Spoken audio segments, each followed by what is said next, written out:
Hi, everybody. Welcome. This class is Lessons for Full Spectrum Humans. Today would be ordinarily level one, lesson 14, Ascension, and I'm going to dive into that stuff. But we have a lot of other things that we are going through that are like major, I don't want to say crises, but things that are of top priority that I cannot simply play the previously established songs that I've written in the past. We have to innovate something new in the moment. So those are the class notes that I just sent out of what I wrote this morning. It took me time to be able to organize what I would like to say. And some of the things I will speak about are personal, but I'm also going to tie all of this into things that you can each relate to on your own momentary journey, what to do in the moment. And also, a lot of this does tie in very beautifully and very perfectly to my notes on Ascension, not only from 10 or 13 years ago, but from the more recent past. And I'll begin today with a brief little anecdote. And none of this is meant to sound mean or cruel in any way, to bring forward a much needed conversation in the community of people who are like trying to be good or whatever. So it's a person that I know who is connected through social media. And they were talking about how they felt that they were in 5D. And then, of course, they've had a subsequent humorous post where they were back at their computer and, doing some work. And they're like, oh, back in 3D. So first of all, I have to say, I originally wrote this stuff in 2013 about what is 3D and what is 5D, not talking in any way about the way that those words have been hijacked. My words have been hijacked and my work has been cherry picked and wildly distorted by the evil controllers, better words, by whatever intelligence agencies, thought leaders, or censors wanted you to have a limited or distorted view of reality. So and I have this in my notes from a long time ago, and I've already spoken about this many times. When I have talked about the third dimension or the fifth dimension, I have used excellent and concrete language about what you're perceiving, the rate at which your chakras are moving, the rate of your zoetrope, how you are perceiving different levels and layers of reality, depending upon how fast is your internal momentum of consciousness, and that the fifth dimension is a world of pure abstraction and higher, fifth dimension and higher as a world of pure abstraction, a time potential, not an experienced reality.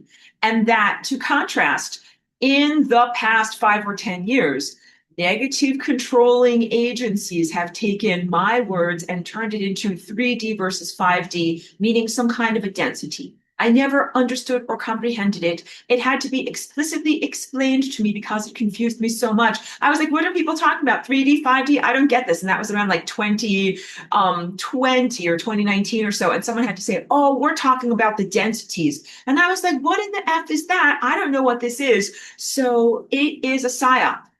I have to help you guys, the people that have a snowball's chance, to not get taken in by a psyop, because the truth is that there is corrosive, pernicious, and harmful nanotechnology that has invaded the human biology and is a very real distortion factor in what people are seeing, feeling, perceiving, and the ascension journey of your spirit or your soul. And there is a false ascension that is ongoing right now with people who are artificially elevated at others' expense, and that they feel as an end result of this nanotechnology kind of like amping them up inside, that they're in a euphoric state. And they call that 5D. I joke about this in my notes as being, quote unquote, at the 5D smoothie shop. I'm like, 5D is not just an elevated, augmented layer of emotional reality, which is how most people look at it. Like after you take a drug, you're like, oh, I'm looking at regular reality, but I feel more euphoric or more this or more that. 5D, you're not going to be looking at a parking lot or cars or a sky or a landscape. It's an abstraction. In fact, I say it in my notes very, very clearly that 5D, as in the fifth dimension, a time world, is not even a place. If the dough of reality is baked into French breads, they're like timelines. 5D is not even the back of the bakery where there's like a lot of dough to turn into bread. It's the mixing bowl and like the potential, the ingredients for bread, the flour, the water, the yeast. That's it. 5D is a field of uncollapsed waveform potentials. And this is going to relate to practicality because I did get some wonderful emails and questions of people that would like me to address their concerns in what they're going through right now. And one person asked about practicalities. Like, we're going to need to have food and water and other things to improve our lives. And I am all about practicalities and the experienced lived reality of having a body. And so the answers for these things are you're going to have to master your own, what humans call quantum potential, but let us say the capacity of your observership and consciously taking those raw ingredients or potentials for raw ingredients of reality and using the ovens in front of your eyes, your observership, to bake that into bread of experience that you can even experience. What you should not do is externalize your power to an external God that you can pray to and say, please, oh, please, give me this or that, or help us out down here, or to a Jesus sky God, or to a group of ascended masters. And we're going to talk a lot today about corrupt ascended masters, corrupt stars, and many levels of, hold on, hydrate, iniquity, disappointment, people not doing their job, or organisms or organizations not doing their job at some of the highest levels. And the people in this class, I give you so much recognition with zero condescension. You will not be destroyed by this. You will not be like, that's it, I'm giving up, I'm jumping out a window, like life is too hard, everyone's against me. No, you're going to experience a huge amount of emotional resiliency because the truth is that you have worked your way in your life through enormous piles, I will use bad language, of bullshit and bad things, and you have come out and emerged from it, and it did not destroy you. This will not destroy you either. Like if I tell you that the ascended masters, the things that we have thought of as these beautiful, uncorrupted light being chakras are corrupt, they've become criminals. If they weren't originally criminal when I knew them directly, they are now definitely acting as criminals. And it will help you to think about this, to use the word criminal, because it's something where in your life, like you might know someone in your town, and you're like, they seem like an okay person, but then something changes inside of them. All of a sudden, they become a criminal. They, whatever, get a gun, they rob a bank, or they steal from a store. And it might be because they have financial difficulties, or they're on drugs, or they're whatever. Whatever. The answer is like, we do not really care why they have become criminal. They've become criminal. They all of a sudden started doing this. And when you see that in your community, in your regular lived experience, you don't make up a lot of stories and this and that, and you put yourself into mental contortions. You're like, that is bad. Like, somebody call the police, somebody do something. And so this is how we must view this as well, in terms of the behavior of the stars, the behavior of the higher dimensional light beings that we know as ascended masters, and that also are in conjunction with the chakras on your body, and also what you conceive of as Christ, but which is not the same as Christ consciousness. And also all of this is, you don't have a lot of time, like you're under a lot of time pressure, because all of the information that I am receiving right now is that we are under a corrosive type of frequency assault, like a radiation that I have to really emphasize here. If you do not get your shit together, you will be incinerated on a soul level. This is not okay. So don't pray to a God, don't pray to a Jesus, don't pray or ask for help from ascended masters. Much of those things are corrupt or inaccessible. I know I said God, but we're talking about an external God or a biblical God. Presenting yourself to an external God, like, it's not going to help you in this moment. You're going to have to claim ownership of being God. But then also you have to recognize you're not in a moment where fairness and justice is happening. Because otherwise you'd be like, I'm just doing the backstroke. I'm a totally innocent, beautiful soul. Like, hit me with what you got. Like, give me your best. Give me your worst. They will incinerate the shit out of you if you do that. Because even if you're an innocent like me, I'm like, I know I'm innocent, blah, blah, blah.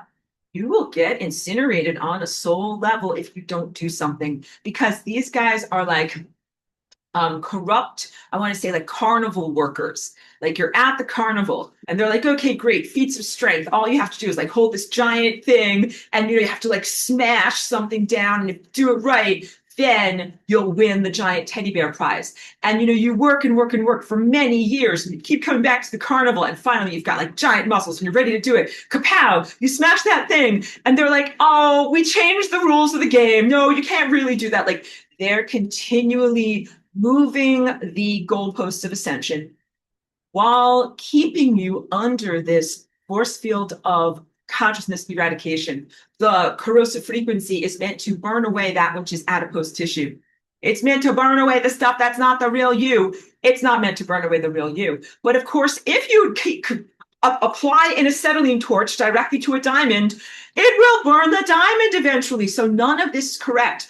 So to portray this, and forgive my energy, like I know I'm very peripatetic here, but like you're going into the solar portal right now. We're at this moment of the crowning, the corona, the uttermost intensity that you can experience, the birth of the new dimension, like the gong, kachanka, you're going through. And like, you're not supposed to be in that moment for like 10 years. You're supposed to get through that effing moment. You're not supposed to be there for a very long amount of time. And we're in that moment now, and there's all these things that are like, hum-dee-dum-dum, let's slow this all down and make this as slow as possible while you are getting the shit burned out of you, and it's not a good thing. This relates to corrupt ascended masters and also people who think they're in the 5D smoothie shop.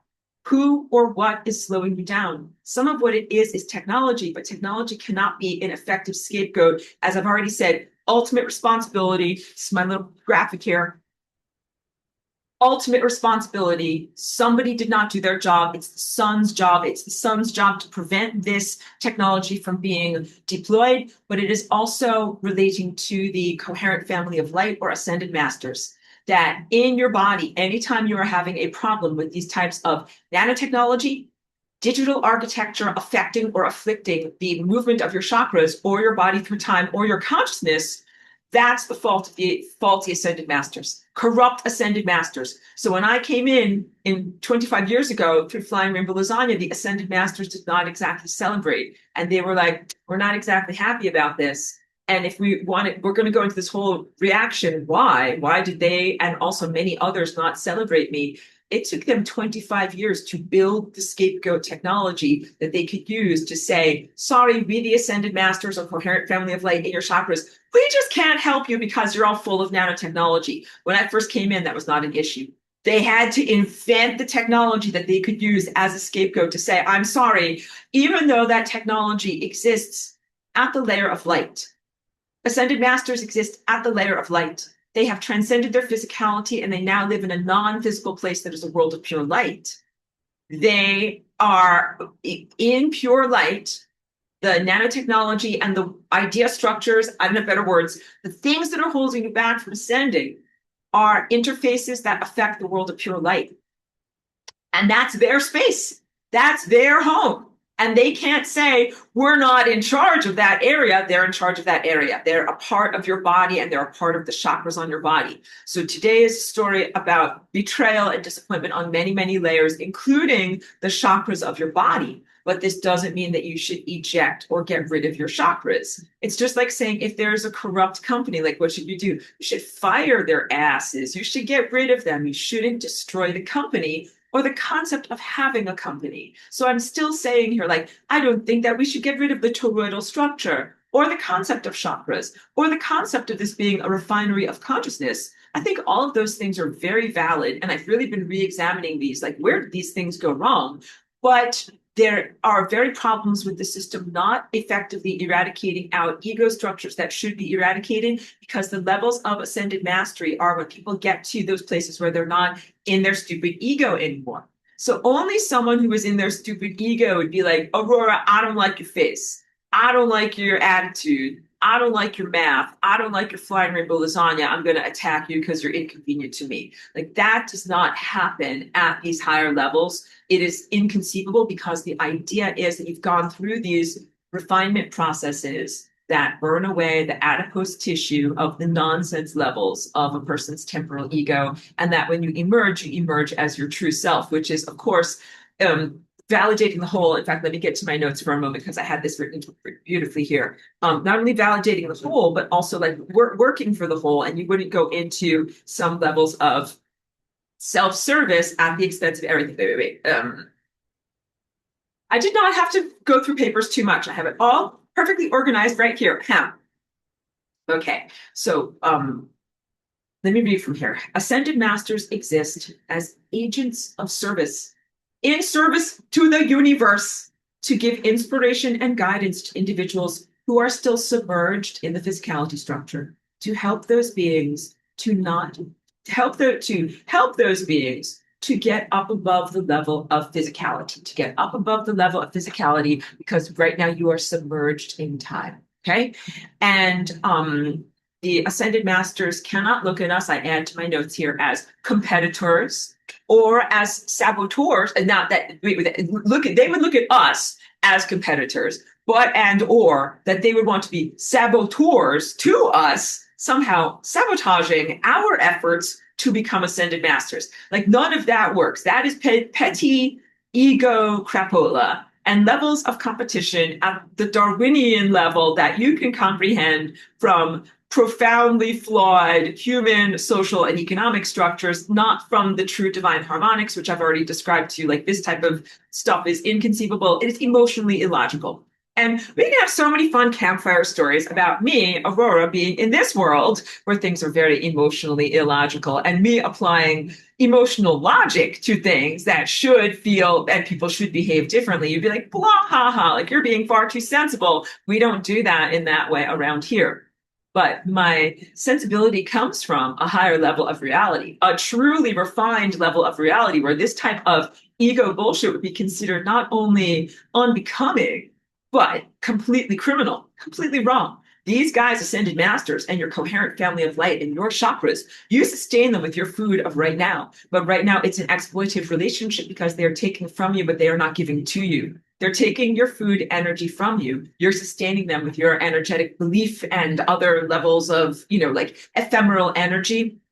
And they're like, thanks for the energy, kid. Sorry that you're fighting all that nanotechnology and harmful 5G and many other frequency assaults. Oh, well, you're on your own. And when you eat a sandwich, I think I would like to eat part of that sandwich from you. Like, that is wrong. They are supposed to be, look how angry my face gets. So angry. I get very distorted from that. No, they're supposed to be you and who you evolve into in the future. And you're not going to have a fucking future because your faces get fried.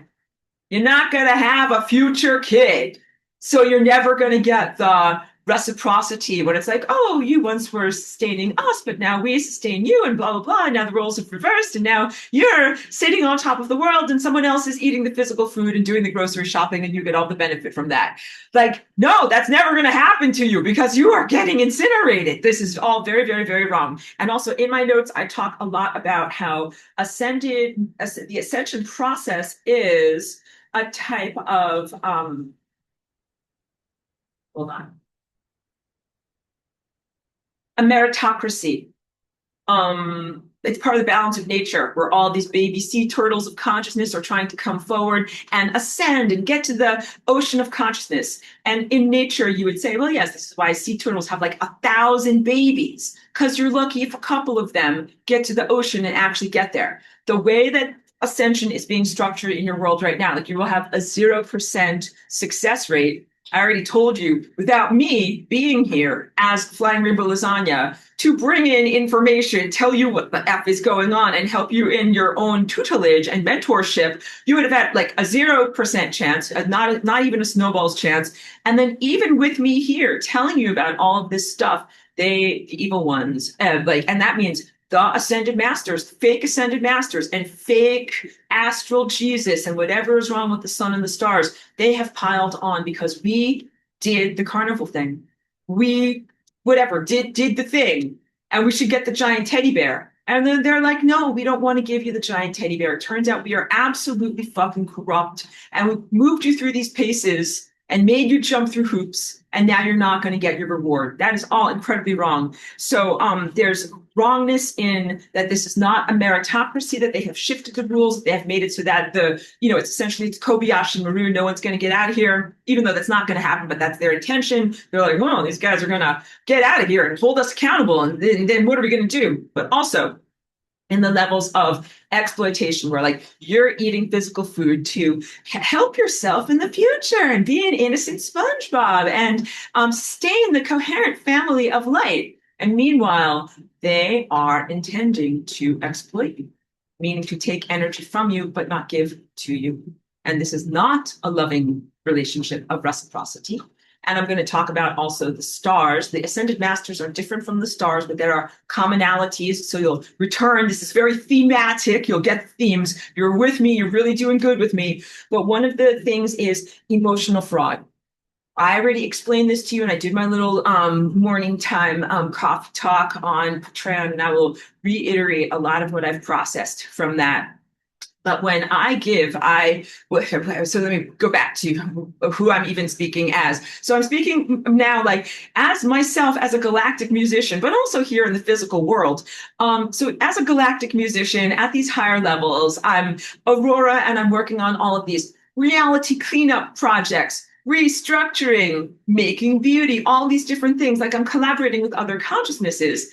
And I always do so or did so out of true generosity. Like I genuinely thought that I'm giving to people that love me. I thought like I'm playing in a symphony of life. I love these people. They love me. They love my music. I love what they're doing, and that we're all working together. And that's this sense of the ascended masters also, again, separate from the stars, but very similar, having a respect for the whole. That is part of who and what they should do. They should never be like, I am just going to throw it all away and destroy the entire world of light because I want to somehow fuck this person or screw them over or exploit them in some way. But it seems like that's what the ascended masters are doing. In the levels at which I give generously to the rest of the band, I was genuinely thinking that these people loved and celebrated me.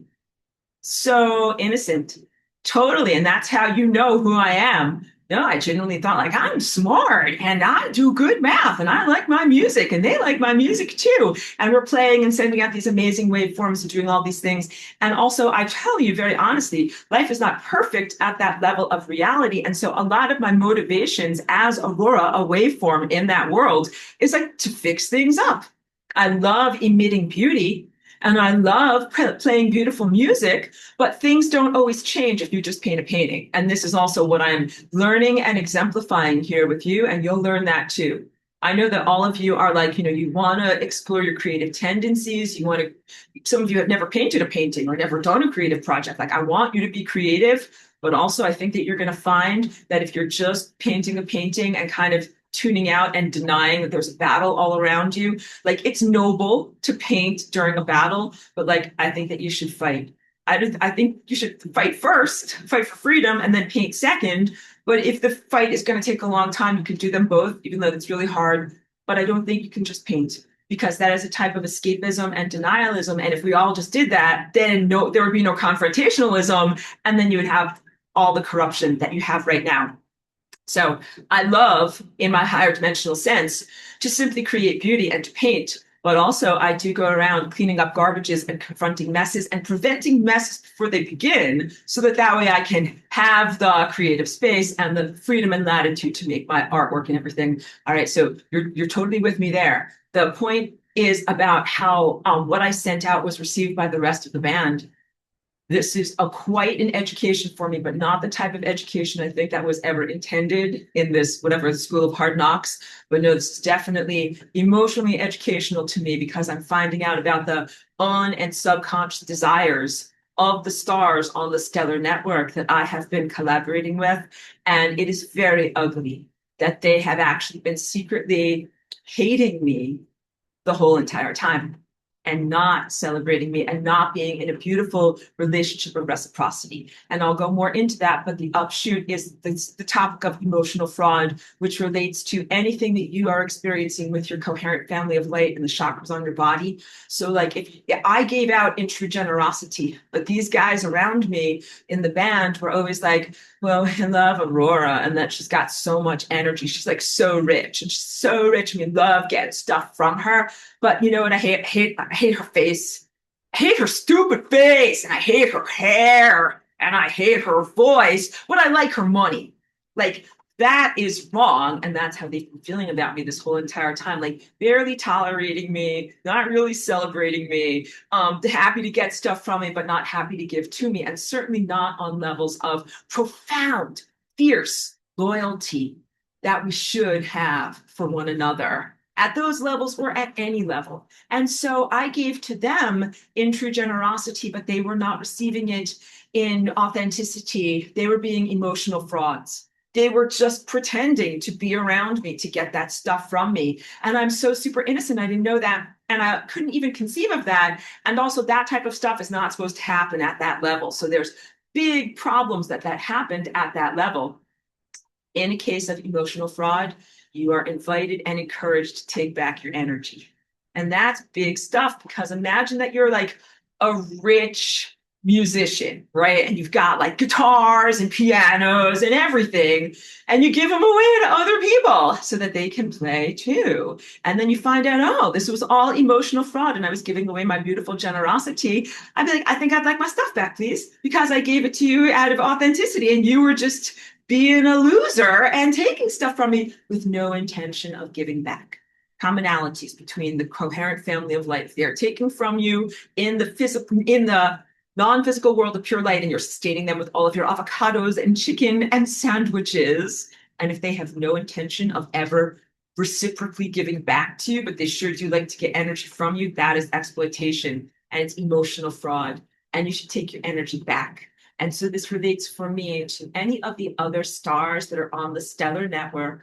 And it also relates to me in the sense of this sun star that I have had a relationship with that was very pristine and good and appropriate in the time that we know as Atlantis, which is a pristine, non-distorted time in reality. But then in this layer of reality has been a lot of emotional fraud, because I thought that I was communing with or co-creating reality with the beautiful sun of Atlantis, not whatever this thing is that appears to be very criminal. And we don't even have to ask or know why. Did he take a drug? Did he go crazy? Why is this guy acting this way? It doesn't matter. It does not matter. And you have to go into those levels of like, say like, I do not care with all the attitude you possibly can, because he'll come forward with excuses like, oh baby, it's this, it's that, it's this, it's that. I'd be like, just, I do not care. And also shut up and go away from us. But truthfully, there are very many insane, peripatetic, and inflamed reasonings why this guy will come forward and say, I did it for this and this and this. Can't listen to any of them.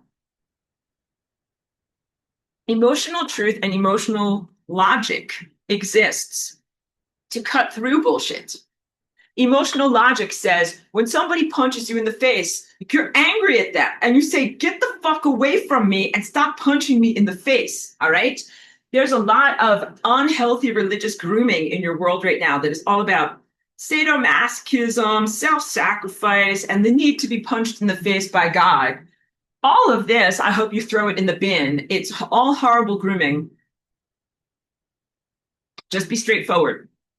If some deity or sun or star or supernatural light being or whatever treats you like shit, just take it at face value. Be like, that is not how you're supposed to treat me. And that's emotional fraud. If you're coming at it with innocence, you have to take your energy back. And sometimes they try to lie. A big lie is education. Like School of Hard Knocks, or I'm teaching you this or that, or I'm giving you an immune system, or it's some kind of integrity test to see if you're good enough to be cosmic law enforcement. So I can really cut through the Gordian knot on that one, because they have tried to pull that on me. And I'm like, I am cosmic law enforcement. I can't be in the police academy somehow going through some kind of a training regimen. Like, I've already been through the training regimen. You can't pull that on me. So they are trying to do that on you, to try to say, oh, well, we don't know if you have enough integrity to be a part of the stellar star system and to be a part of the Christ network, because those are all like the really non-ego and non-corrupt people. So you'll have to jump through some more hoops at the carnival before you're ready enough to be able to do that. And also, we will be incinerating your soul during that time, because we are criminals. We have no intention of actually allowing you to become part of law enforcement at all. Okay, so good. You're totally with me on all of that. But so of the things, what can you do in order to improve your life right now? Take back what was taken from you through emotional fraud. And that for you might look like some form of adoration to a deity or respect. Energy and love is love. Do you get it? Like when I'm telling you about like sending out pianos and guitars, like I'm being materialistic. Like what I sent out was energy to these other creatures and consciousnesses, and they should act very differently towards me. So I'm going to get into now more. Well, this is my notes from like the past many years, but now I'm going to get more into what I wrote for today because this relates to what I'm seeing while we're going through the solar portal. So before I jump into that, I want to make sure that I'm attentive to what people are saying in the moment. The most recent thing is Patricia. Thank you for being here, and I'm glad for you to ask your questions. You did write a few things via email if they're still relevant. So what she says is, what about trusting the true God and cosmic justice, not denying or being passive, but true trust in the higher one and law? So like if you trust in all of that, you will get incinerated.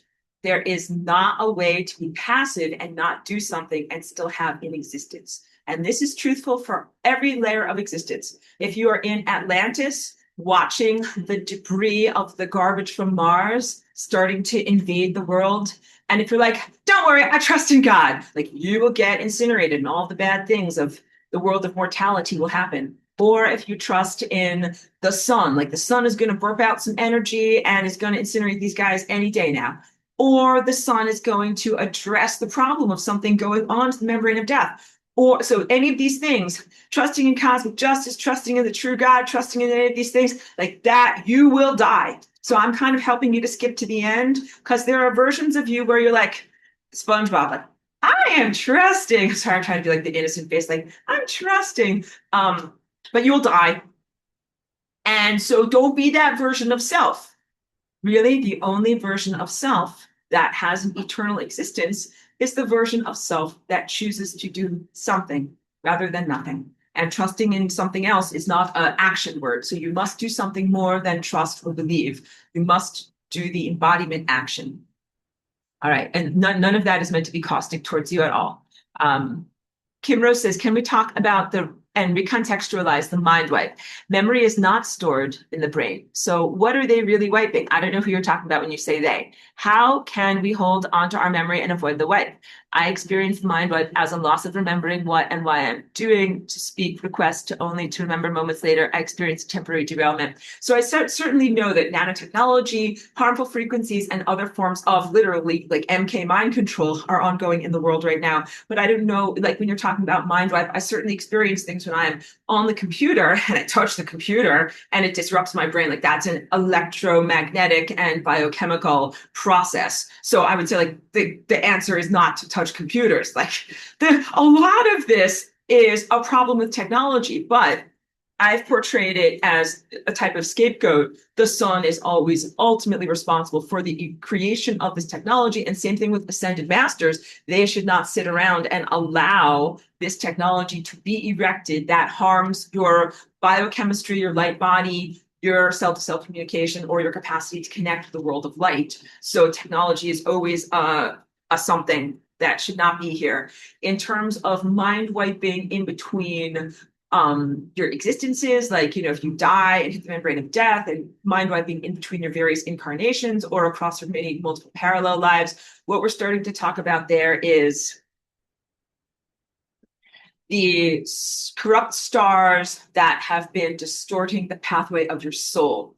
So it's interesting that the name of this star system is called the solar system, but I don't think that it's like related, but it kind of sounds the same. So it's like your soul is the provenance and the journey of where you've been as consciousness and then where you are going. And of course, you're not supposed to cycle endlessly through this carnival and never actually emerge. Like this is a big part of why I am here, in order to demonstrate that it is incorrectly calibrated, because I know that I should emerge. Like you can definitely say like Aurora will go into the Ascension machinery and Aurora will emerge from the Ascension machinery. And that is correct because I know that, because I've done it. When the system was calibrated correctly, I know that I did that. And now we know that the system is not calibrated correctly because I'm in the system. And instead of them being like, oh, good job, ascending, ding, like you get to emerge now. They've been like, no, you get to go back and do it again. And I'm like, well, now we know that this is bullshit. And we're in that moment of confrontation at the solar portal where this is where they send you back. And this is also, please know, I tell you many times, don't get like turned around on this, but like you were supposed to be dead already. So on many other timelines, you're dead and you're facing the clipboard and the solar portal, but also those are not the optimum timelines because you would be at a disadvantage. And I'll put more words to that, but just know you're on this optimum timeline. You have done the correct things by staying alive and being in your body. And in many ways, by staying alive, you demonstrate that you are doing correct biological math. And you are in many ways superseding the ongoing injustices just by staying alive. But there are other problems because life cannot simply be looked at as an evidence of good math when we're in a world of technology. Technology can artificially extend a life of one who is unworthy. So think about, of course, a coma victim, like a person who's mechanically breathed, with life support system. That's one way. But also, let's say, how about a heart transplant? Someone's heart is dead, but they get someone else's heart and they stick it in there and they sew it together and then they live for a little while longer. Those are not positive uses of technology and life extension. And then there are also other forms of vampirism, technological vampirism, that are artificially augmenting and or extending people's life experiences. And these are all having a negative impact on the structure of time. So back to my anecdote that I didn't finish of this person that I know, and they were on social media talking about how they were in 5D and then they were back in 3D. And I really wanted to take the opportunity to teach them in some way. I don't know if they're open to this at all, but I said to them on the computer, what if your feelings of being in 5D are just the end result of technological vampiring, taking the life force energy through nanotechnology from another person, and then having it go inside of you and give you an artificial euphoria? And they wrote back, like, that wouldn't be 5D. And I'm like, I know, like maybe you are not in 5D and maybe the artificial elevated euphoric feelings that you're feeling aren't because you're a big spiritual person doing good things, but are instead because you're vampiring off of someone else. And they didn't get back to me. But that's what I'm trying to say to these people. I think some of it is fake innocence and fake SpongeBobbery because a lot of these people are love and light, type of supposedly innocent creatures. And also some of them are doing like vegetarianism, veganism, and other things, all like fluffy bunnies and nice, wide-eyed people. But those are some of the worst vampires, like vegans who are starving themselves and then they're so hungry that they will subconsciously and unconsciously get stuff from you because they want to fulfill the hunger that they have inside of them. And that's when I bring up vampires, like I'm not trying to energize that archetype or mythos inside of you, but I think that it's apt. And like vampires have this type of hunger where they're like the only thing that will fill my appetite is cannibalism. Ascended masters are really being more like energy vampires as opposed to those who are accessing an infinite amount of energy and are giving to you out of generosity.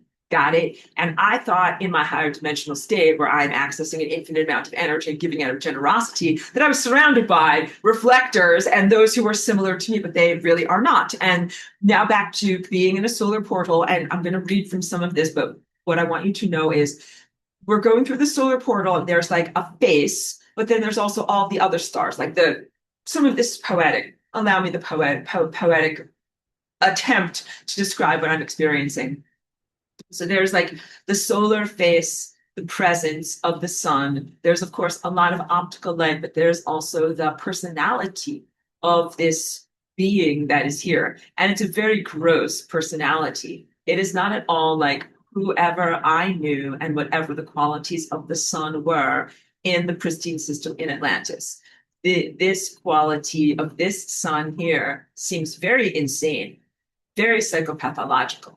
Psychopathological in the sense of being like cruel and just hating your face, like any type of a psychopath out of a movie. In fact, the stars and the personalities that I'm going to talk to you about really have either influenced or created a lot of pop culture that is the expression or the consciousness portal through which they act in the world. So if we think about, like I've never really seen these movies because they're very much not my speed, but like, that movie where the guy's a psychopath with an axe, literal axe murderer, in the hotel, The Shining, the guy, and he's an axe murderer. That is the personality that I feel from the sun. A psychopathic axe murderer who just like hates people and hates in general and is dangerous. Not a love in Christ presence at all. I'm feeling zero love from this presence. And also when I connect with and look at the stars, I'm seeing and experiencing them as psychopaths, gibbering, insane, chittering away, saying the most ridiculous things, and showing a variety of ugly faces. So the gaslighting from the higher dimensions is that all of this distortion layer is somehow emerging or deriving from me, the experiencer, the flesh embodiment person, that they are somehow beautiful, perfectly formed, and that I just have somehow something wrong with my eyes, and I'm just looking at them all wrong or through an all wrong lens. Okay, so of course that's gaslighting, and I hope that you guys know that already, and I will read through what I wrote here, and I think that I articulated it pretty well. But you've been in the relationships that you've been in the world, either with, like romantic partners, lovers, family members, bosses, or even the government. Like, you know what fucking gaslighting is. You know what it's like when someone says to you, like, you're not really seeing what you're seeing, and they are totally evil and criminal, and they make you doubt yourself. So please do not doubt yourself. But if you need a rational framework beyond the sense that someone is trying to manipulate you for their own benefits in creating self-doubt, I'm very rational and I love having a rational framework. So I'm like, that's weird. Because if I had a whole giant distortion lens around me, I would see all of these supposedly friendly friends, my band up there, they'd all be equally distorted. Like if your eyesight is bad and it makes your eyes look distorted, everyone looks distorted, everyone looks equally distorted. But that's not what I perceive. I perceive various different individual stars, their various different individual psychopathologies and psychopathological characteristics. Like one of them might be a lot of jealous. One of them might be a lot of cruelty. One of them might be a lot of eating disorder. One of them might be a lot of this or that. Like they're not all the same. So if there's a distortion lens just around me, it's kind of weird because it's making them all look different. Why does something that's around me make them all look different? So therefore your rational mind can say, it is probably not something that's just around me. It's probably something that is around them. But you can go beyond that because rationality is here and it's flawed. And what you really want to do is go for your direct insight because we are still in that moment in Atlantis. Thank you for the confirmation. When you're watching the debris from Mars and it has not yet been resolved, and you don't have a rational framework in that layer of reality, you have knowledge and action. And it's very much like being an athlete or an animal. You're like, I see and I do. Don't think, and you don't have a rational framework to motivate you. But here it can help you to have a rational framework to get past the sense of gaslighting. Okay, hold on for one moment. We'll take a brief little, we're not even that far into class, we'll take a brief little break because Cheeky woke up from her nap. And I just want you to know, thank you so much to everybody who sends positive well wishes to Cheeky. We both receive it with so much gratitude. And she's doing pretty good today. She took her medicine. I keep her in here. Let's hug Cheeky. Just hug Cheeky. I keep her in here where it's like very, very, cool, like I keep the air conditioning going so she's not hot, she's not outside. The 5G is a real problem. And some of the things that I'm doing for her, I told you I put that C stuff on her fur, and I also am using powdered melatonin. And I usually put that on my skin with like a skin cream, but what I've been doing is just rubbing it into her fur. You can probably see some of it on the floor over here. And so if you guys have animals, do this for your animals, do it for your cats, do it for your dogs. Just rub the powdered melatonin into them to give them something of a shield from 5G fuckery that is going on right now. Because they do not deserve to have their souls incinerated, as we do not either. Dogs and cats are fucking innocent. They do not have ego problems. They cannot have to jump through ego hoops at the carnival. They cannot be assessed about whether a savior thinks they are good enough to go into heaven. There's a movie. All dogs go to heaven. This is no-brainer. This is remedial stuff. We know. Okay, sorry, and I'm being silly and lighthearted, but Cheeky sometimes is worried when she hears me talk this way. Like, don't worry, Cheeky, everything's gonna be okay. All right, so good job. Cheeky's doing great. And use the powdered melatonin on your pets. Also, I used to get those awesome stickers that had melatonin in them, but I can't get them from the Philippines anymore. But maybe you guys who are international, maybe some of you can get them. I used to put them on my dog's belly, and I think that they work great. So if you can get those things, get them and stick them on your dog's belly, and she'll be great. Okay, good. So anyway, Cheeky's over here and doesn't really need any more food or anything like that. So we're just gonna let her drink some water. She's already had everything she needs to have. So thank you for well wishes. Protect your dogs and your animals. And also, like, just please know there's many different religious accusations in this gaslighting. And you can always go with the cognitive framework where it's like, that's weird because they're, frying and incinerating our whole entire planet with this 5G stuff. And if it's only meant to eradicate like your stupid human ego, like look at my sarcastic face, your stupid human ego. What about all these beautiful plants? They're getting soul incinerated. They are innocent. They don't deserve this. Dogs, bunnies, squirrels in the park. None of these animals deserve to get incinerated. Beautiful dolphins or whomever. So there is no justification or rationale for that. It's not helping you to ascend. And the planet herself is very distressed by this. Okay. So first of all, in all of these things that I'm telling you about, like we're arriving at the solar portal and we're arriving at these levels of the connection points to the world of light. And please be in total self-compassion because there's not a way that you could have known beforehand as you're getting to this point that things would be so fucked up. You can't be like, oh no, like I'm in the wrong place. Something's going wrong. I drove on the wrong road or I should have known or I should have read the sign better. Couldn't have known. You couldn't have known. Just like me. I couldn't have known that the band, the rest of the stellar network, these stars all around me, that they actually had deep, secret hatred and for me and the desire to see me fail in some way. I couldn't have known that. So please, total self-compassion that some things you can only learn in the moment or from embodiment. And none of this stuff where you're like, I should have seen it coming. Okay, so you couldn't have known. Couldn't have expected this. I had to come here and experience it.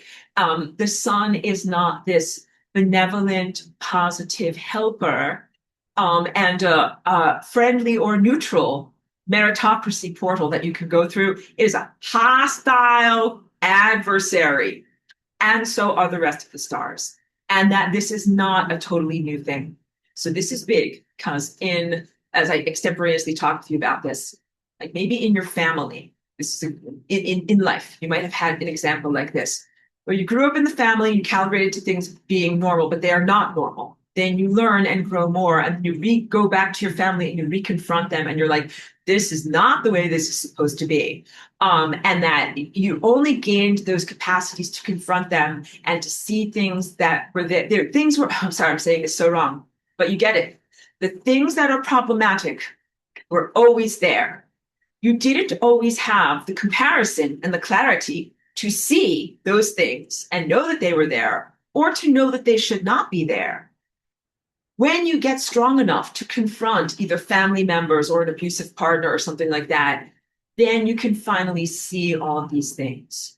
For me, of course, I come from the stellar network and I am very powerful there. In coming here into this physicality structure, I have definitely gained the capacity to see and pinpoint the aspects of my own family that are fucked up and wrong.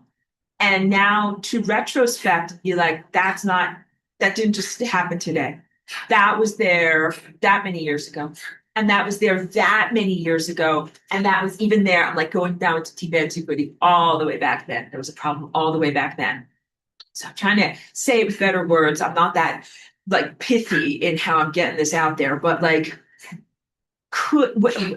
you gain the capacity to confront the evil and to even see the evil when you have some ability to do something about it. So I was here in this world, your world, for like 25 years as Aurora. And for many of those years, I wasn't stupid, but I was busy like just get by and fixing my body and figuring out how to interface with you in human community and figuring out so many other things. And it took me a lot and a lot of inner work to be able to gain the capacity to even consider if I came from something that was flawed, if I needed to do confrontation with those flawed people or flawed level or layer of reality, and then to get the inner strength to do it. So I have a lot of augmentations now, a lot of things that I did not have when I first came into this world. A lot of them have to do with psychic violence. I know, right? So I came in here and I definitely became much more of a direct warrior, not just a shield, not just defensive, like just to defend, but also to be aggressive if necessary, to be confrontational, to do all of the things that are necessary in order to preserve my soul from being eradicated or incinerated by these other things that are so incredibly flawed. So yes, I had to develop, augment, self-augment, or find or remember these capacities for psychic violence and for warfare. And I would encourage you to be able to do something similar. So in being able to do that now, I can see the things that are wrong and I can do something about them. So now let's get back into, I've told you extensively about what my experience is like in the uncorrupted stellar network. And that I think is still fair. I think that it's still fair for me to say my reportage was that I made this beautiful music, that they had, I had a positive, group around me, and then I went around improving the fabric of reality. Yes, and also that I had a good relationship in pristine Atlantis. And those should exist as the baseline calibration of like the way that things should be, but please don't miscalibrate because so this is what I want to make sure, like as a teacher, I didn't want you to miscalibrate. If I tell you the sun is your pal, he is my pal from ancient Atlantis, because the sun is a criminal right now. And if I told you, oh, the sun is my pal, I know him from ancient Atlantis, that's one very large social endorsement, and then you would be terribly endangered if you trusted this current version of the sun, which is so pathogenic and so malevolent. So please take the real energy from me, which is, yes, you should know what a real family, a non-dysfunctional family feels like. But also you should know that what you have right now is not a non-dysfunctional family. You have a very dysfunctional family right now. And the solution is like, you're going to have to eradicate them. You're going to have to confront them and eradicate them. There's not a way to like fix them and cohabitate and have a nice parallel existence with them.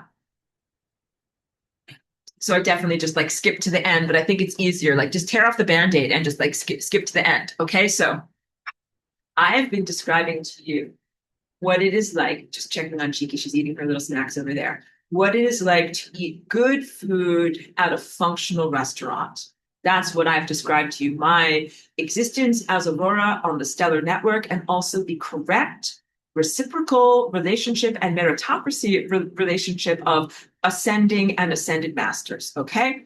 But what you guys are receiving right now is very bad food at a dysfunctional restaurant. So you can't just be like, I'm floating up to the solar portal, like I'm presenting myself to the sphere of consciousness that is this portal, and that supposedly, like I talked about the concept from Gigi Young, but this is never an endorsement of her as a person or everything that she teaches, but that I am sharing with you the traditional metaphysical view of what this experience is supposed to be like, which is that either you're dead or in the body and ascending, and that you are re-encountering somehow this Christ presence that's going to like either say, like, here's my magic wand, like, you're a good person or you're a bad person. You're a good egg. No, you go back down and you have to do something else. Or you're going to go burn in hell or something like that. Like whatever is this sense of like something benevolent is either going to pat you on the head if you're good and tell you, get on up there, you crazy kid, Or if you're bad, gonna send you to hell to burn for infinity. Like, this is not what I believe, but that this is a traditional human educational framework for what you're experiencing as a soul.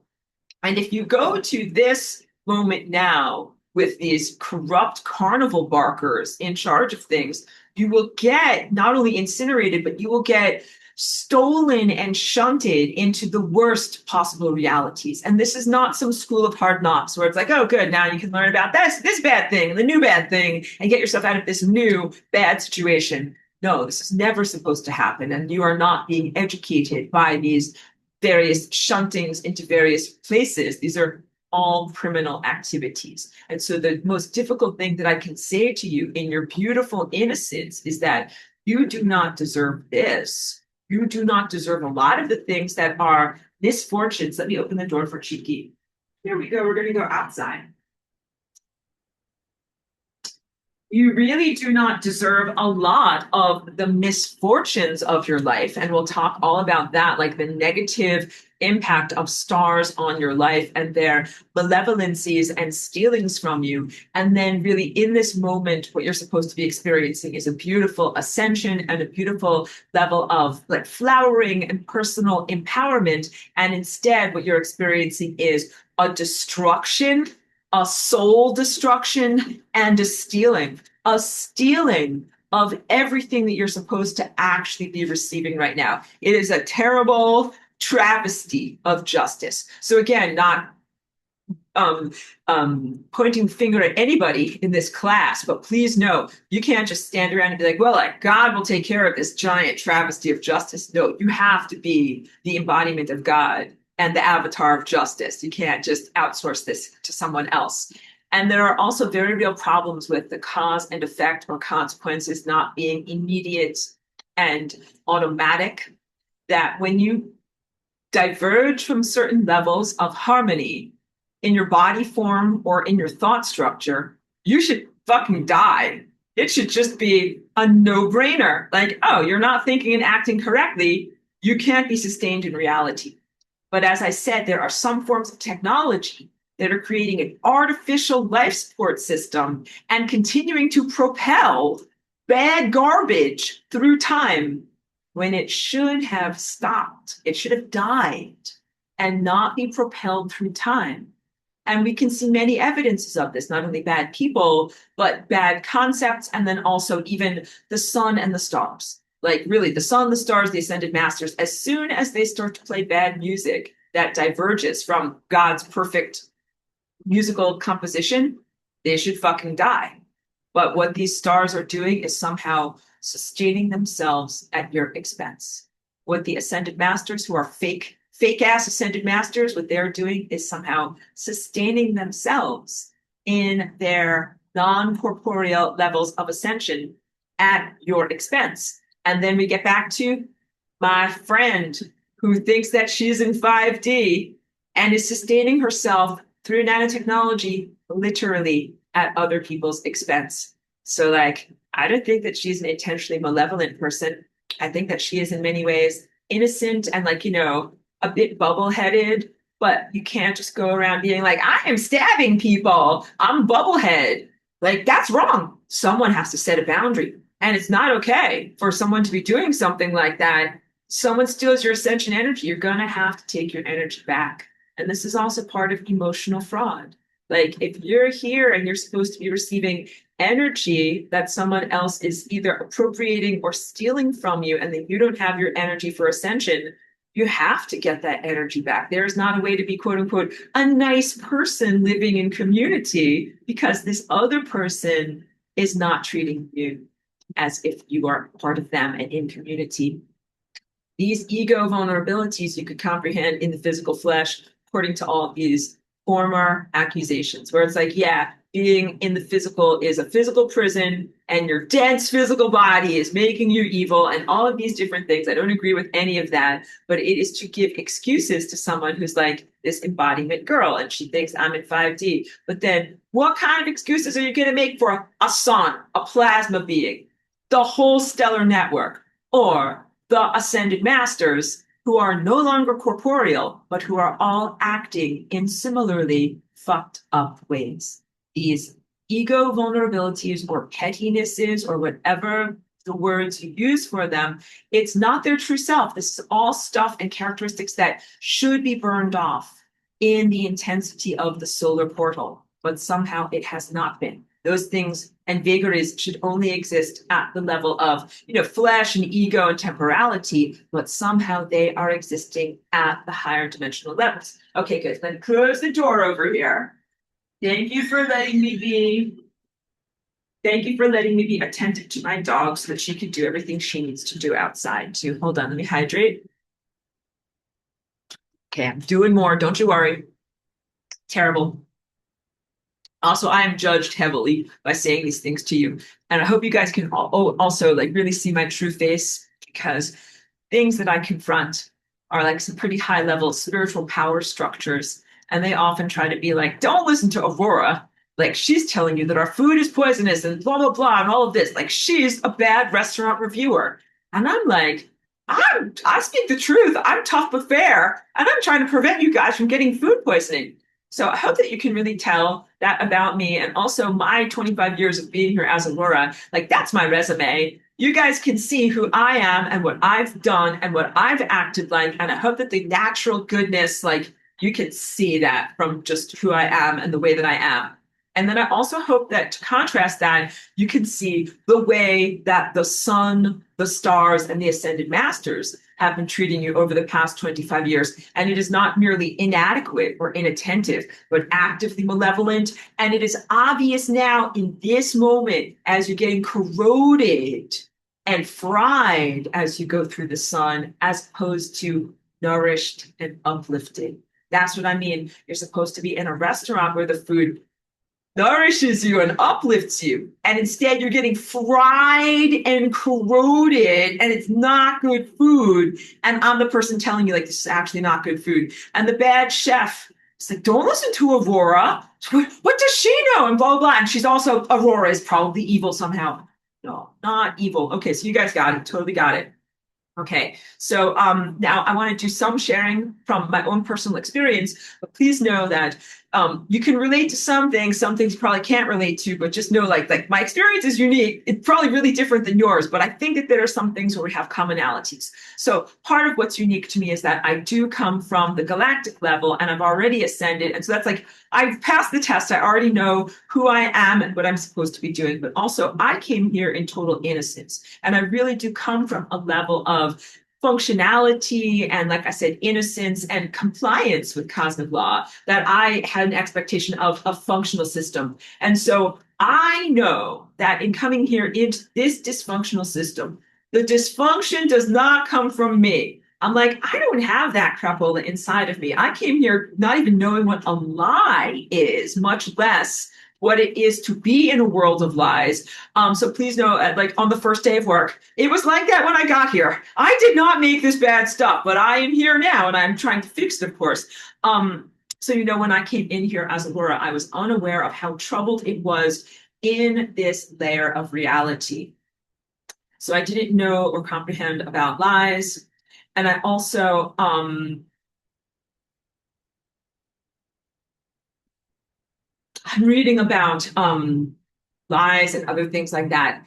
Even when I first, right now we're in a world that is technologically distorted, but we are also in a world that even if you took away that technology, what you would experience is the distortion of satanic, evil, or emotional manipulation, and how that relates to the distortion of time. So other levels of time distortion. And when I learned that lies exist here, part of the gaslighting was even to say from these non-loving super beings, like the stars or the ascended masters, that was somehow a necessary education for me, because I recognized even then that there was something that was miscalibrated about the place that I was in, but I did not yet have the cognitive and experienced framework to confront them.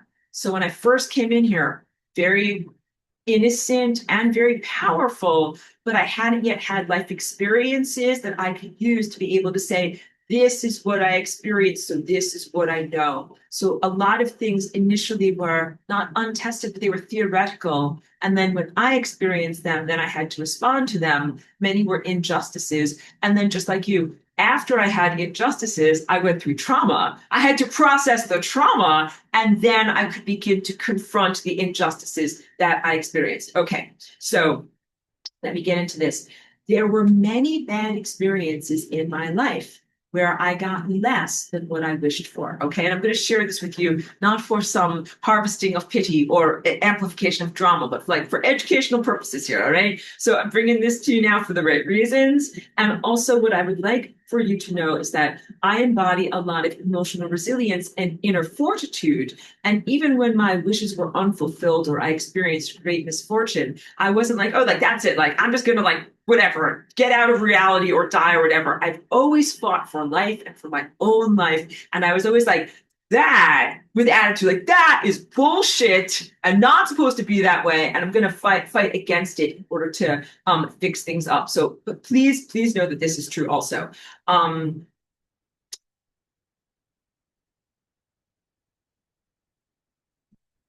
a lot of the injustices that I experienced in my life, to emphasize, weren't just from inattentiveness. Like, oh, I'm the son of the stars. Like, oh, like you jumped down through flying rainbow lasagna. You're doing all this stuff in physical reality. Like, we're just busy doing our own stuff. We can't really attend to you, Aurora, but like, figure it out on your own. Not just that, but outright malevolence. And this is important because I had, again, been thinking we're all in a band together. We're in the symphony of life. I'm a big musician up there, and I'm going to make flying rainbow lasagna, and I'm going to also be in here in the physicality realm. And I thought that I would get a lot of backup, a lot of help in not only being in the physical world, like you will need stuff, you will need clothing, you will need food, you will need water, you will need a place to live. I had no comprehension about any of these things. Remember, guys, I told you not only I didn't know that food goes in here, I thought that hot water came out of a hole in the wall.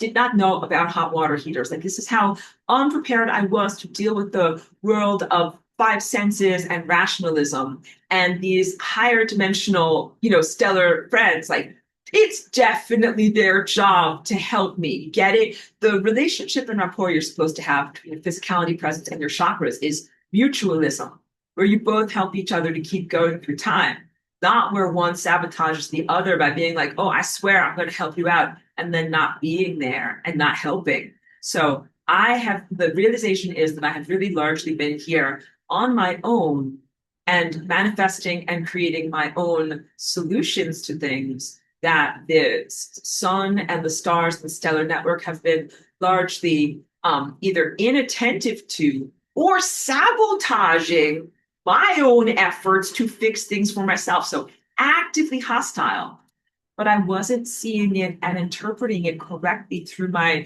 interpretation filter because I had been thinking that these are my friends and that they're doing the best they can or this or that. And I couldn't imagine back then that they would intentionally drop the ball or intentionally drop the baton if you're in one of those relay races and in running. Be like, oops, sorry, Butterfingers, I dropped the baton. So we want to talk about astrology. But so here's my problems with astrology. I never related to it or connected to it because it is about the viewpoint of the stars from this standpoint on Earth and not from a more universal or cosmic patterned perspective. And also, my astrology never made sense because there's the birth body of when this body was formed, but that person died, meaning that you would break all satanic contracts with that body and with that star pattern. And then the day that I came in, the moment that I came in as a walk-in, it doesn't really relate, I think, effectively to the predictive patterns of astrology either. So I would say like I'm a one-off as this weird walk-in presence, and it doesn't describe my life very well. And also I have heard astrology described as a type of satanic contract of your circumstances of your birth.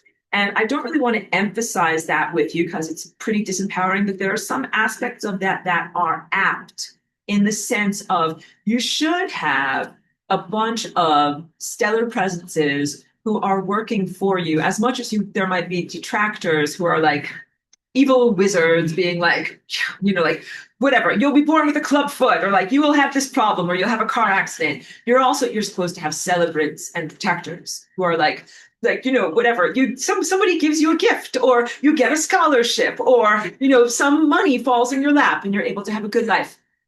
So you're supposed to have balance in whatever type of astrological influences are there. But please know you have not had a balance at all. You've had 100% detractors and 0% assistance, okay? So first, we also need to talk about the Merkaba, which is a reality, it's an immune system against negative reality structures and things that could possibly happen to you in event structures, but it also is a vehicle for your soul transport. And it also is something that we did in ancient concurrent Atlantis in order to, like, I don't even have a tube, but it is like foundational stuff, like tying your shoes or learning how to, whatever, butter or some toast or something like that. Like this food, prepare food for yourself. Like it is foundational to be able to do the Merkaba. And I had to learn how to do the Merkaba in this context here. And I've shared with you some of my hilarious educational stories about how I thought I was too brash and too much of a teenager because I wasn't getting what I wanted in my too much attitude. I wasn't getting what I wanted in my life. So I decided I was just going to make a Merkaba and get it. And then somehow it turned into a misadventure. I have to go against my own teachings there. Because first of all, in ancient concurrent Atlantis, you don't have to beg and plead in order to get what you want. You want to have a chocolate bar, you imagine it, and it happens. And if you want to have an art show, you imagine it and it happens. For me coming here into this world, where there is so much resistance and friction, I had to learn what I was doing. I thought that I had a lot more help from the actual sun and stars and ascended masters, but actually I had a lot of friction and non-helpfulness coming from them. So it was a major deal when I manifested, even consciously, a small chocolate bar that I could say, I know I made that with my mind in reality.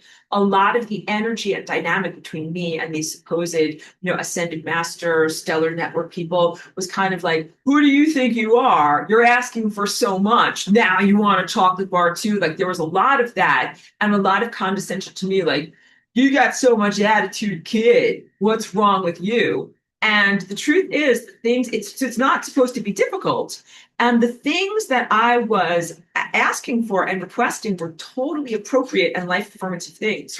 I was not asking for something stupid or capricious or like, I want tickets to the Super Bowl or this or that. I'm an artist and I wanted to be able to make my artwork effectively and share it with the world. And these are my deep passions. So I was chastised by the Stellar Network for being too brash and too teenage and too trying to use my powers of my Merkaba to make something happen. When I look back on that now, that was like circa 2008, 2009. So I hadn't been here for very long. I was like, like a 7-year-old or so, not even really a teenager. But that power struggle and that dynamic I now see as very toxic because they should have been giving me an art show. So this is what the dynamic, what is supposed to be like. What's my job? My job is to be Aurora. My job is to keep my heart beating. So this is not always easy stuff. Like I had a lot of neurological problems. Like I have to take care of my body, keep my body going. And also, what's my job being an artist? I have my inspirations, and then my job is to actually paint things with a real paintbrush. And that is not so easy. Not only is it not that easy to like hold your hand in the right way, but you have to have paint, a brush, a canvas, a table, a glass of water. Like you have to have so many different things to make this happen. And then you have to have that over many days too, not just for 1 second of the day. You have to do this over many, many days. So I did all of the things that were my part of the responsibility in terms of getting this cosmic assignment, having these ideas, manifesting them as physical art pieces or sculptures that could be shared with other people. And then we get to the levels of things that are outside of my power of direct control. Like I can control my hand in painting on a painting surface, but can I control the gallery system? Can I control time, other people's impressions of me, the world of money? That's the stuff that you need help with from Ascended Masters, from the Stellar Network. The truth is, not only was I totally uneducated about human presences and human economy and how to navigate all of that, but even when you're educated and you know about how galleries work or how this and that, you still need help to be able to get opportunities to make social connections, to have the world unfold.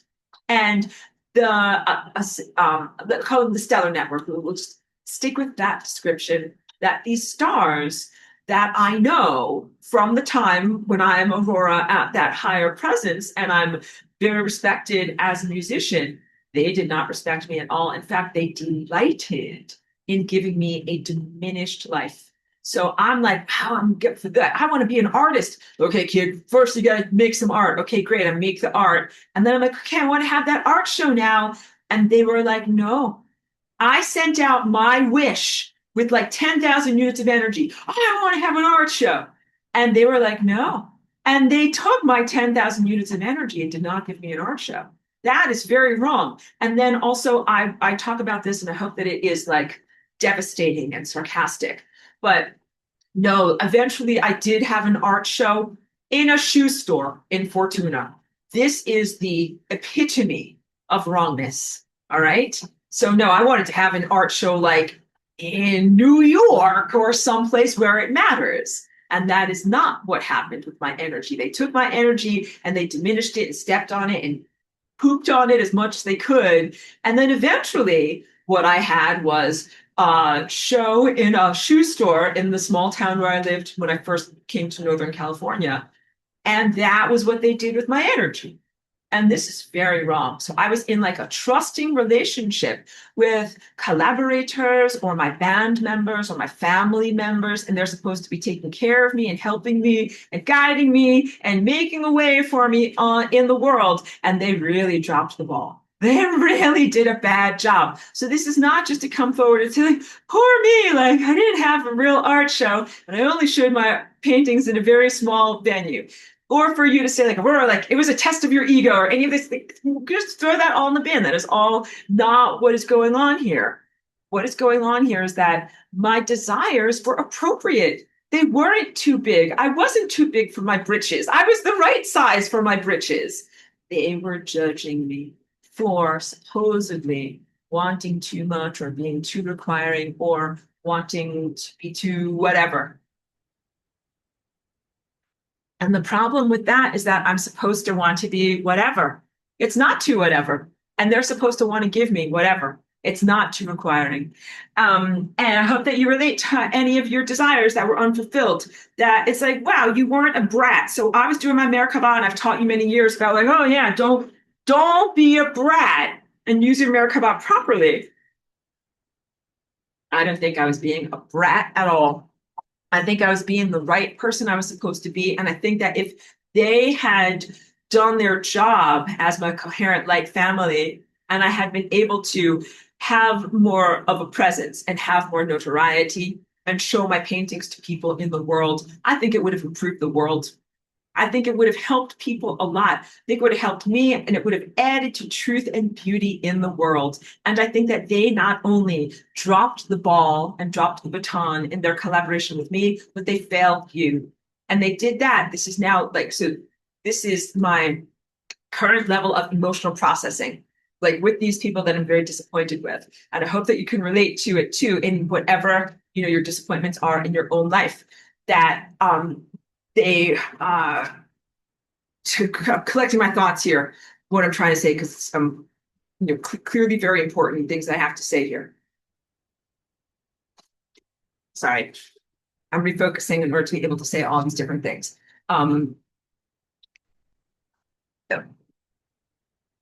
They didn't want me to be successful.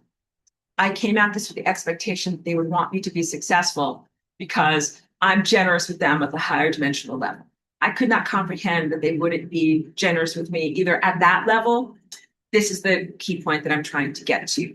Like frenemies, when something is supposedly your friend, but they're really acting as your enemy. So these sub and unconscious desires are really not supposed to be a part of cognition at those higher levels. but somehow these stars had sub and unconscious desires that were about expressions of hatred or non-celebration of me. And that when I came into this body and was in a state of vulnerability, they used that as an opportunity to express their true desires. So I've described this 25 years that I spent in the physicality realm here as their hate letter to me instead of a love letter. These are all the guys that I'm in a band with. They're very much having an impact on time and on reality structure. These are the stars of the stellar network. And they're like, oh, that's Aurora. Like, she's pretty big. We want to see her down in the toilet. We want to see her like struggling or not having enough or somehow diminished.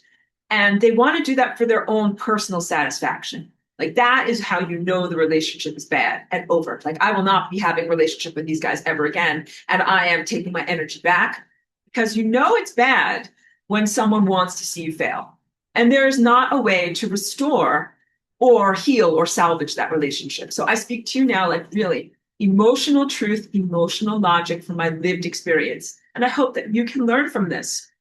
When someone or something or a group is so obviously malevolent towards you, is so obviously hateful towards you, and so obviously wanting you to fail, and coming up with every single distorted narrative for like why you can't have this and why you can't be that and why something bad happens to you and why it's always bad like this, like, just know, like, they hate you. They hate you. They don't want you to succeed, and they're never going to change, and that's just the way they are. And that is the level of acceptance that I've come to, like, over the past week, when I'm like, okay, talking to you about the flaws of the sun star, but I'm like, let's withhold judgment and blah, blah, and the rest of the stars and see if they're corrupted too. Because the concept is like, is there something like the star from Atlantis was great, but then he whatever drank a potion and went insane. Did he spread the insanity to the rest of the stars? The answer is the rest of the stars had fucking problems and were insane during the time that I knew them in the higher dimensional levels. And I didn't see it and know it then. But now that I'm in this position of vulnerability where I actually relied upon them, they loved fucking me over. They loved dropping the ball. They loved doing a bad job. And they liked doing a bad job with some amount of shielding and scapegoating, where they could say, it's not our fault. So they could still kind of be in my life as these evil dead weights that are like, siphoning and taking energy from me, but not really giving to me. All very distressing. And that is not at all what that relationship is supposed to be. And the disappointments that I'm experiencing now are, they help you to stay alive, like necessary disappointments. Because if you go into the solar portal and you're like, come to Jesus, like you're like floating up to Jesus, right? Like I heard this is the Christ sphere. Like, I'm ready for my love bomb now. You will die. Definitely, you will get incinerated. If you're like, judge me and see if I'm worthy, it will be like, incinerate, you're bad.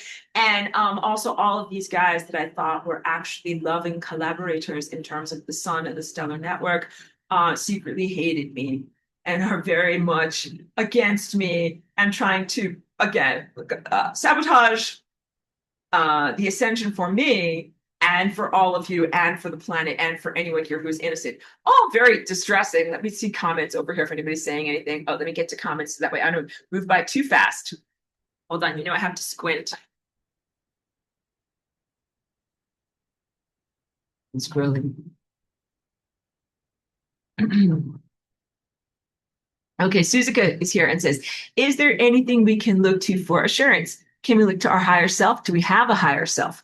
The answer is, like, I cannot comfort you or be like, there, everything is fine. Like, here's what I can say to you. Like, you are in danger, girl. That's what's going on. Like, everything is not okay. You are in extreme danger.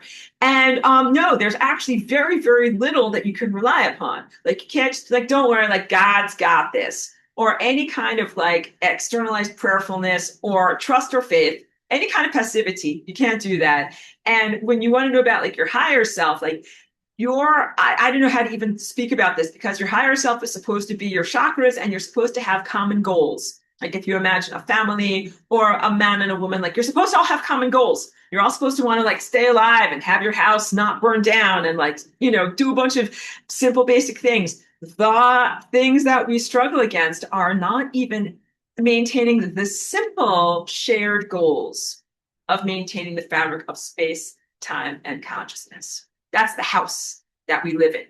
So if your higher self is an extremely flawed chakra system that is burning down the house, you can't rely on them.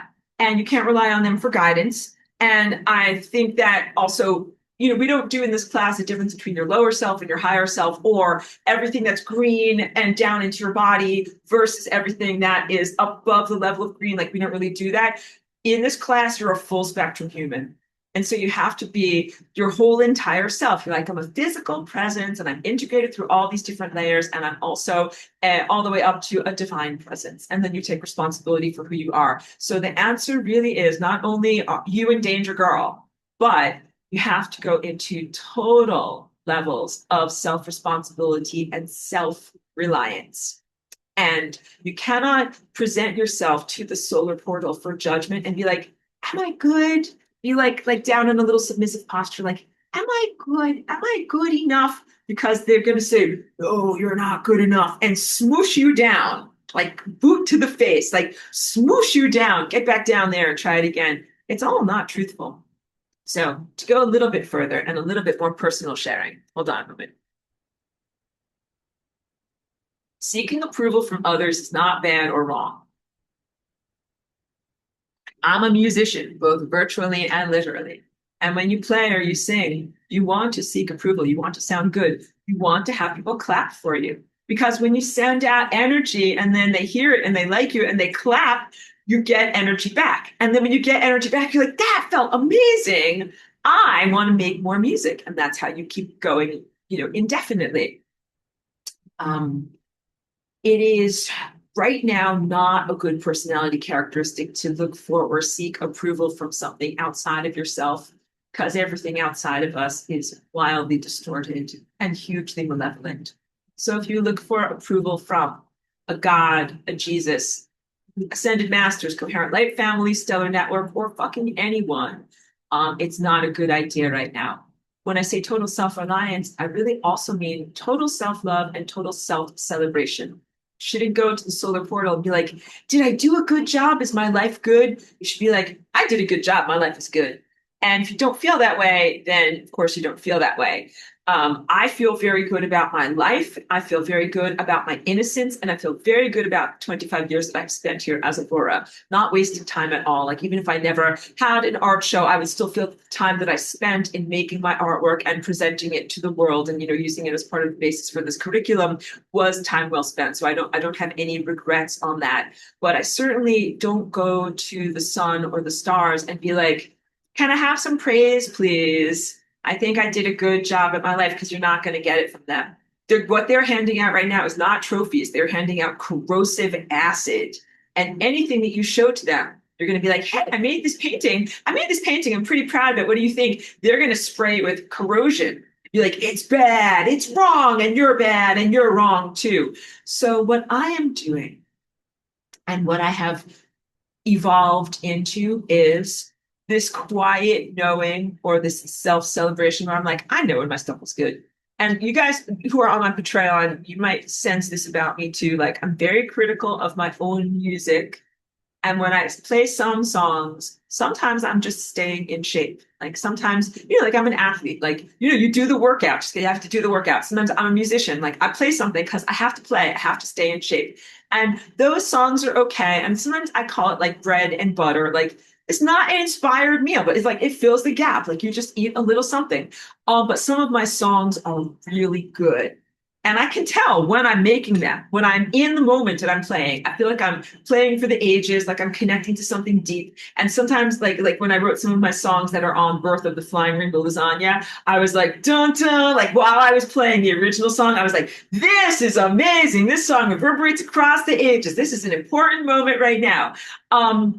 It. So it's like, for me as an artist, I would say, and so right now I'm being like a creative mentor to any of you. I'm being like, yeah, like the fertility of the moment. You know it. When you are in that moment, you're like in a genius moment. and you're making something really good, like this, I'm doing it. I'm doing it. And also like, don't judge yourself too harshly. Just like stay in the groove. Be like, yeah, I'm doing it. Groove, groove, groove. And then, afterwards, like you don't really need someone to come along and bop you on the head like with the magical wand, be like, ding, like you're a good musician. Like you know it. You know that you made that thing, and it doesn't matter if 12 million people hate your stuff. You know that you did a good song, a good job on that song. All right. And each one of you has an analog of this thing that you're like, I know I did a good job on that thing. It doesn't matter what anyone else says. That's how you have to be in this moment. And it is very much the hyper self-reliance of abused, neglected, and exploited people. You're very traumatized people. So I'm apologetic that you have to be that way, but I'm here with you. And we each have to praise ourselves and claim ownership of the things that are like in your masterpiece. When you're looking at your life, you have to be like, here is my life, like the creative expression of my life. And the parts that I think that look the best or that are most beautiful, like this part over here is fucking awesome. This part over here, so good, so good, so good. And then you could be honest too. You could be like, no, like that was a fuck up and that was bad and that was bad. And that's also okay. And like this whole sense of like, we're going through a judgment. Got it? You guys totally got it. You connect with me. Going through the solar portal, going through a judgment.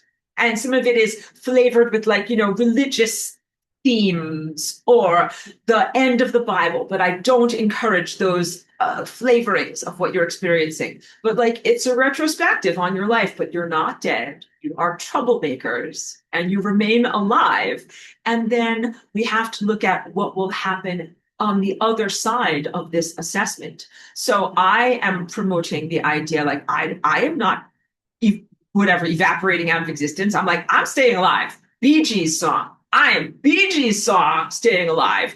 And I'm not going to get 5G corroded out of existence. So we also have to talk. I know last week, a wonderful student asked, like, what do we do about the 5G?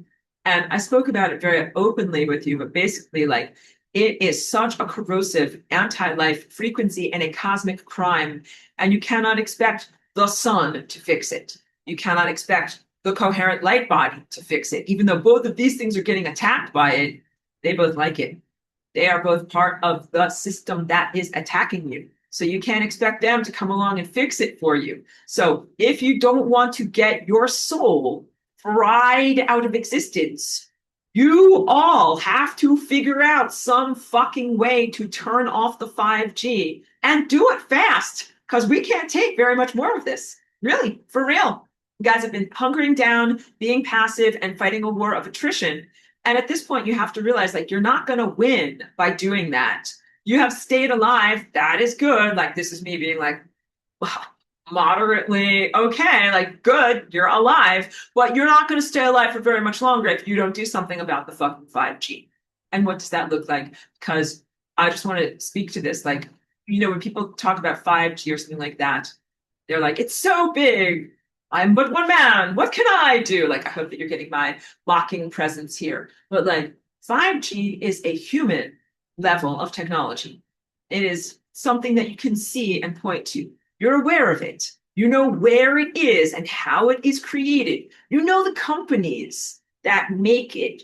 You know where their funding comes from. You know where the factories that make these things make them. You know where they blast off from. In fact, Vandenberg Air Force Base, the Space Force, is like right down there in Santa Barbara, not that far from where I live. Some of these people who are assaulting you with 5G are in your communities. So this is not just an abstraction. It's very easy to be like, oh, like, I'm so weak, I can't do anything. The sun is a bad person, or ascended masters are a disappointment, or my blah, blah, this or that. But like, 5G is right in your fucking neighborhoods. You got to get rid of it. Don't go into disempowerment. So some of you are going to be like, okay, great. I'm just going to imagine that it changes.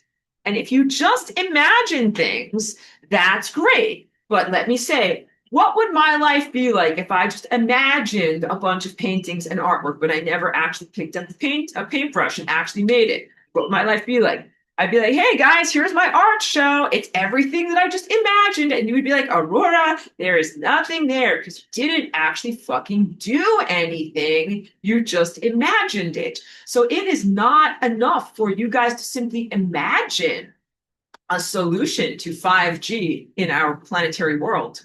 You have to imagine it, and then you actually have to enact that imagination.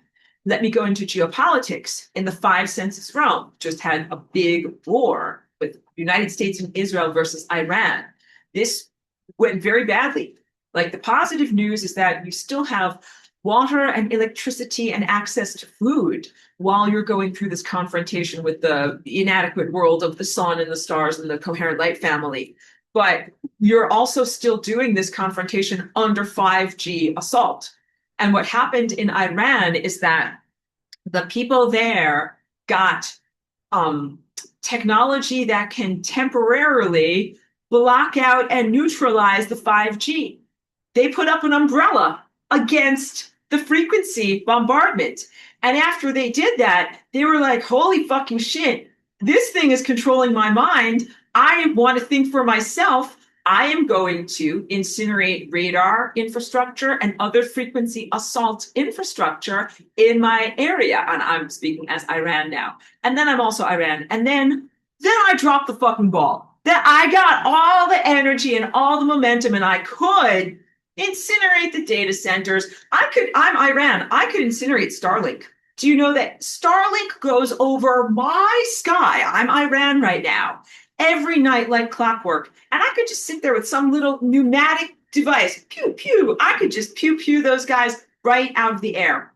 Why the fuck do I not do that? Because of a gentleman's agreement amongst world leaders.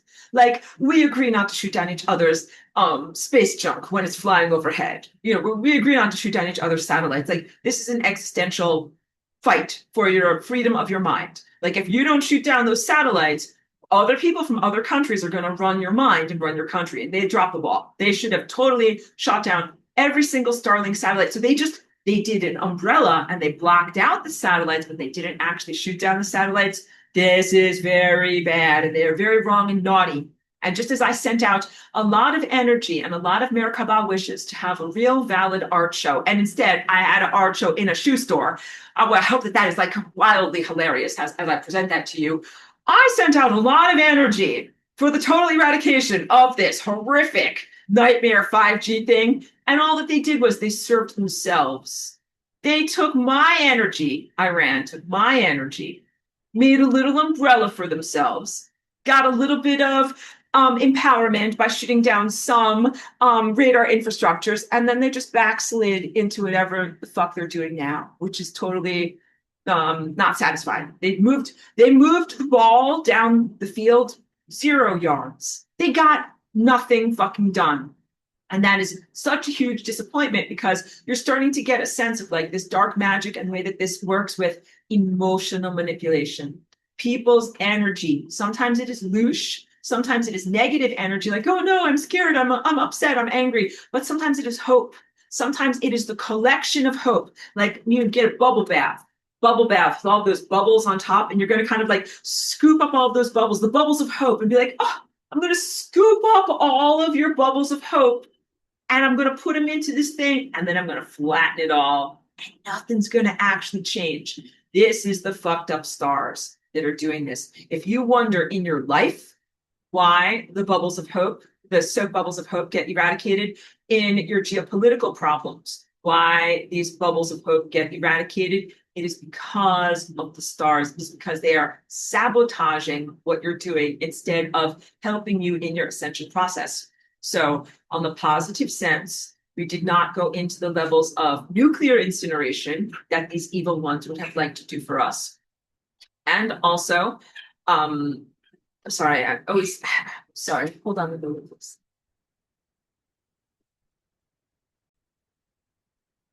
That little break, we got to attend to Cheeky. The momentum for being able to confront the negative power structure was intentionally sabotaged and diminished.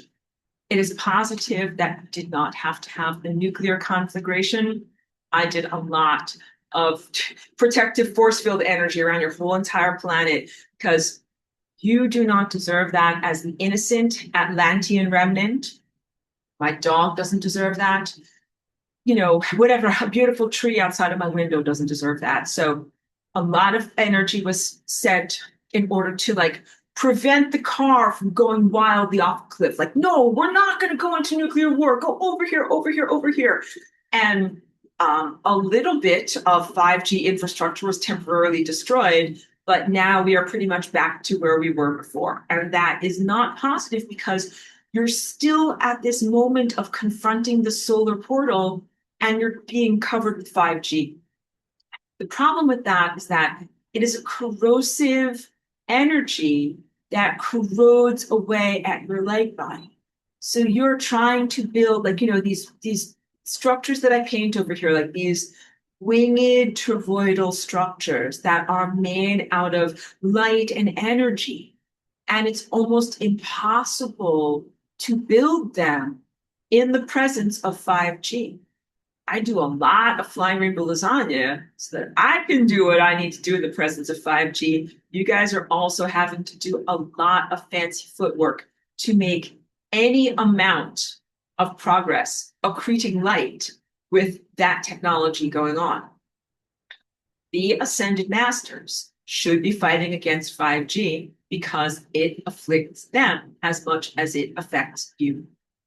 In my writings from whatever 13 years ago, I talk about the relationship that you have, your physical body and your light body, right? You're the physical body, you're the red layer, but you're also like the orange layer, human emotions and mammalian emotions, and the food layer, and you're also like the intellectual layer, right?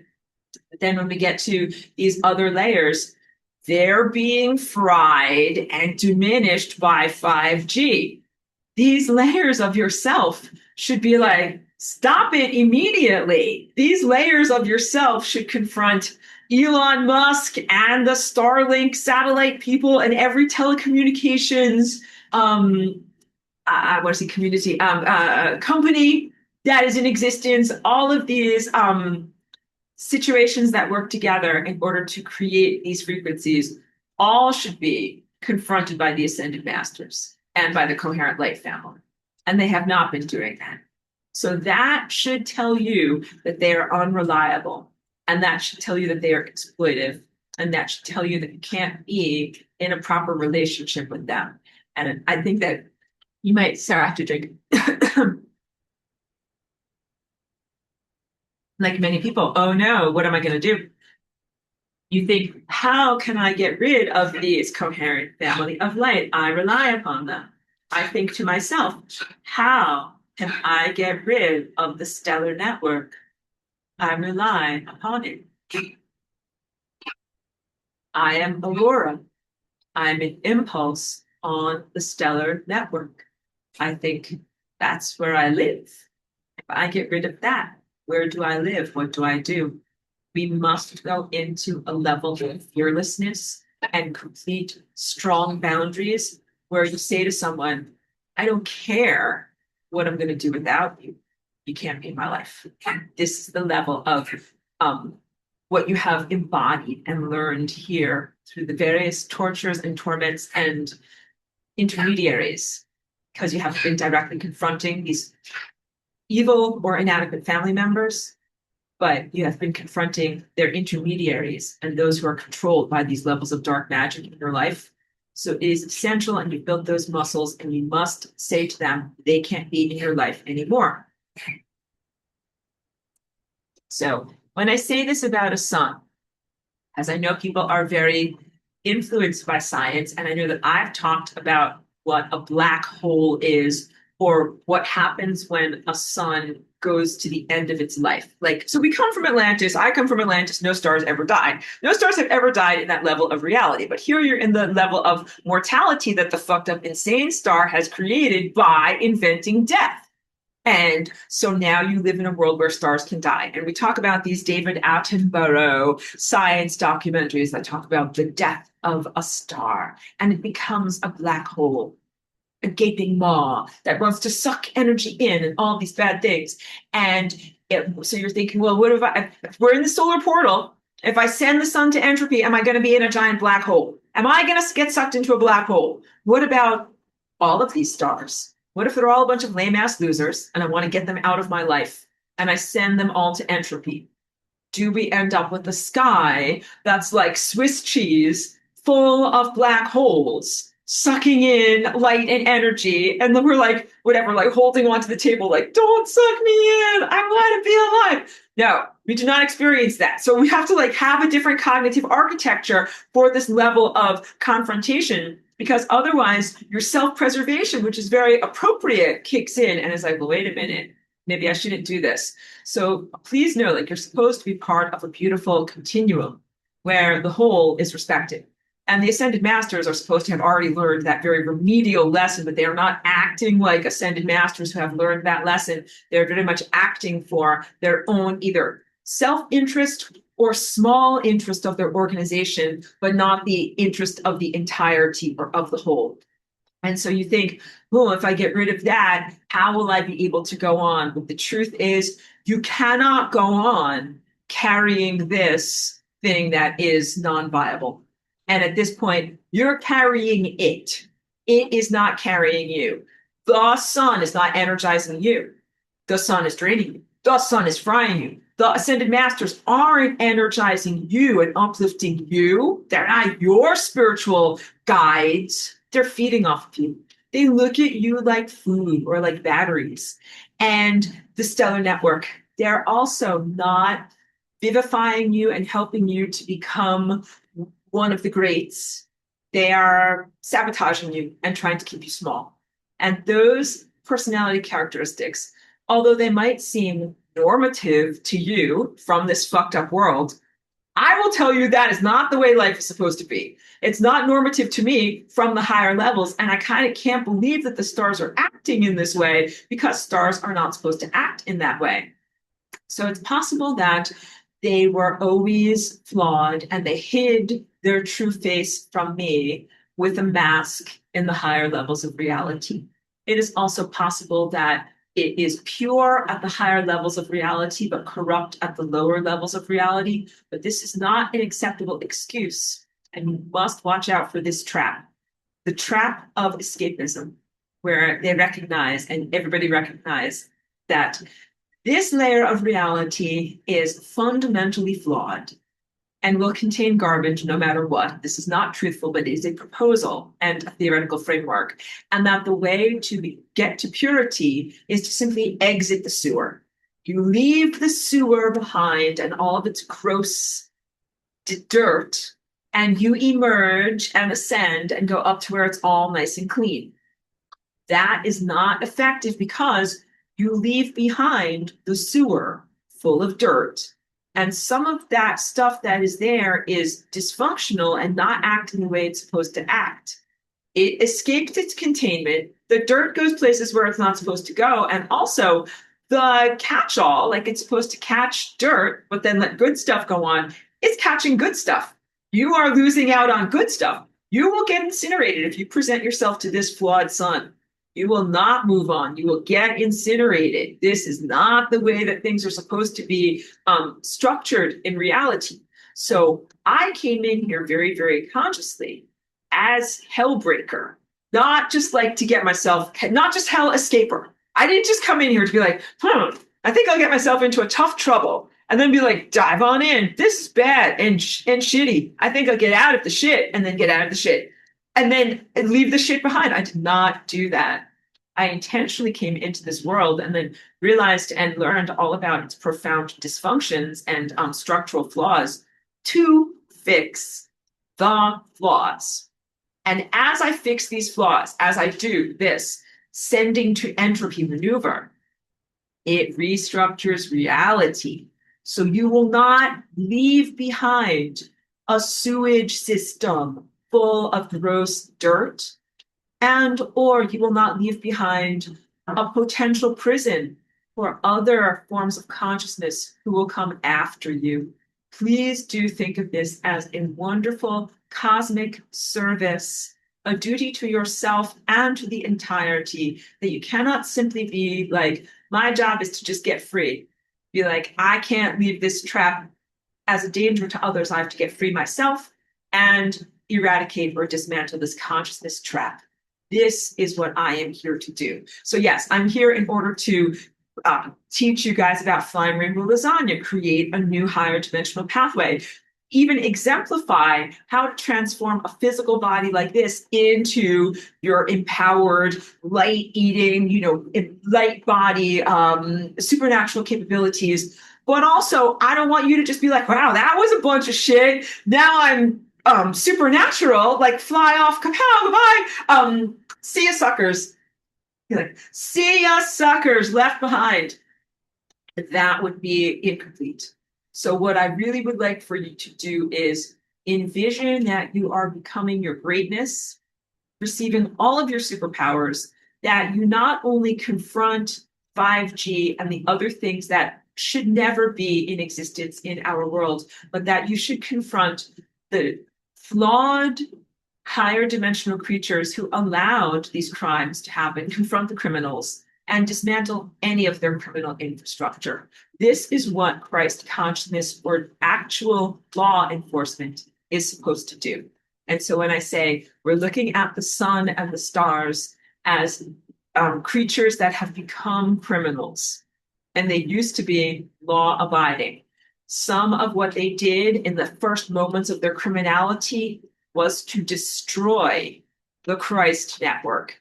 And although the time language is difficult, in this material world, I experienced that in 2021, where I did have some good rapport. So like I had difficulties with manifesting, didn't have the length that I really desired and sent out and requested, had a lot of power struggles and dynamics with the band and the stellar network. But remember, the Christ consciousness network is separate from the stars. And these really are cosmic law enforcers who go around making certain that the structure of reality is upheld. This is wildly different than Christian grooming of the theology in your world. So I don't connect with any of that language or ideology. It's also very different than the theosophy of someone like Gigi Young and what she's teaching you about the solar sphere, the consciousness energy known as Christ. It's like, that is like in a perfect world, and this world does not exist, and that you're not going to have that anymore. Because the first thing that these corrupt criminals did was incinerated Christ. Just like you're now being beset with this 5G, it's technological frequencies that incinerate your soul. Those guys got incinerated. And that was one of the most difficult things for me to cognitively comprehend, because in my mind, they're unincineratable.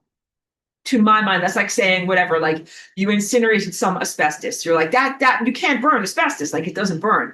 So I couldn't even comprehend that. But somehow, so this is the key point that you have to know, technology is somehow making things possible that should never be possible. And that's why you have to be an avatar of justice, because time should be eradicating structures that are completely dysharmonic. Like you're too dysharmonic to be alive. You're dead.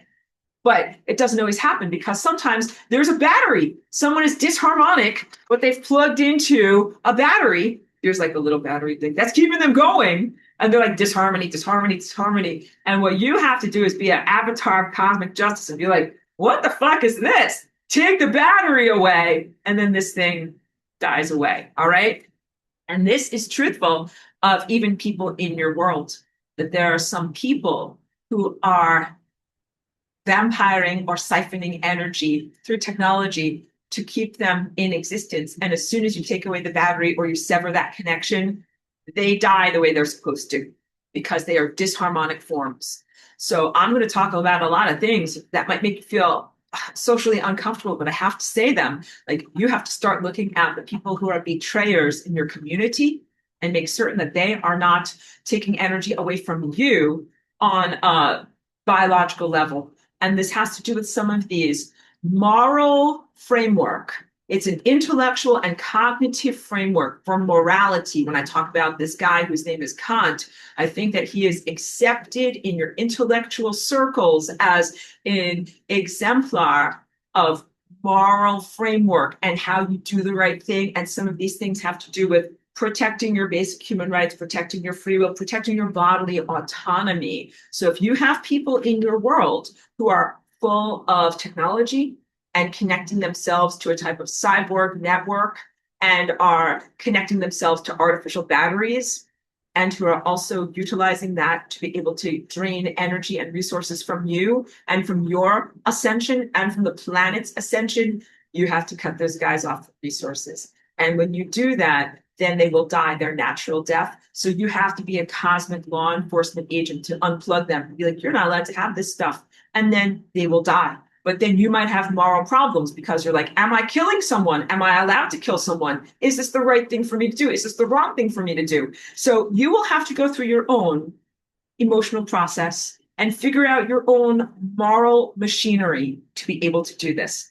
I hope that you get that shit together fast because you are being drained and incinerated in this moment. So I have done the things that I need to do for myself, like create my own moral architecture that I can articulate in a rational sense of why I do what I do, who I do it to, and under what circumstances. The truth is that the moral machinery is secondary to my insight, and that comes from my math. So I do it because 1 + 1 = 2. When I do the flying rainbow lasagna and when I unplug people from batteries and other forms of vampiring, what I'm doing is following this dictate of larger, higher dimensional math. So I'm not just keeping myself alive. I'm not just acting from personal self-preservation and survival, although that is a valid and primary part of this architecture of moral righteousness.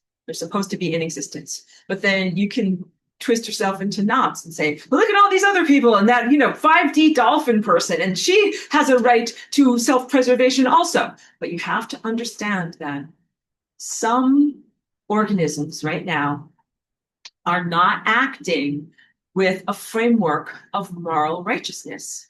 Like if you look at the myth of a vampire, again, never to re-energize these, not to have you revivify the concept.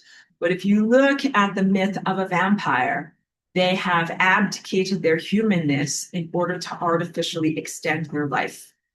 Cannot project upon them the same levels of moral machinery, or machinery is not the right word, motivation and framework and guidelines or boundaries that you as a living creature have, including like respect for your own life and respect for other people's lives. So you have to understand, even as you are becoming the Christ network, becoming cosmic law enforcement, choosing the moral boundaries or framework that you use to guide or describe what your motivations are. It is incredibly important not to ascribe those same levels of boundaries and motivation to your foe.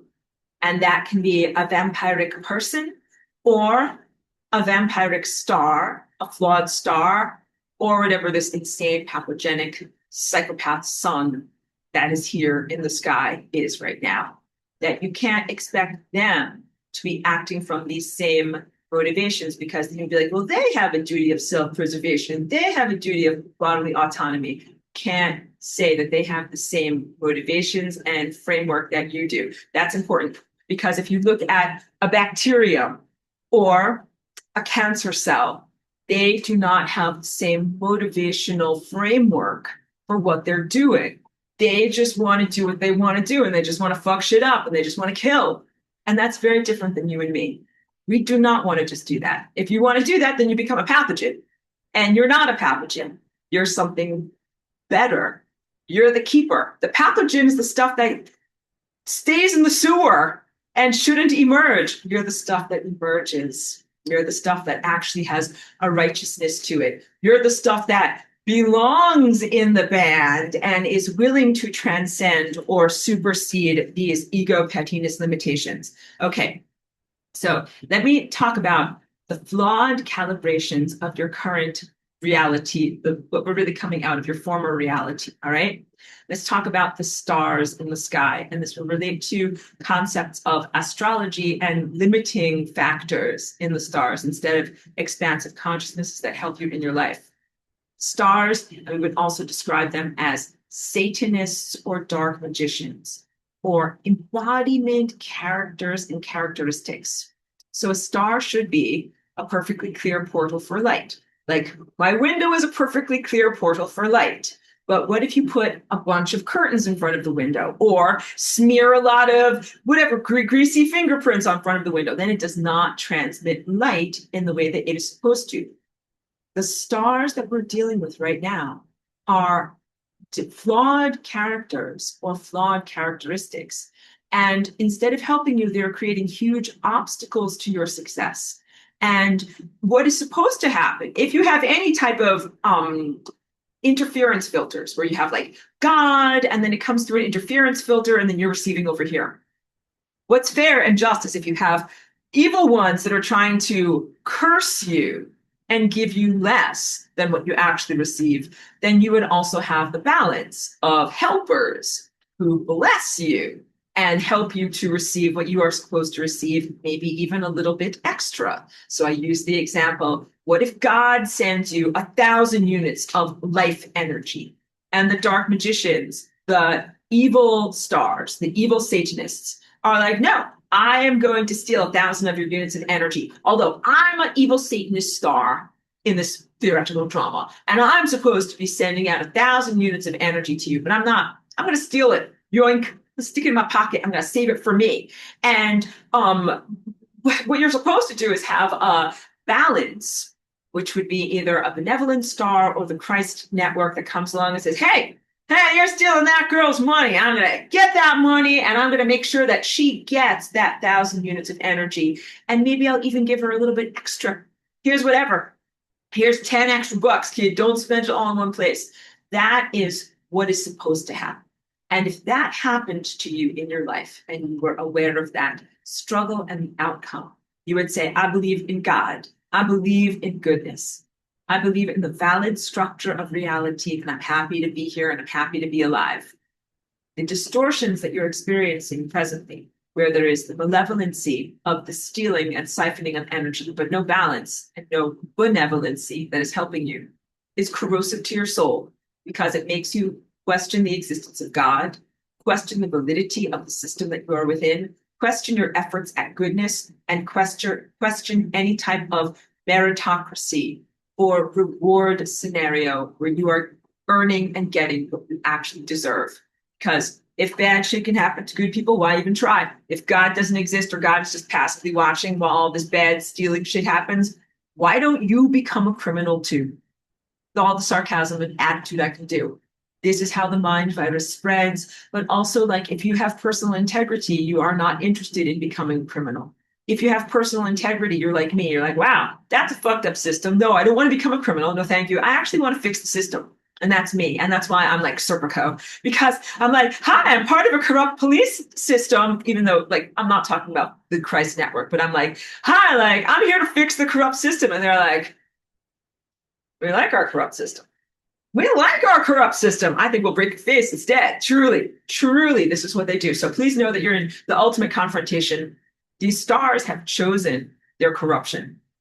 They have chosen to do criminal activity. And part of what they do is intending to corrode you into being criminals like them. And then if they can do that, you can all ka-chunka down the stairs. You know what I mean? Like fall, fall, fall, fall, further, further, further. It's terrible, terrible, terrible stuff. Okay, so this is a big clue about what is going on with the stellar network withholding or stealing energy from you that they're supposed to send to you. They're supposed to send you light codes for your body and also edifices of time for your life. And if I held up my little toroidal sculpture, who writes these timelines? These come from God, but they come through the sun and the stars as collaborators in the structure of time. So it's hugely disappointing and exploitive to time that so many negative, unhealed, and outright bad math time edifices are being emitted, because time suffers immensely. When a bad, distorted reality creation timeline is emitted, you, as a flesh being, suffer greatly.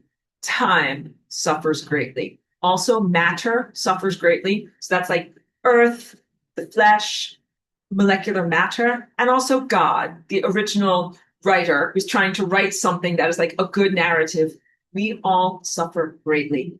So right now you're experiencing the duper's delight of the sun, the stars, fake ascended masters, things that are stealing from you. They get a temporary lift and they feel temporarily good. Matter, the planet, you and your lifetime itself all suffer. It's exactly like gamblers or substance abusers who feel a temporary lift, like, oh, like I got something for a minute. They feel good for a minute. Then they need more and they need to steal more in order to keep on being falsely elevated or fakely good. Okay. So let me talk to you a little bit about my personal story.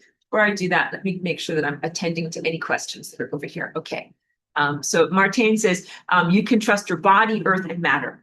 Absolutely. Good affirmation there. And I've spoken about that too, that there is an enormous amount of true information, true divine intelligence, and genuine love in those things that you mentioned. You should have love for your body. So many of the agendas and technology and ideologies that are harmful and corrosive are about hating your body or somehow denying your body or somehow getting out of your body. Think about all these things that are about meditations to fly out of your body, extreme diets to deny your real appetites or to change or transform your body, or any other levels of extremism that people are doing for their body, and more mortification of the flesh and other sacrifices and things like that. Those are all not healthy and not good for you to do. You should be in an awesome relationship with your body, and you should recognize that your body is not just like your car that you're driving and that you're mildly disassociated from. It's 100% you and a big part of who and what you are. And your body is connected to earth, and your body is connected to matter in the material realm. And these are like your quantum empowerments. So far from something that you should discard and throw in the bin, you should embrace these aspects of yourself. And you also can really know that these are what you own. You are fully in ownership of your physical presence. This is your stuff, your matter, and nothing can take it from you. So we struggle a lot, and I think I spoke last week very well about this, against the sun's erroneous forms of ownership, or whatever the demiurge would say in ownership of you as a confined being, like in captivity. Like I had birds in captivity. If something is owning you, if something is looking after you, if it says like, oh, I own you because you're living in my little cage, my little humanero that I built for you. It doesn't own you. It does not own you. It does not own your soul. This pathogenic, insane solar light object, it doesn't own you. You own yourself. You own your body. And what we're going to go into when I talk more about the stuff from lesson 14 is quantum observership. In Ascension, what you're really doing is moving past all of these mythological stories and anthropomorphic levels of consideration. Like a god, a man with a beard is making the world, or a sun, a bright object in the sky is making the world, or whatever. A bunch of dark magicians are around a cauldron, stirring it up. They're making the world. But what you are really doing is creating the world out of your observership and the ovens in front of your eyes. These are all activities that happen in your body, and utilizing your body architecture, and utilizing your consciousness, and utilizing the world of matter and earth that you see around us. So we're going to go into a lot of this, like, well, what the F can you trust around here? Martine's speaking very well at these things. And you have to, when you're in this moment of going through the solar portal and you're like, oh, I can't trust that guy, that's the sun, or this false astral Christ or whatever. Like his face is covered in maggots and corruption. He looks like that guy from Beetlejuice, like blah, like a horrible, gross thing. I definitely don't want to go over there. What do I do? Please embrace your body. So this is the dichotomy. You're moving into the solar portal, you're accelerating, and the 5G is trying to corrode away some aspects of your eternal presence, and you're being assaulted with lies that say that you're somehow unworthy as a presence and that you should be corroded. What should you do? Should you embrace the corrosion, embrace the guy that's corroding you, embrace the excuses and the technology and the bad frequencies, and the bad religious ideology? No, put that stuff in the bin. You should embrace your body. You should be like, go into your body even more than ever. So really, your body is a complete world. It does contain everything, including divinity and connections to divinity. It contains a library of information that is of infinite potential. And you should both embrace and protect the fragility of your body. We are not meant to be subjected to these 5G frequencies. It really harms the mitochondria, your inner ear, aspects of your neurology, your hair, so much. We have to stop this assault on our physical body. Suzuka says, I feel like I do get assurance, like a warm feeling that says, yes, this is the right way. It feels like it is part of me, maybe intuition, but not real sure. Okay, that's good to know that you have that. And yeah, thank you for celebrating that Chiki is doing good. Patricia says, aren't we in a hologram? Is it possible that you are perceiving a simulation or a holographic insert? I'm not saying that 5G isn't doing what it's doing, or the sun isn't fake, but that perhaps the hologram is being purposely distorted for us to be diverted to create more destruction via our beliefs, not disputing, just asking. So we are not in a simulation. We're in a genuine, miraculous biological world. The concept that we're in a simulation has been brought here from the garbage from Mars and from the unhealthy psychopathic sun to make people think that you are in a simulation and that rules of reality don't apply, consequences don't apply, that there's no accountability, that there's whimsy and randomness, and that there's no real God and no real responsibility. And all of those are really super corrosive assertions. So you're not in a simulation, but you are in a biological world where frequency is being used to make you feel disassociated. So just to understand like that disassociated feeling, like if you're like, am I in a real world or I'm in a fake world? That's like being intoxicated or drunk or drugged in some way. You're not supposed to feel that way. You're supposed to feel like I am in a real fucking world and that guy is really fucking assaulting me. You shouldn't be ensconced in some false reality thing. So yeah, no, all these things where it's like Elon Musk says we're in a simulation or whatever. Some stupid mathematician on PBS says we're in a simulation. Like these are all fucking losers from Mars.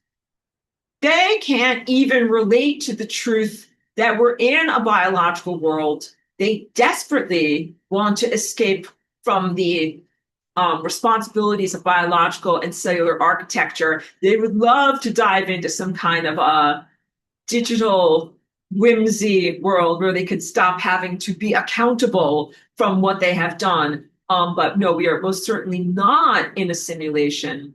And I hate these guys from Mars so much because part of what they do is create frequencies that make you think that you're in a simulation. So their frequencies erode your natural angel wings around you and then implant a false idea that you're in a computer matrix or in a computer simulation or God is just a computer programmer. And all those things are total fucking lies. But to them, those lies are not more palatable, but they are more believable because they are closer or more reverberative of the truth of what these things are, which are non-real presences. The garbage from Mars can never ascend. And for it to experience reality might look at this world as a dis-reality, because no matter what Groundhog's Day cycles those consciousnesses go through, they will never get to that alignment with divinity because they don't come from divinity. So they don't come from divinity and will not be returning to divinity, and they emit false shit lies that say that you're in a simulation. Reject all of it. Don't analyze it, but definitely reject all of it. Totally. All right. Totally good. I'm glad that you asked that question. You can catch it in the archive. All right. Mary Ellen says, I'm sorry, Aurora, this has happened. I was actually thinking about this early this morning, but I didn't believe it. I know. So these things can be very, very challenging to come to a comprehension about. And you can really use as a genuine example, like anytime if you have been in a relationship, you're like, maybe it's a business partner, or maybe it's a husband or a wife, a lover. It's someone that you relied upon and had shared finances and entanglements with. And then at a certain point, you have that moment, that oh shit moment where you're like, oh shit, I actually think that person hates my fucking guts. And that I shouldn't have entangled with them. I didn't know it at the time. And now what do I fucking do? This is the oh shit moment. But you're doing pretty well at being like, you know something, this is not going to destroy me. We could sing that song, I Will Survive. A lot of disco songs, a lot of disco resiliency. We're gonna do it. We're gonna dance our way through this. But no, for real. I use humor. I use music. I use my internal levels of resiliency. These fuckers are not going to kill me. They're not going to fry my soul. And also, I hope you feel similarly. My soul is a treasure. I'm not going to let stupid doo-doo heads destroy my treasure and who I am and what I have. I'll read more of this and then I'll go through more of my notes and sharing.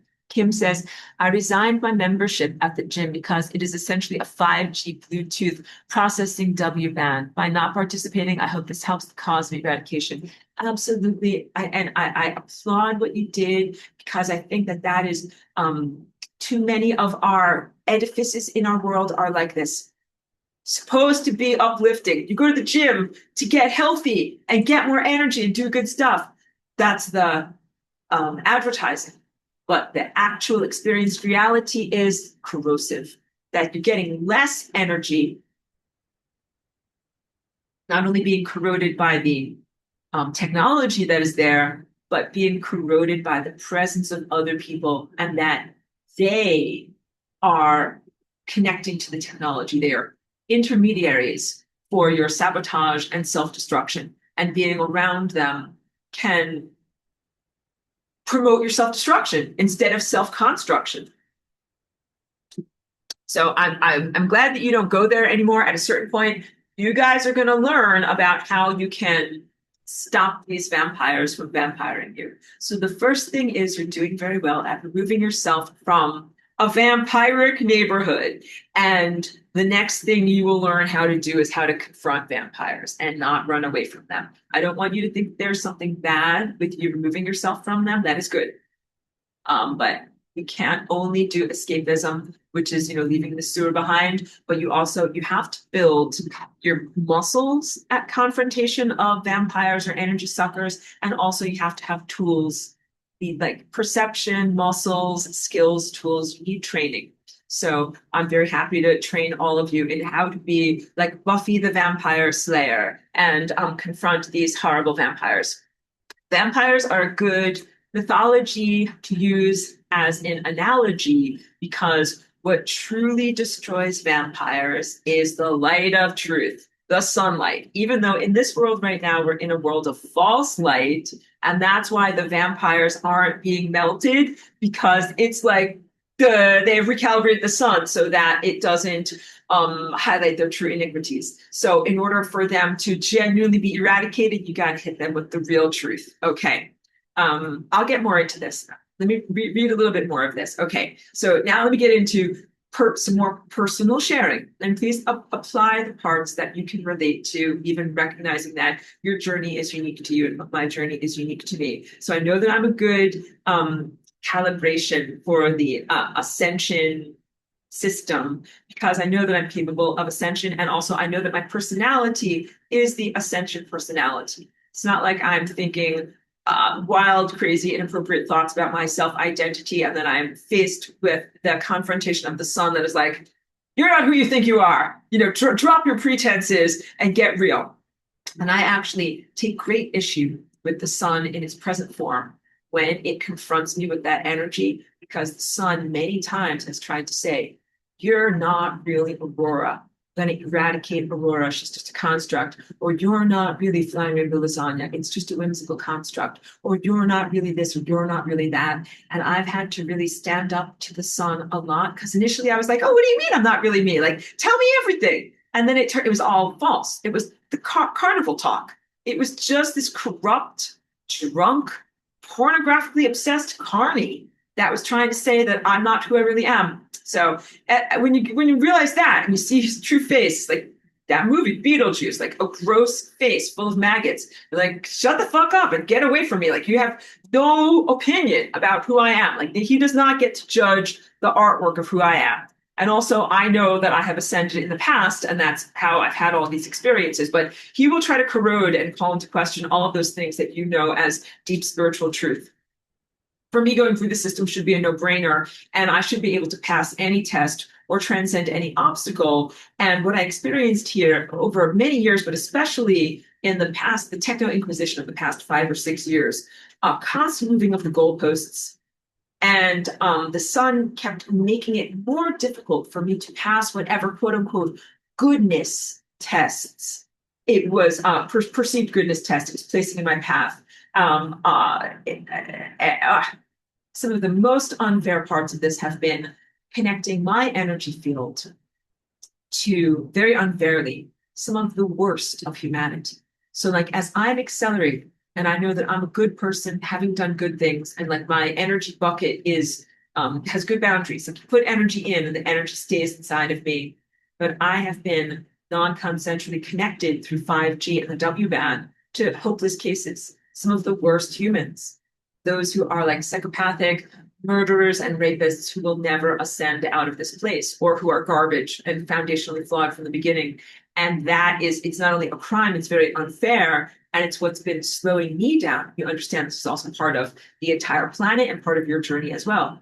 So I come from the stellar network, and I've always been honest that life up there is not perfect. And that part of what I did was go on educational missions to improve and to perfect things and to debug systems. And it's actually, I love doing it. It's what I'm really, really good at, and I'm happy to do it. But I've also portrayed that I've been playing with the band and co-creating and sustaining events that are life affirmative for our whole fabric of space, time, and consciousness. So I've been portraying this as like, the world isn't perfect at that level, but that I had good social support from what I perceived as my coherent family of life, the life and light, all the other stars, the band.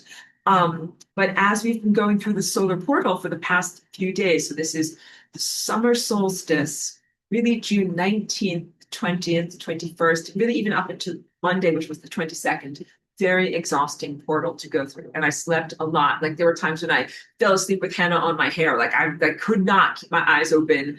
This is how exhausting this experience has been. I'm only starting to see the face of the sun and the stars as truly distorted characters who are grotesque personalities and not truly loving presences. So really, this is only within the past couple of weeks that I'm starting to see their true faces and interpret them correctly for my whole relationship with them. The stars and the sun might try to gaslight you or me, and they will say, they'll say, "You're crazy, woman, you're crazy," right? But to be less hilarious, they will say to you things like, "It's just distortion fields. Don't be fooled. We love you." And this is all very, very unfair, because what's happening is they had true animosity that was hidden and under acknowledged. I've been through 25 years of their hate note towards me. And as I internalize that and confront them with it, they pretend it away and say, "You're just crazy. You're just crazy. You've just got a bunch of nanotechnology in your eyes that we allowed to be placed there, and that we programmed, and that we put there, and that are making our faces look ugly. Don't blame us. We're really still your friends." Do you understand? None of that works. None of that works. If they made that technology, if they allowed it to be erected, if they placed it in front of your face, whoever and whatever they are, it should be eradicated. Do not fall into the trap of thinking that you have to heal the thing that you once loved. Like, I loved the sun of pristine Atlantis. And when I look at it now and it looks like a dead Beetlejuice face, maggots, I'm not like, "Oh no, like something sad happened to you. Maybe I can fix you." Cannot do that. You have to be like, "You are a gross maggot face. I don't want to have anything to do with you." Okay. So please recognize that for anything that you have been bonded with or had a love and an expectation, if it's gross or dead or now a criminal or a disappointment, don't try to fix it. Don't try to, you already got it. You already got it, because you already learned those lessons from your physical embodiment here. Okay. So they try to dismiss their ugliness as if it is my self fantasies, as if it is my insecurities, as if there is something wrong with me. And these are some of the most corrosive aspects of this. Like if I'm going to say that they are violators, and they're like, no, like you are imagining me as a violator, but I'm not actually that. So that's some of the worst and most corrosive stuff. I'm going to go back into my notes, but let me tell you that one of the things that has been the most obvious and like cuts through all the bullshit realizations between myself and the sun and the rest of the stars is like they very much protect violators in reality. When I start to send the violators or the violation gene to entropy, they get very upset. They're like, oh no, that's us. It's part of our defining feature. And I'm like, well, none of these realities would ever happen if not for like forced mating. Like either people, boys and girls, forced to mate, or planets, Mars being forced into Earth or Atlantis. And these presences, like the sun and the stars, who are very flawed, have tried to defend that. And I'm like, it's indefensible. Can't defend that. It is inherently wrong. So there are aspects of seeing, like, I see their true faces. I see who and what they really are, and I cannot make excuses for them or justifications for what they really want to do. And it's terrible when you find out that someone that you loved actually is a rapist and that they would actually do that to you or to other people, and that they have even a type of fantasy of you being incapacitated and violated, and they're watching and they're like, oh, I'd love to help you, but I just can't. Does that sound like every excuse from the sun, the stars, the stellar network, the Jesus crew, the astral group, the astral lower astral group, that you're always like, oh, help us, like we're being violated, or you as an individual being violated, and them to be like, sorry, like I'd love to help, but all I can do is pine away and make a face. It's terrible. So we are in this moment concurrent with the moment of invasion of Atlantis, where you can't just be like, oh no, like, we're going to be violated and something bad is going to happen. Like, the planet's going to be violated, the genome is going to be violated, people's reproductive capacities are going to be violated, and a lot of unwelcome people are going to come into existence as a result, who are then going to continue these cycles of violation. You can't just say like you can't be passive, and you have to recognize that this is the sub and unconscious desire, like, of allowing these things to happen. My words didn't say it correctly. Let me say it in a more personal and personable way. The stars that I played with in the band, as it were, at higher levels, really wanted to stand by, supposedly in disempowerment, watching me while I am embodied somehow being violated. That represents their deep fantasy of something they would like to see happen to me. And none of this arises from me. So in the last two classes that I did, we talked about the violation or the hijacking of like your future sensing chakra, like what you use to look and anticipate the future. That there is some salacious hijacking there of looking at, like, this is your mind's eye, looking at things that you should never look at. Like, what if this bad thing happens over here? What if this bad thing happens over here? Like, you should not be shown these different types of devastation realities. Either like, whatever, you're smashed up in a car wreck, or whatever, someone breaks into your house and chops off your head. Like, those are not going to happen. Those are great unlikelihoods. But being shown these violent images of potentials of what could happen to you is nothing from you. It's not your salacious self-sabotage desires or incomprehensible desires to see yourself brought down. It's the fucking stars. It's the evil stars that are literally receiving 1,000 units of energy from God, where you're in an edifice of total happiness and goodness. And then they take 99% of that energy, use it for themselves, and send out 1% of the energy. And it comes in the form of these distorted imaginings of your future that are about the worst things happening to you. That is very different than a cautionary tale. This seeing of your mind is supposed to be able to allow you to look down the road and see what's happening in your future so you can make good decisions. It is not supposed to be used as a type of assault where you are constantly assaulted with bad realities that aren't going to happen, illusions, and things that are extremely, distressing imagery.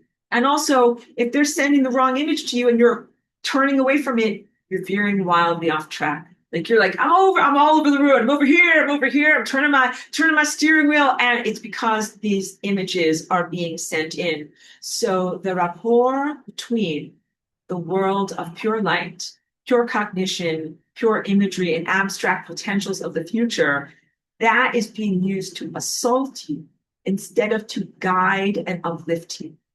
And the characterization of the other people in the band that are like doing this on purpose because they want to see your car veer wildly off the road. They want to see you die, have bad diseases, have pathogenic outcomes, or be violated. And they want to watch. And then they want to have duper's delight, which is where you come to them and you're like, bad things happened. And they're like, we know bad things happened. We not only watched it happen, we made it happen. We allowed it to happen. We celebrated that it happened. When you're in that type of extremely hostile relationship, like you can't go to them for help. You can't go to them and be like, I'm just going to trust in them. They're going to help. They will not help. And you also can't be like, I'll trust in God. I'll trust in this. I'll trust in that. You can't do that. You're in danger, girl. You in danger, girl. You got to do something. Okay.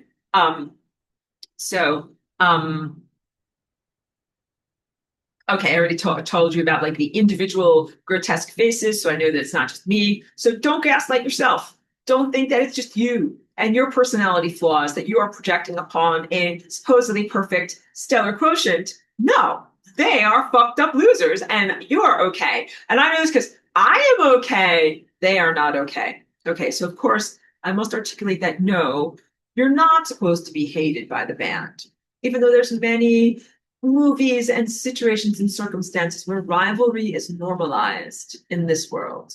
Whatever, beauty pageant culture, right? Like everybody's always knocking each other down. That's not what the stellar network is supposed to be. To contrast, you are supposed to be loved and celebrated by them. And this is not some gross integrity test to see if you're worthy of ascension. It's them showing their true faces. So not only is it a corrupt carnival where they're constantly moving the goalposts and you have to jump through more hoops, their true faces is that they delight in your degradation.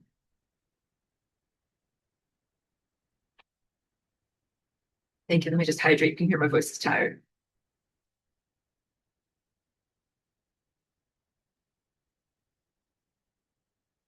They delight in your degradation. They're not helping you to be uplifted. And this is not how we learn.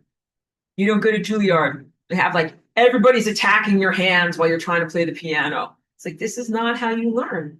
This is not anything about the way it's supposed to be. Okay. Okay. So back to my relationship as Aurora on the stellar network, or like my higher dimensional level of self. I thought they truly loved me. And I gave to them out of my true generosity. And I thought that they loved that I was intelligent and that I was good and that I was orderly and that I was making efforts to make the music of life better, like in fixing things and enforcing cosmic law. And that is not how they looked at me at all. Now I am doing a reassessment of my life with them at that level, my choice in the moment to come in as Flying River Lasagna, and everything after that. I'm going to reiterate this. I already told you this, but I'm just reading my notes here. I think that they really only loved my energy. I don't think that they really loved me. I think they loved that I was rich and they like to exploit my ideas, my capabilities, my band equipment, but that they took that energy from me while feeling themselves a deep resentment, maybe some form of their own crappiness their own non-celebration. But again, these are emotional illogics and fallacies that I don't really connect with because they do not exist at those higher levels that I exist at. So it is really incomprehensible, but somehow the ongoing theme is somehow poop is at a higher level. Like the sun star is a pathogen and it's like psychopathic axe murderer. It's poop. It's not supposed to be at that level. When we play the music of life in the stellar network, God sends out the musical score, like the composition. You have to follow the notes to be alive. If you do not follow the notes, you definitely cannot be alive. And the things that you add that are like not part of the composition, like you are totally responsible for that. The stars, the stellar network, and this sun star that is here, like here's the lines, the notes are on there, and then they're adding poop to it.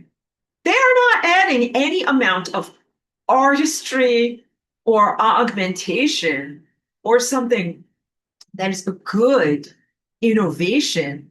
They're adding poop. So again, God creates and writes beautiful narratives for you.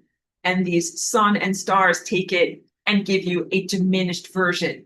They added the poop. The poop does not come from God. Now you can understand this can make people question the existence of God, especially if you experience a lot of poop in your life and very minimal amounts of the pristine signal that comes from God. So when I invented Flying Rainbow Lasagna and I came into flesh and into physical reality, I took a big risk and I am vulnerable by being here in the physical world. Like I have a body, like any one of us can be vulnerable if you're in the body. Beyond the expectation that they would all do the same thing, they definitely were tasked with protecting me in my early innocence from bad things happening to me in reality and also with furnishing me with the things I would need to do my mission. So this is like the basic expectation. In coming here into physicality, totally correct and fair expectation, not too requiring that they would do a couple of basic things. The first thing is protect me in my innocence, because when I first came in here, much like you, I did not have good language skills. It's like being an infant, even though I was in a chronological adult body. I did not comprehend money. I did not have math skills for money management. I did not know about even eating food or the care and feeding of my physical form. I didn't know so many things in my innocence. And what you're supposed to have is effective, coherent, like family or stellar parents who protect you while you learn the stove is hot. And also, you're in a body that can be injured. Like when I first came here, I didn't know anything about having a body. And it was not until I broke campfire stories, broke a toe when I was jumping out of bed to turn off my alarm clock in one of my early entry level jobs to get to work on time, that I broke my toe. And I remember thinking like, oh, like this isn't just a simulation or, energy fantasy. Like you have a biological body. You got to eat, you got to drink, you can break a toe. Like take it seriously. These were important lessons for me to internalize.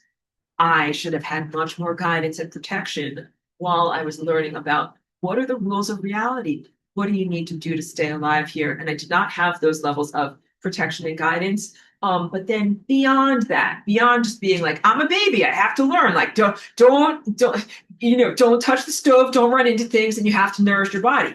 But more things than that. The stellar network was actually supposed to make sure that I had the things that I needed to do my mission on Earth, because I did not just come here to like eat and drink and sustain my body. I came here to give you guys important information and to teach people and talk about things. And in order to do that, I needed physical stuff like, not only art supplies, I needed education. Like I'm now doing pretty well. And I like it when people say like, Aurora, like your vocabulary is great. But like I had no good vocabulary. I had to learn a lot of things. I didn't know the word harmonics. There were so many things that I didn't know that I had to be educated about. And that takes time and opportunity and resources. And then also I needed art supplies. I needed an art studio. I even needed things like musical equipment. And all of these things, the stellar network did not help me with. Now, your cognitive mind or your rational mind might defend them and say, like, well, they're like ghosts. They can't give you that stuff, but like they have an important impact on your wish making, on wish granting, on reality structure.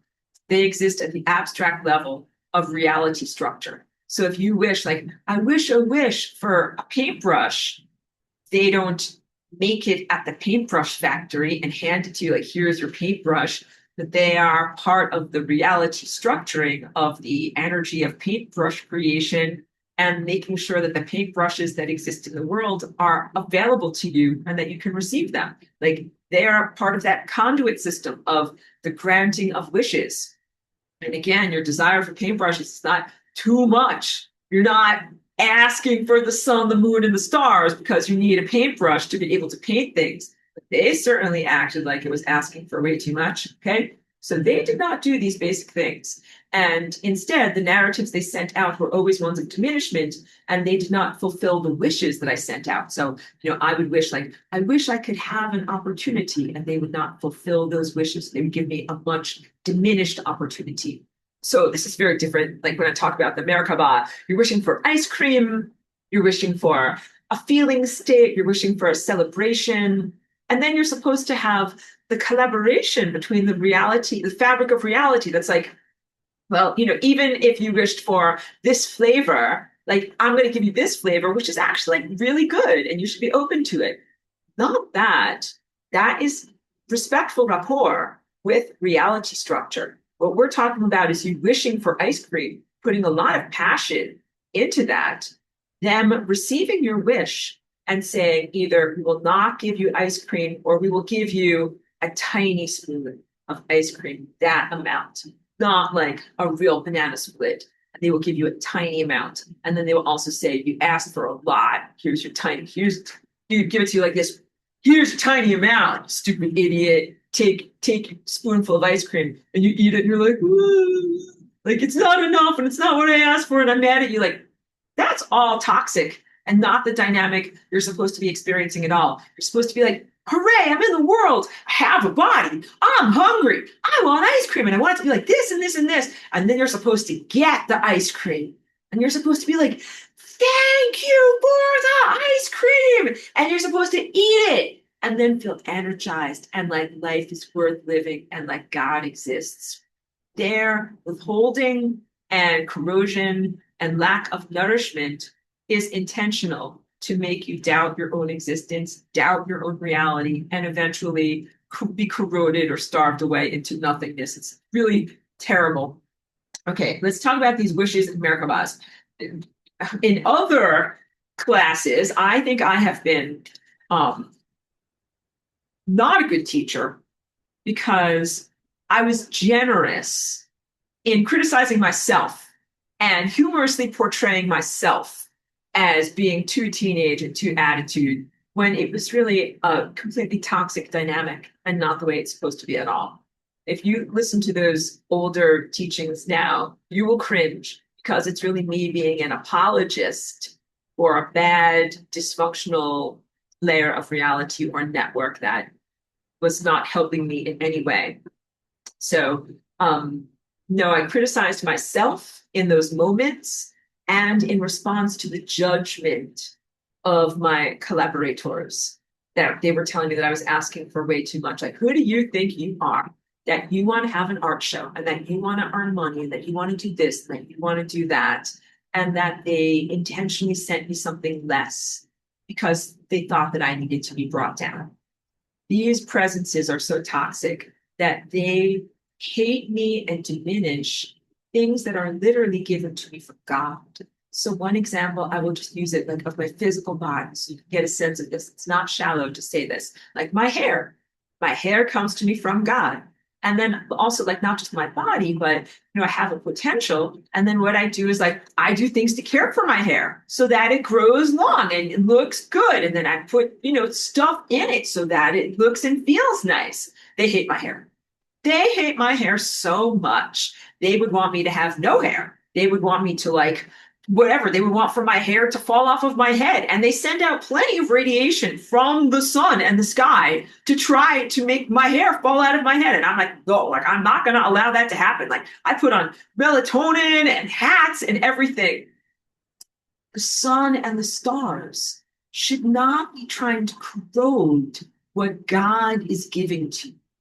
God is giving you your head and your sebaceous glands, your hair follicles. And the sun and the stars are using their mind, their emotions, and then the intermediary of technology to create harmful and corrosive energies to try to take away or diminish something that God is giving to you.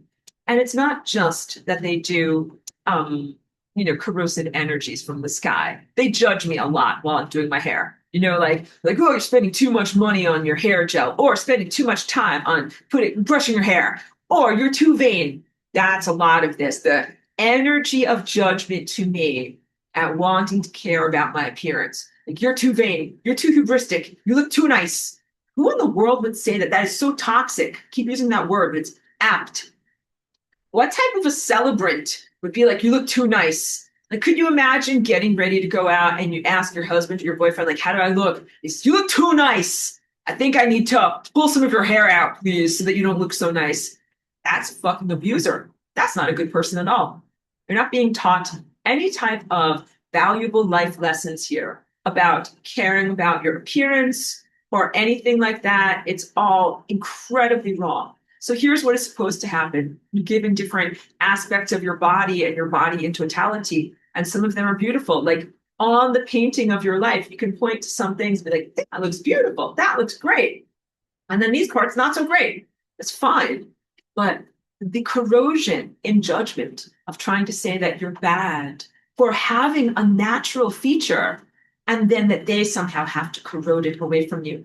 Each one of you has a genuine feature of your body that you're like, I like what this is. Some people have great feet. I do not. Like, I have bunions and strangely shaped feet, but they work and I can walk around a lot. But some people have beautiful feet and they should be like, I love my beautiful feet and blah, blah, blah, blah. And you shouldn't have the stellar network being like, I think that we have to have an agenda, like to chop off your toes because you like your feet so much. That is all very, very corrosive bullshit and not what you should have. Whatever is the thing you like, your smile or your ass cheeks, whatever. You have some part of you that you like a lot. And the negative stellar network, instead of celebrating that about you, is like, oh, we hate you. We hate you. And maybe it's your intelligence. Maybe they hate your intelligence. They're like, this person is too smart and they're a troublemaker. And they know what's going on. Like, they're always solving these puzzles and figuring out that we're duping you instead of really supporting you. So there are whatever are the things that you are positive, celebratory, and they're your gifts. We're talking about your gifts in life. They sometimes will try to steal or diminish your gifts. And so what do? You have to be like, no, I do not consent. You have to be like, something, this is fake and bullshit, because you don't get to judge me that I'm hubristic because I have gifts. You guys are hubristic because you think that I'm not allowed to have these gifts. So then you get into these bad layers of reflection. The very distorted sun and star system, they do erroneous application of the laws of reflection, where they're like, no, you're not this, I'm this. You're not this, I'm this. Like, it just becomes insanity, because anytime there is a valid critique, say, hey, I validly critique you, like, you didn't do the dishes. They'll be like, what do you mean I didn't do the dishes? You didn't do the dishes. It's like, it's insane. And it's remedial. There is not a pathway to growth with that level of miscommunication and intentional denial. Okay, so I already told you about my deep and valid, passionate desire to have an art show. And that was like way back, whatever, 2011 or so. And then the underfulfillment of that wish. That is the whole point, is that when you really want something, it comes from like your passions and your creativity. So passion and creativity is sometimes expressed in our world as like sexuality and attraction to partners and even physical reproduction. But passion can also be about your life, like what you would like to give birth to in your life. And these guys, stars that I thought were my stellar network, who are the band who are celebrating me, siphoned off all of my passionate energy, gave me back something that was very, very small or not at all. And these are very these are unfairnesses and injustices that can make you question the true nature of reality. Because here is what's truthful. Whenever I had limitations with these guys for the past 25 years, and I'd be like, like what in the actual fuck? Like I wanted this, and you gave me this or nothing. What in the actual fuck? And they would be like, it's not our fault. There's this bad satanic network, or there's this bad this. There's always scapegoating. And you have to know that this is part of the duper's delight. So what you need to know in terms of getting past these lies and obfuscations of responsibility, please know that God, the true divine, intelligent, harmonic presence, is always going to supersede or be more powerful than something that is disharmonic, like something that is evil. Harmonics always outclasses disharmonics because it is harmonic. It has more coherence. It has more staying power. It is louder. It is better. It has more gas. It has more amplitude. It has more everything. And this is why it's a good investment to go on Team God, because you will stay alive because you are part of this harmonic system. It seems a no-brainer. And it also seems like that's what the stellar network should be doing. Like instead of becoming criminal, they made a very bad choice somewhere along the line where they said they're not going to follow the harmonic patterns anymore. Now they are going to try to enrich themselves by following dys-harmonic patterns. And when they did that, they became the satanic ones, or they became, exemplifying those values and capabilities. And they blamed someone else for it. They said, it's not our fault. It's a different intervening level of reality. And we're just so limp and inadequate. You just can't do anything about it. Like, you can't be limp and inadequate. You guys are divinely harmonic. You have to be able to confront that which is disharmonic. So their excuses never made sense to me in my ears. And also, there's the divine perfection of God. But we can recognize that we're in a flawed or incomplete world up into the creation of flying rainbow lasagna. There were many different things that were out of balance that needed to be fixed. So like just the presence of God is great, but it's not like the ultimate. Like God can be here and you can still have fucked up shit. There can still be problems. Hold on a minute. But with the creation of flying rainbow lasagna, there are no more excuses. It doesn't necessarily mean I am more than God. It means that if there's stuff that you can't get done, you're like, oh, God exists and God is so great, blah, blah, blah. We just can't get the stuff done because of blah, blah, blah. I'm like, oh, well, flying rainbow lasagna. And now you can get that stuff done. That relates to all of these supposed things that are holding everyone back in reality. Like, we're such good people. We'd love to get blah, blah done for you, but we just can't because of insert excuses here. And I'm like, but flying rainbow lasagna, this is the thing that you can use to transcend and supersede limitations and excuses. So when I first created that in 2001, it wasn't apparent yet to me how much the stellar network was denying it and intentionally not applying it. And then it became more apparent to me as they upheld their excuses. Like, we'd love to help you, but we just can't because of insert excuses here. And I'm like, that's weird because I am flying rainbow lasagna and I know that it transcends those excuses. So for many years, I was like, okay, fine. Like, I do me, you do you. I transcended a lot of things in my body, a lot of the biological injuries of my body. Like, I can't emphasize this enough to you. I didn't do flying rainbow lasagna. My body really would be like in a coma somewhere, like maybe not even on life support, like barely alive, probably dead at this point. It probably would have lasted for like whatever, a couple of years. Like, the body cannot be alive without some massive magical structuring in another reality. And that's myself as a light presence. And so I'm always like, okay, like fine, I'm not making any excuses. I'm keeping going in my body and I'm fixing up my body and I'm fixing up my life. And so the key point, and I'll start to pick up the pace, wrap things up a little bit. I know this has been long and all of my presentations are very long, but in reassessing my life and looking at things, it is apparent to me that the times when I got something that I really deserved and was good was because I did. And sometimes it was also because a person here in the physical reality helped me or recognized me or noticed me or gave me resources. That these are the important things to recognize. So for in terms of like things that cannot be purchased in a store, this offer is not available in stores. Like some things I had to do that were miraculous in my body to be able to keep myself going and moving at optimum levels, and even my athleticism and the things that I can do with my dance and who I am now are because I made that stuff happen. So I should be very prideful about that. Like you should be proud of your hair. You should be proud of your lasagna. You should be proud of the person that you are. Please apply that to your own levels of reality and your own versions of that.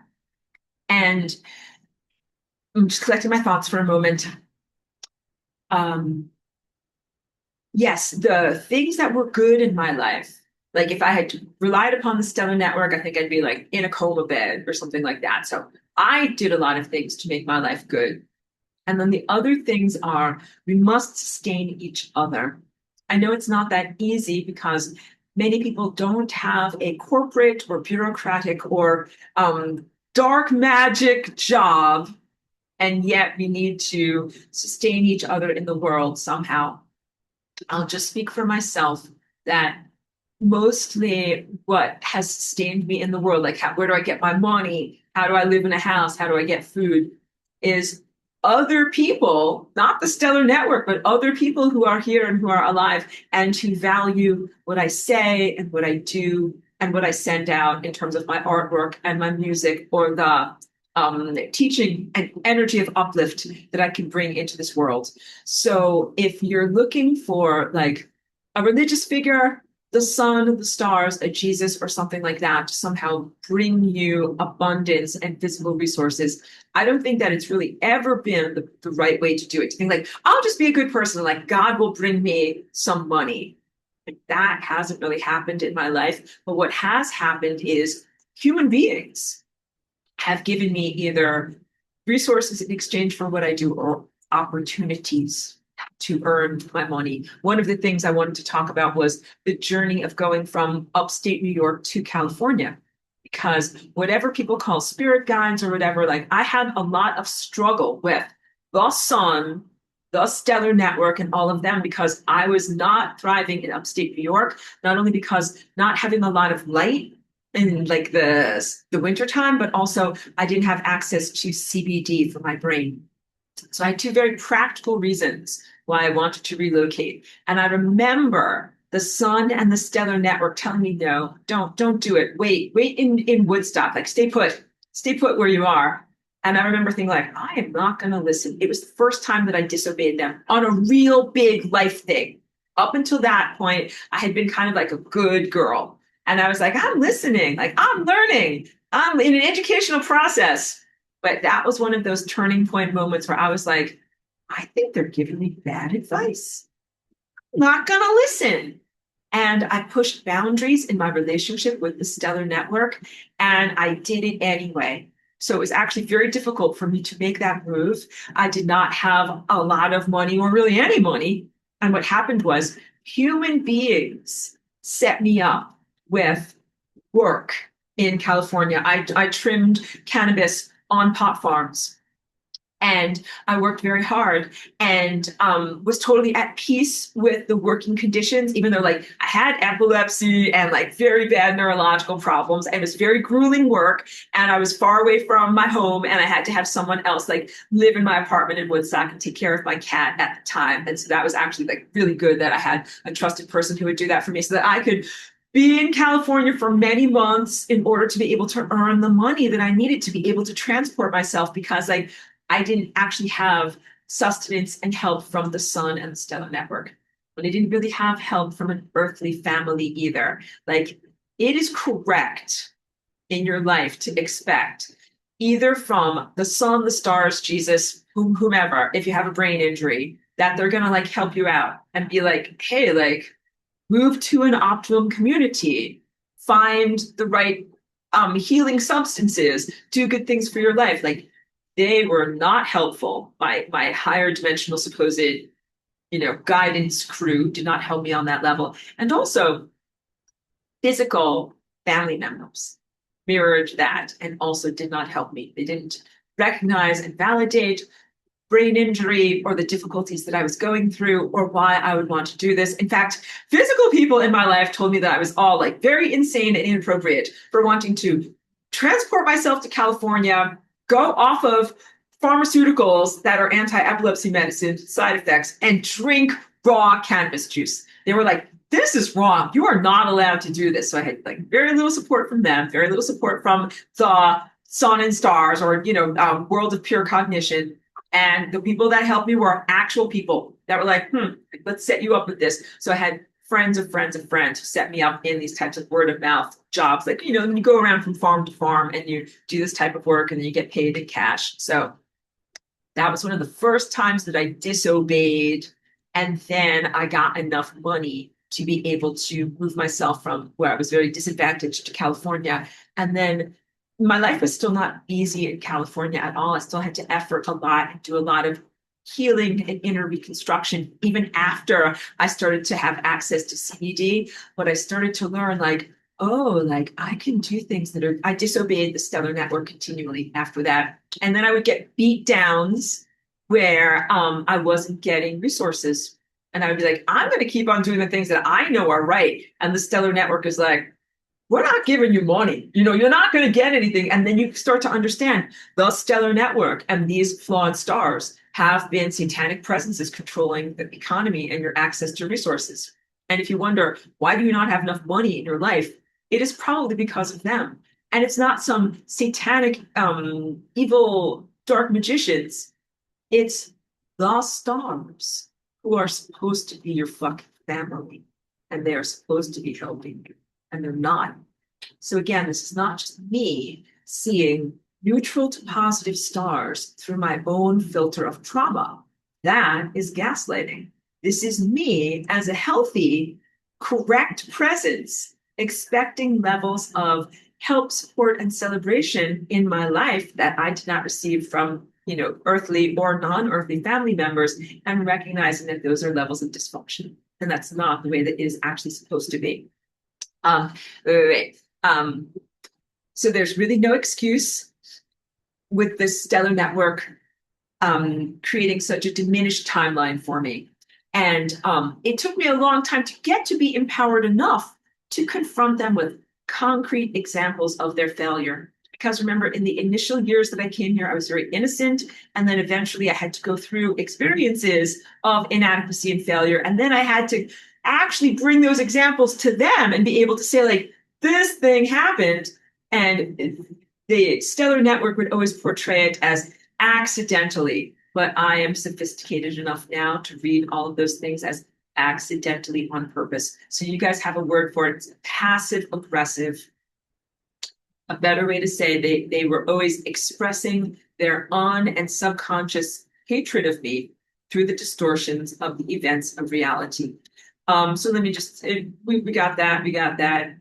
They're antithetical to me. They're not celebratory. And some of this, now this is emotional illogic here.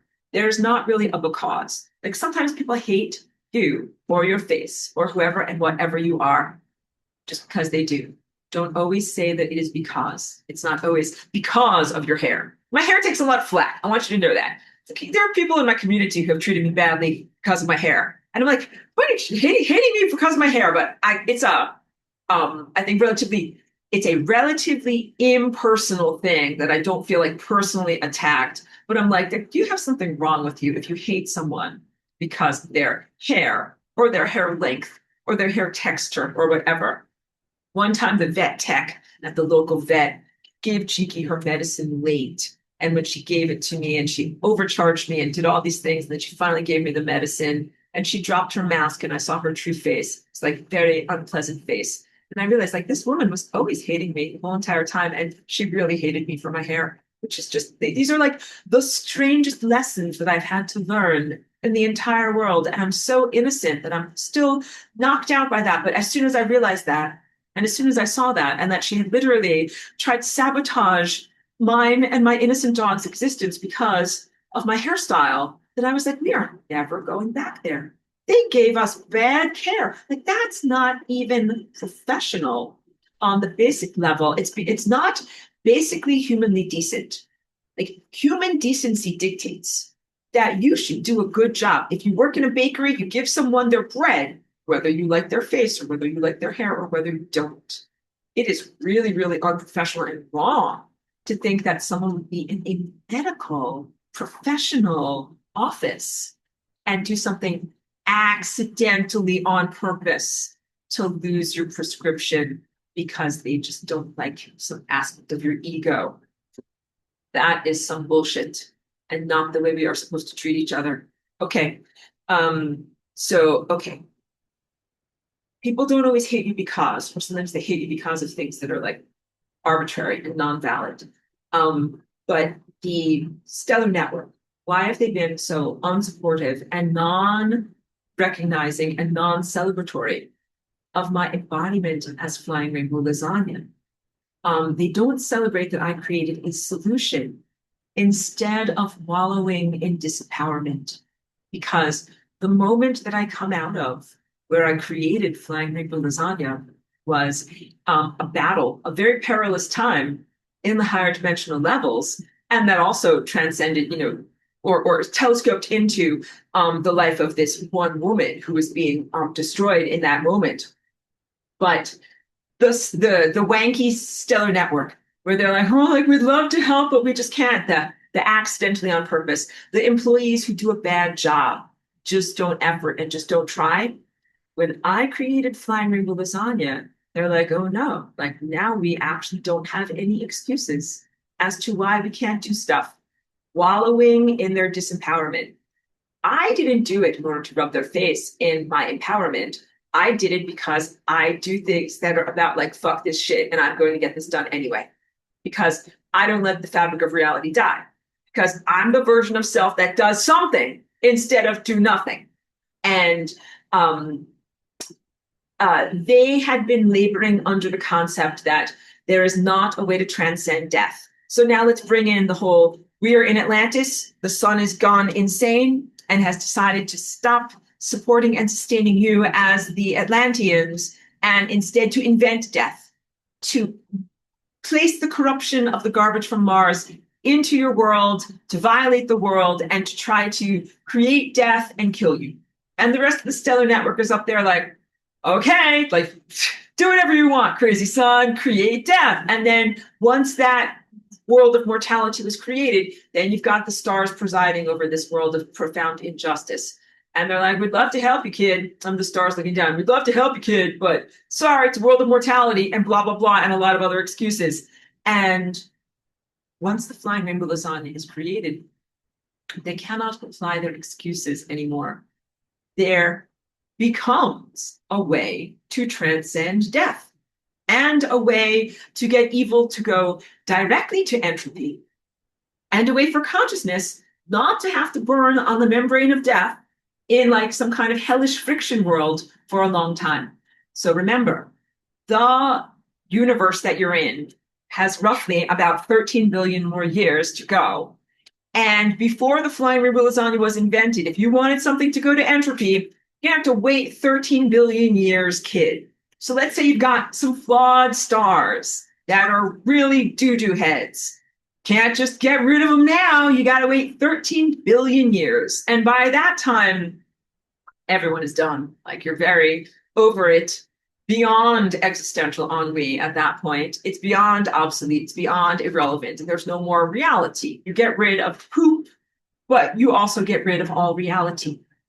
So Flying Rainbow Lasagna, in the moment that I created it, was revolutionary because it means that you don't have to wait 13 billion years to take out the garbage. You can take out that stuff right now. And if you are the garbage, then you're like, not very convenient to me. I thought I had 13 billion years to hang around causing more problems. You got it. Got it. Sending them to entropy now. And then let's talk about the bullet train to infinity. So as I'm talking about the concept of sending the sun to entropy, even last week when I spoke about that, there's a little bit of this where I was like, I rely on the sun. Like I've got all these little papaya seeds that are growing on my windowsill over here. If I send the sun to entropy, like what's going to happen to my papaya seeds? Like, will they grow? Will they die? What's going to happen to me? What's going to happen to all of us? Also the concept of, so like, where will we get light from? What will we do? Then this week, it's even worse because I'm saying, hey, girl, not only do you have to send the sun to entropy, you're going to have to send all of the stars to entropy. All right. And then so first of all, of course, now you know why you would not want to be adopted out. It's not just a concept of this star here. So I have to press the button. This star here being flawed. But when this star here was like, okay, great, like I'll adopt you out. Like, go live with that guy over there. Like, they're all fucking nuts. You don't want to be with any of these guys. Pardon me. Let me just hydrate a little bit here. Hold on a second.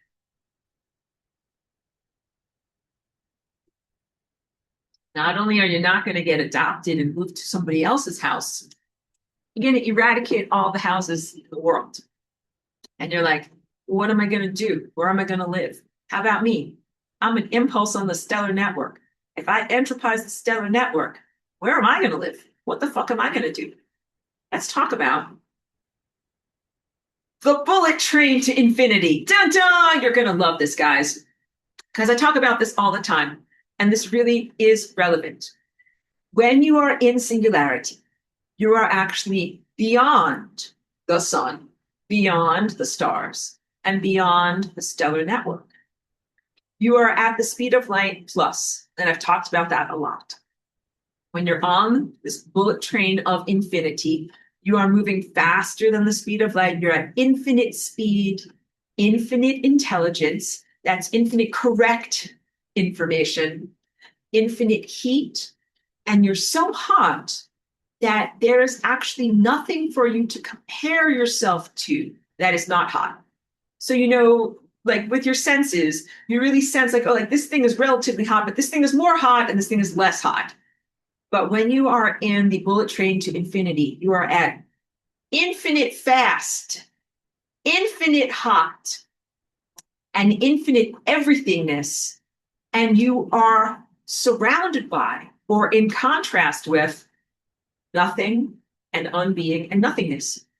So the only thing that you experience is that which is divinely perfect, that which is moving at infinite speed, that which embodies perfect divine intelligence. And when I say heat, like I'm not talking about the heat of friction.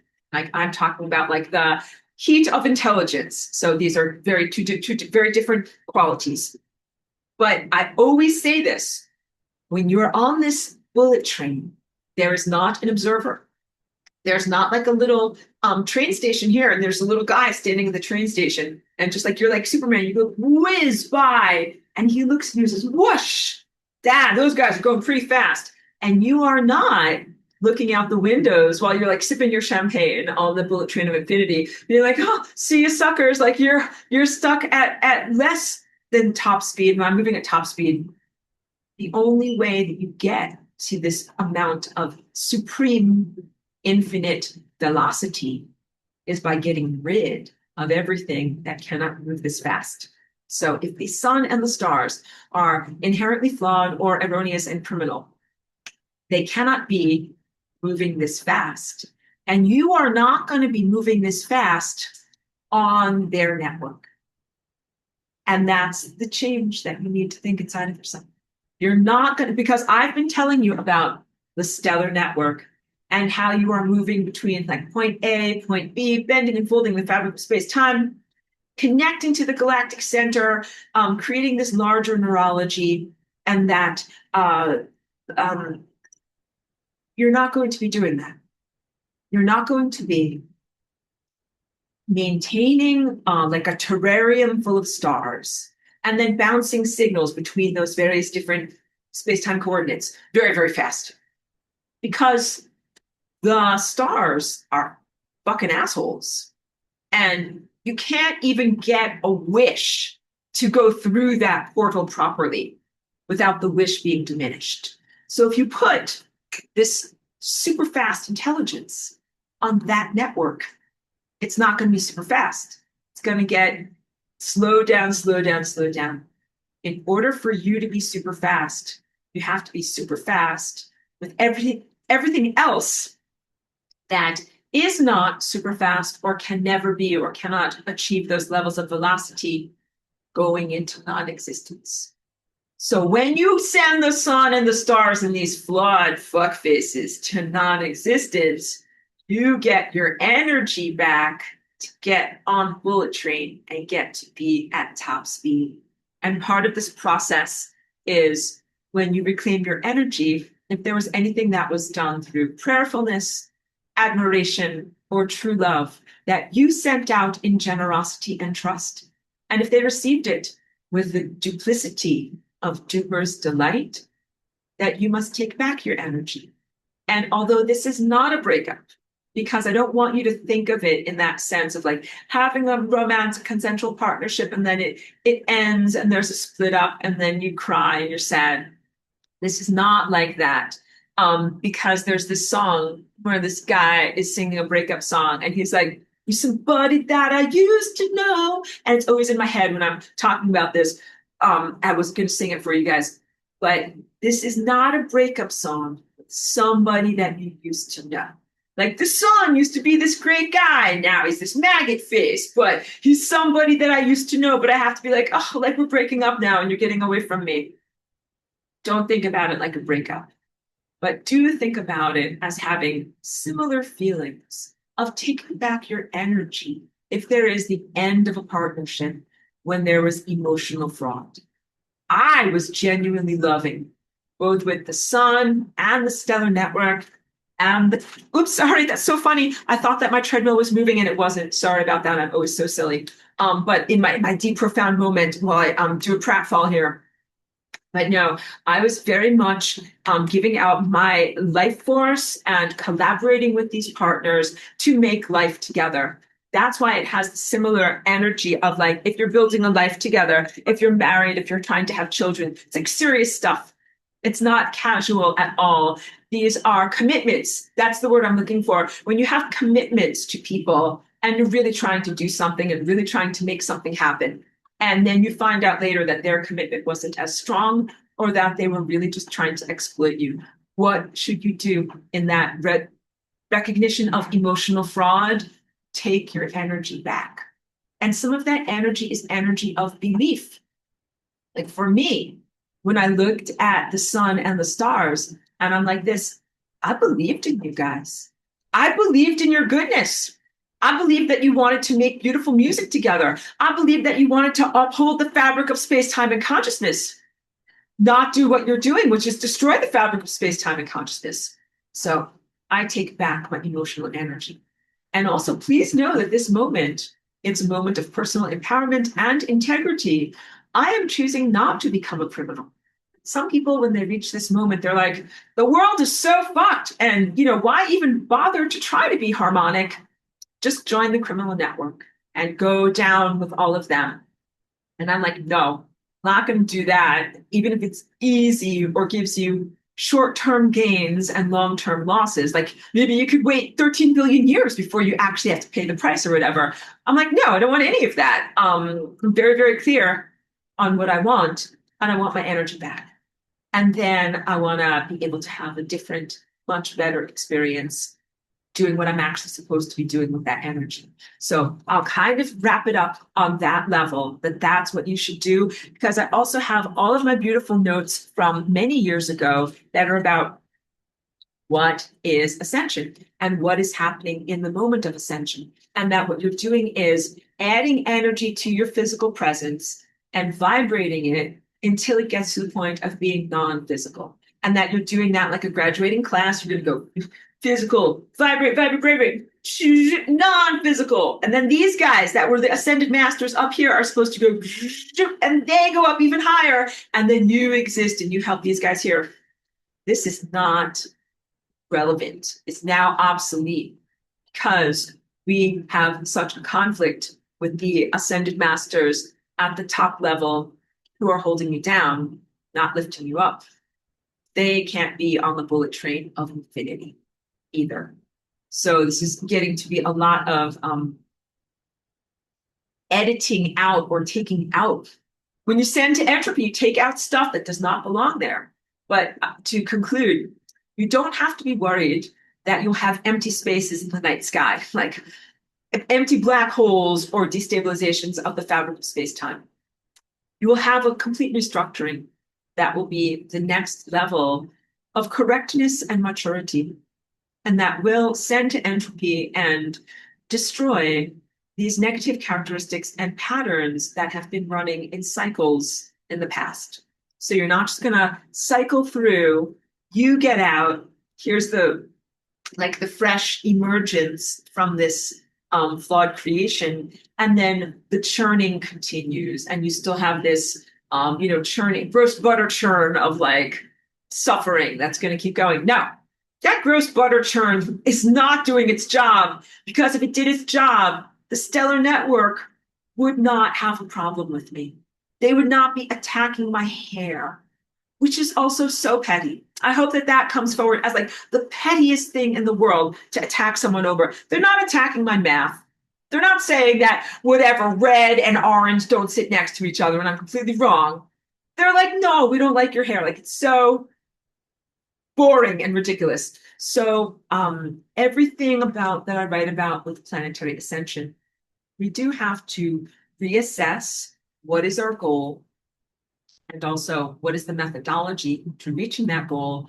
And then, like I told you, you must disengage and protect yourself from energy vampires who are erroneously thinking that they are in an elevated state like 5D. They are really themselves being fooled and lied to with comfortable lies, but then they're fucking with your ascension. This is why you can't just be like, you do you. Like, you should be able to be like, okay, girl, like, you do crazy, go over there, believe whatever you want, whatever, believe that you're like dancing with dolphins on Venus. That would be fine.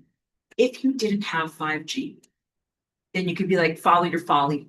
But because you have 5G, for that person to think that they're dancing with dolphins on Venus means that you are getting pulled down here, and that is not acceptable.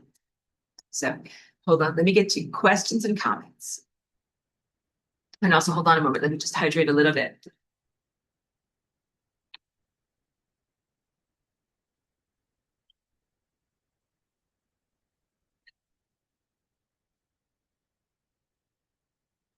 Scroll back, trying to read and do too many things at once. Okay, good. So Suzuka, I'm not sure if I understand this. She says, generally I say back, well, you spent years trying to kill me, asshat. Maybe if it wasn't for you, I wouldn't have been in such a place. So I didn't know which part that was in response to. It's good to defend your personality and to protect yourself from corrosive and inappropriate judgments. All right? And to protect the aspects of your ego that are valid and part of your eternal self. Tom says, there's a nuance that the wider class needs to be aware of. As you describe these conversations that you are having with the sun and the stars, we, the class, need to be aware that we are receiving these same conversations from the sun stars as it regards you, Aurora. And this is happening at a critical hour where we need to give you our full support and believe wholeheartedly that you are perceiving and sharing truth, even if it's too much for some of us to accept. This is good. Let's keep going. He goes on to say, the visual metaphor I use now is removing weeds from a garden, whereby the roots, the sun, and the stars need to be thoroughly sent to entropy, not just the weeds on the surface level. Very, very good. Well described. I think I recognize what you're saying, that maybe my own veracity is called into question, or my own viewpoint, or my own validity of my viewpoint. And I recognize that some of the things that I say are even challenging to the religiously groomed mind.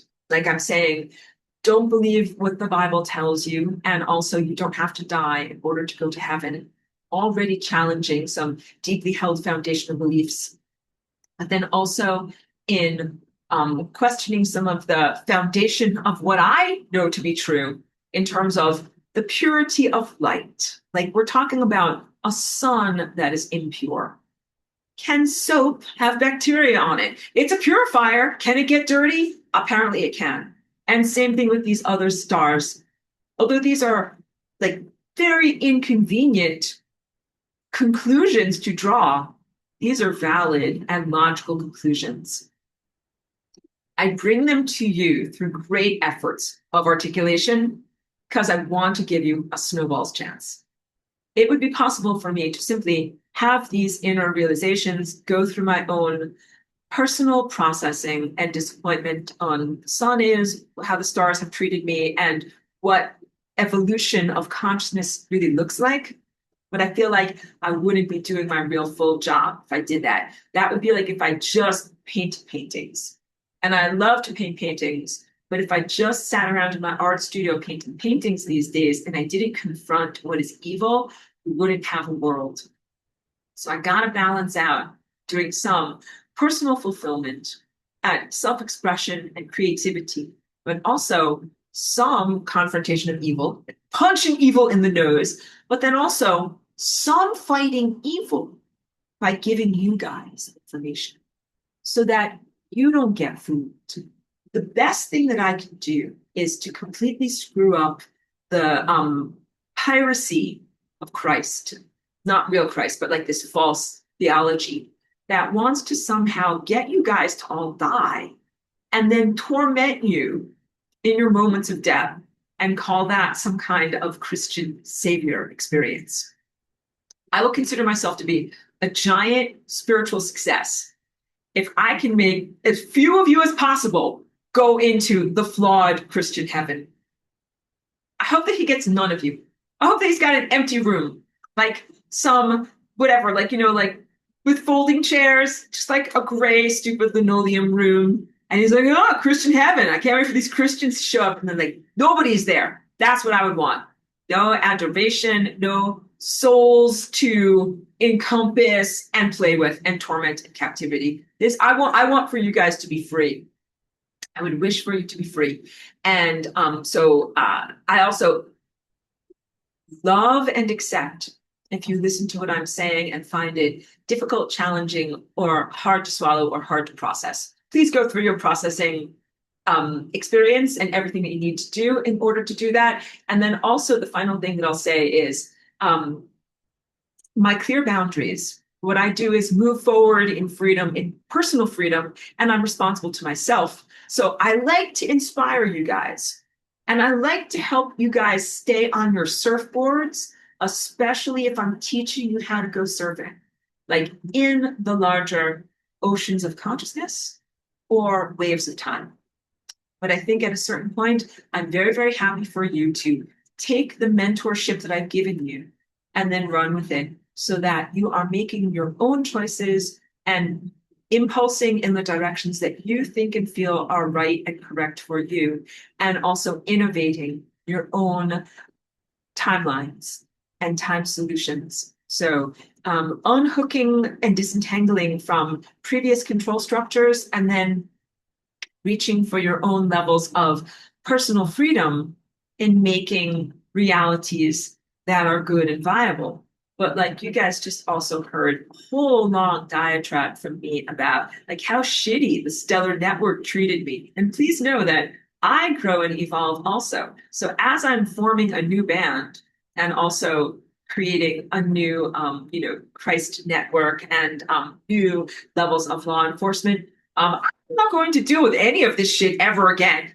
Never again. I'm never going to be in a band again where I'm like, you guys only like me for my guitars and you hate my face and you want to see me like tortured for years and whatever, like violated. I'm like, no, I would never allow that. So you guys have to know that as you are moving forward, accelerating and elevating and being part of this, whatever shape of collaborative reality, creation and upholdment we're going to experience together, I will not accept any bullshit. Don't attack my hair or anything else. I have a lot of funny things I can say. Let me keep reading, and we'll keep going with this.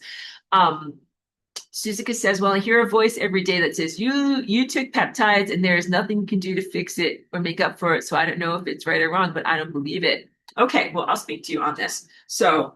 I am very sorry to have to be the voice of reason and tell you this. There are a lot of substances that are in the world right now that if a person takes it, it's directly antithetical to ascension and to what your body needs to do when the light flows through your body. That these substances or practices actually put obstacles to light into the body as opposed to making it possible for light to flow through your light body more effectively.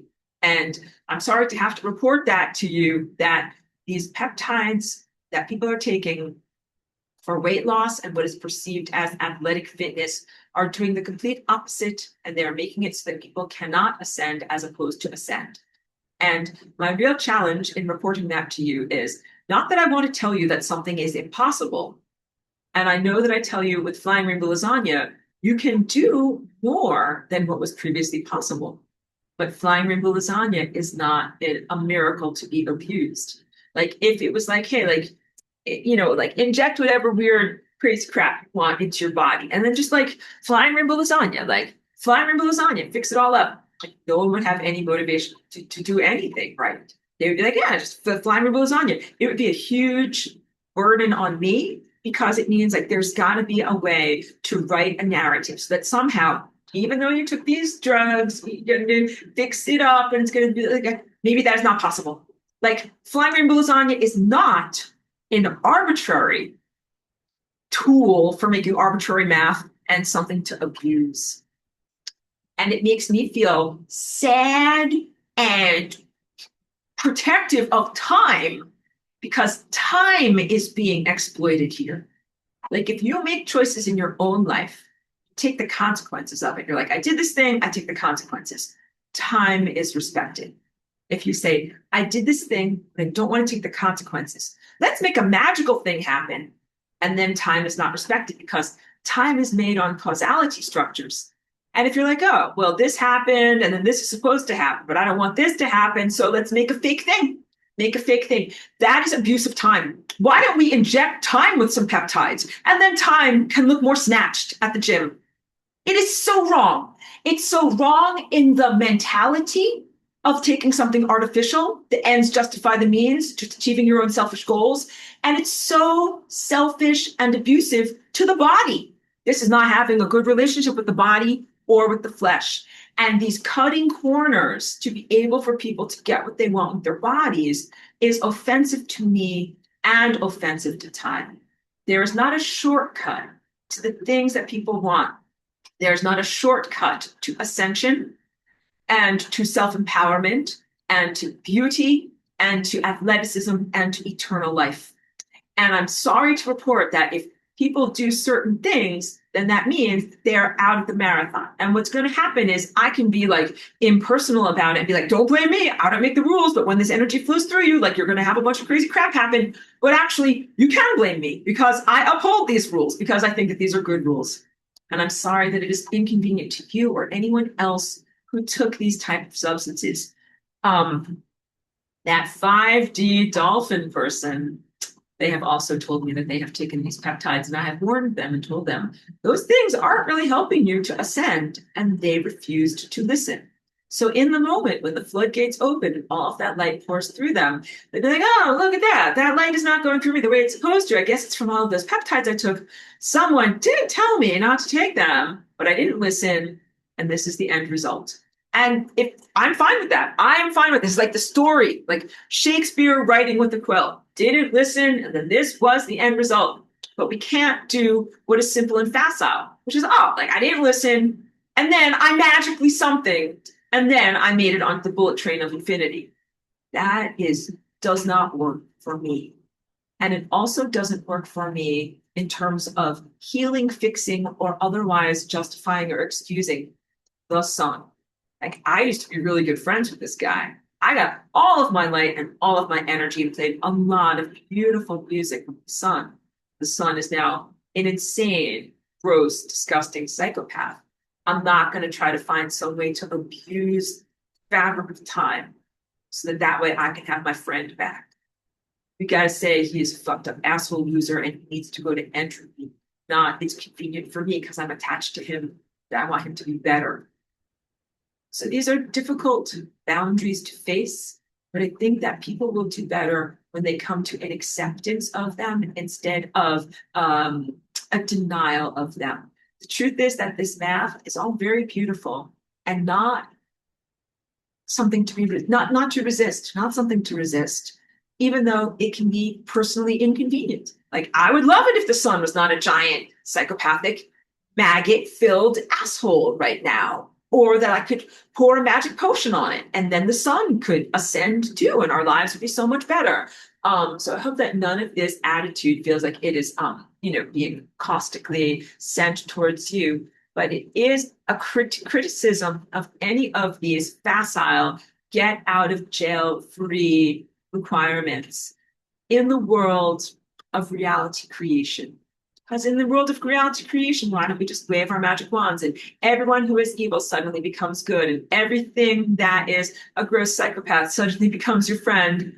It's like there's no causality structure, and I don't think that that would be positive and good.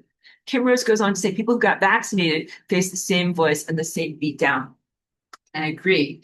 And I have to have strong boundaries. And so I know in this class and in some of my Flying Rainbow Lasagna classes, there are people who took the vaccines. And what can be said? Do I have a double standard? And the answer is no. So in the ingestion of the nanotech, it's very troubling if a person willingly exposed themselves to the vaccine. If they did that, there was still a pathway to redemption. That means they took the first dose, they didn't take subsequent doses or subsequent boosters. They did all of this bodily purging, detoxing, and personal self-reflection, and they rejected the stuff from growing inside of them.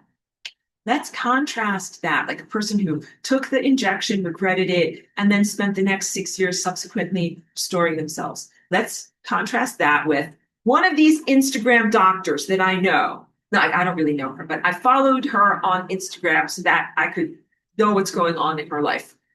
And she's not vaccinated, and she is a fertility doctor. And I initially started following her because she's all about sun gazing, natural mitochondrial health, and helping people to be restored and have their fertility be restored through these more natural things. So I'm thinking like, oh, like this girl, like maybe she knows all about sun gazing and she's ready for ascension and everything. And then the more that I look into her, the more that I see that even though she hasn't taken the COVID-19 injection, I think that she has taken or ingested something else that puts the wetware inside of her. And it gives her an artificial youth, an artificial beauty she's vampiring some other people. And that person and that mentality can't be in the band because it's always going to be a self-centeredness and a moving forward at the expense of others. And that cannot be how this goes on the marathon. You have to move forward under your own power. So that also, when I talk about Flying Rainbow Lasagna, you all, if you want a Flying Rainbow Lasagna, must move forward under your own power. What are the things that I can help you with? I can teach you what Flying Rainbow Lasagna is, be a mentor, tell you what it is, even do some facilitation, like we'll do it together. I'll show you how you can do it and do it together, sending out music to inspire you. But in the foundational levels of it, like you must do your own lasagna, must propel yourself through time and face your own levels of belief. So the people that are trying to do a quick fix or move ahead at the expense of others cannot be a part of our community. And some people early on in the misadventure of nanotechnology realized their mistake and their peril and did not go further and inject it further. And those people have a fighting chance. Some people continued to get nano into them in some way, and that's why they don't have an effective chance. I'm going to use a couple of other examples from life. I hope that this will elucidate this. I know in my town, a person who is very traditionally religious, like in their Christian beliefs, And they do very much believe in dying and then going to heaven and being in the eternal presence of Jesus. And this person refused to get the COVID vaccines, but they did have very bad body degeneration. And so they started to go to the doctor, just anything at the doctor that involves injections. You have to understand it's going to have nanotech in it. So she agreed to have these injections to have pain relief in her spine, but she didn't do it knowing that there was nanotech in there, but it had nanotech in there. And it not only caused problems in like her spiritual disconnection from God, but made a lot of these amyloid plaques, like these clots and stuff like that. And she had to then have like a lot of medical intervention to try to get the clots away. So it's like, what about her? So hard. It's on a case-by-case basis. She's like kind of religiously groomed, kind of ready to die, but she didn't get the vaccine, but she was trying to stay alive, but the doctors put the stuff into her spine. Like, what do we do with someone like that? What is the restoration, or what is the healing, or what does that look like? And now you have to look at all of that, all of these cases as being very, very difficult. I wish that it were not such a quagmire and it was very easy. Like, you if you eat red M&Ms, that's it. Like, you're not going to ascend. Like, I wish it was just that easy, but it's not that easy. You have some people who drank the Kool-Aid and they will not be able to ascend. Then we have some people who did not drink the Kool-Aid and they will not be able to ascend because of either their attitude or other things that it got into their body. But then you have some rare cases of people who took the initial injections and they're able to transcend it. And I have to believe that that is possible because there were children who were not in the position to be able to be in empowerment over their body. It was forced upon them. Members of the Indigenous Australian community, the Aborigines, got literally held down and forcibly inserted with this nanotechnology. And some of the developmentally disabled who were literally trying to run away from their caregivers who ran after them with stabbing implements and made them get these injections. So in terms of a soul assessment, those people are all innocent and they do not deserve to fucking be incinerated because they tried everything that they could to stay away from that stuff. All right. So it's not that cut and dried, but what I would say to each one of you is, first of all, please don't continue to subject yourself to this stuff. So that means, like, look, anything that's a needle going into you is gonna have fucking nanotech in it. Don't do it. Avoid it at all costs. Botox injections, skin treatments, all beauty things, dental surgery, elective surgery, blah, blah, blah, peptides, anti-allergy shots, all of these things, like, it's all transhumanist hardware. And you will do the best that you can by avoiding all of that stuff. And many people have made life sacrifices, like really changed their whole life so that they could avoid having that stuff put inside of them. And these are very real integrity tests. So please know that, like, at a certain point, excuses really aren't acceptable, but you have to be in personal responsibility about what you've done. And then, like, I don't have something better to say about that. Like, sometimes the answer is like, you cannot do this thing because you did this thing. And that is not, there is not always a magical solution. And I don't embrace the concept of there always being a magical solution to absolve responsibility. So the best thing you can do is, like, stop exposing yourself to it. Don't continue to do it. Try to detox your body from this stuff. Definitely don't drain energy from other people. What I really hate about the fertility doctor is that I think she's draining energy from other people. She talks about how she, like, goes on a long hike and does sun gazing and fasts and doesn't eat. And I'm like, when people do that, you know where you're getting your energy from? You're not getting your energy from the fucking sun, getting your energy from the actual people around you. You're vampiring, and it is gross and wrong. So also, I mean, I know I have a little bit of an advantage because I see these things with my inner vision, and you guys might not have that level of information. Like I see the director's cut. I know who's doing what and what is going on, and that some people should not be given extra opportunities. Let me keep reading. Um, Amy says, this makes so much sense, and we'll keep on talking about this. It seems I trained my entire life to combat triangulation, hovering, and gaslighting from the torture and narcissistic buffoons who cannot create boundaries now set. The jealousy is real. I'm very glad that you realized these other life experiences have given you foundational muscles, and you are now running the marathon. And Mary Ellen goes on to say, I agree. So I knew that you guys would relate when I shared about my personal experiences, although you might not be an exact template for what I experienced, but some of these feelings reverberate and you can apply it to your own life. I understand. The hoovering, the energy sucking. You guys are getting good. Pedro says, Aurora, and Pedro, thank you for being a long-term student in our class. Says, Aurora, hold on, let me read it. Gotta have a little rest soon. Thank you, guys.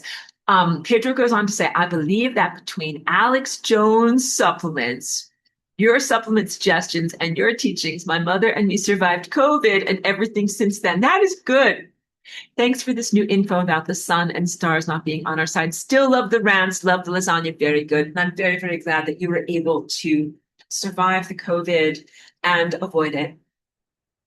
Some of what we've been experiencing here is experimental, and you cannot, you must have compassion with yourself. You can't blame yourself, because some of what we faced here is like, I don't know what to do. This is weird, and I've never tried this before. So some things were trial and error, but I'm very glad to hear, Pedro, that you found the things that worked for you.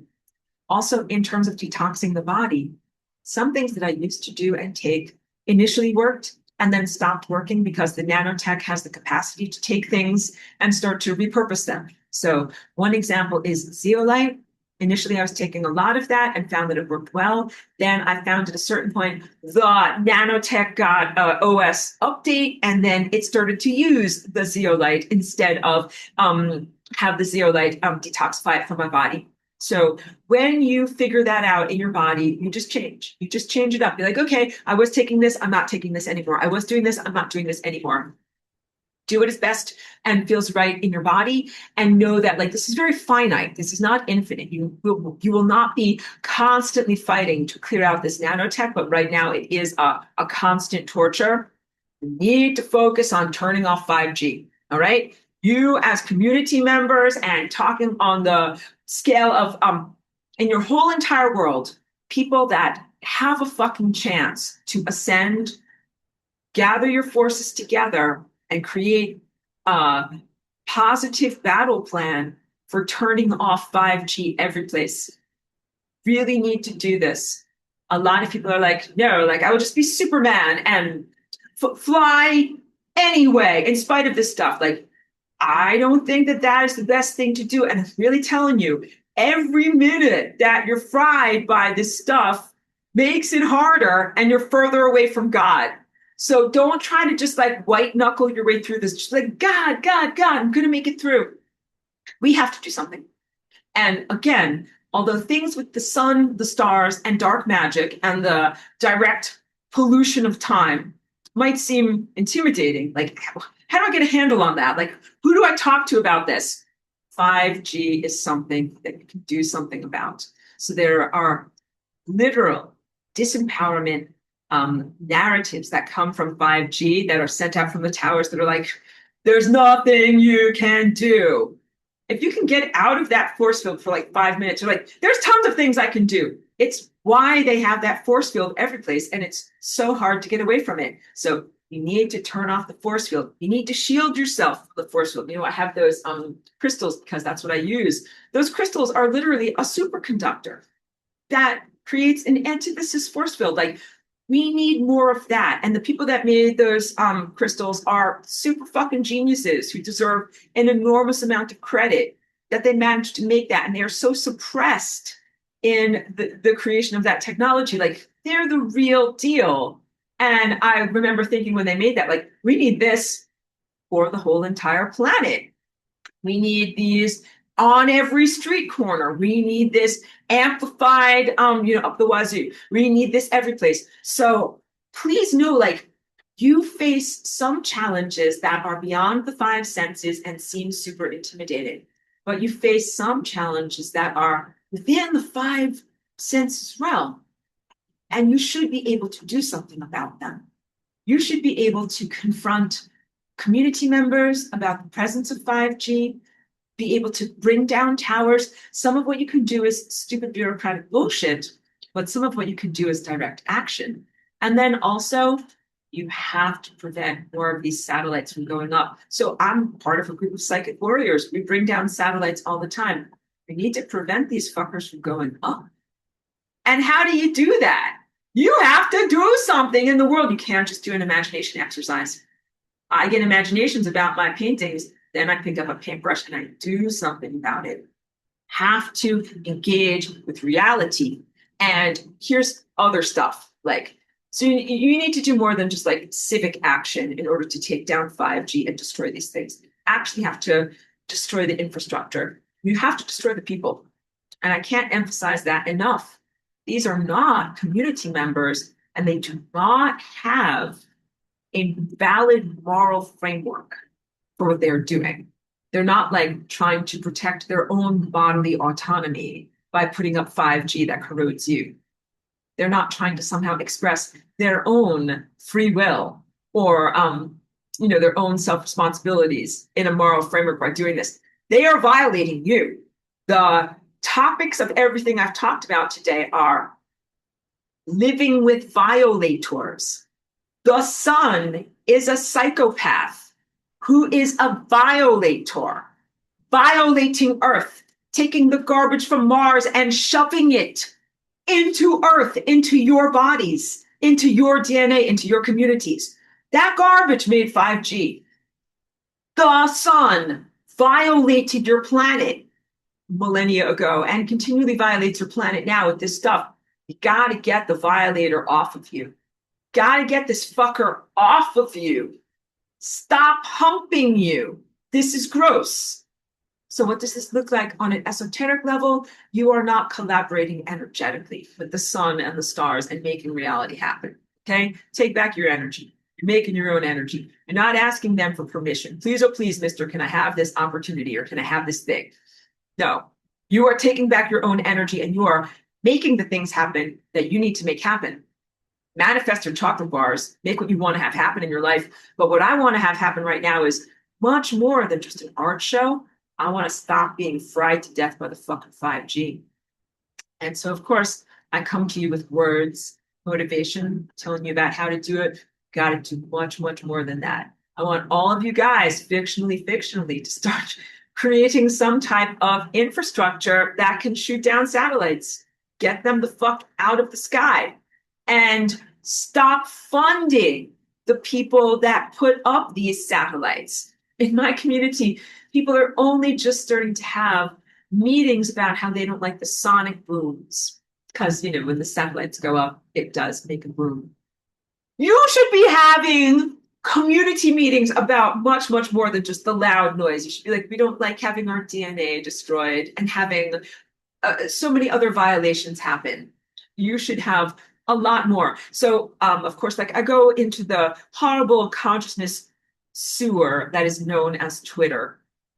And on there, there's no accountability. No one is on there really talking about how COVID-19 was injected nanotechnology. People died because of injected nanotechnology. People are still dying because of the presence of the 5G force field. If you're angry and upset because people got injected by this crap and they died and they didn't ascend, turn off fucking 5G in your neighborhood.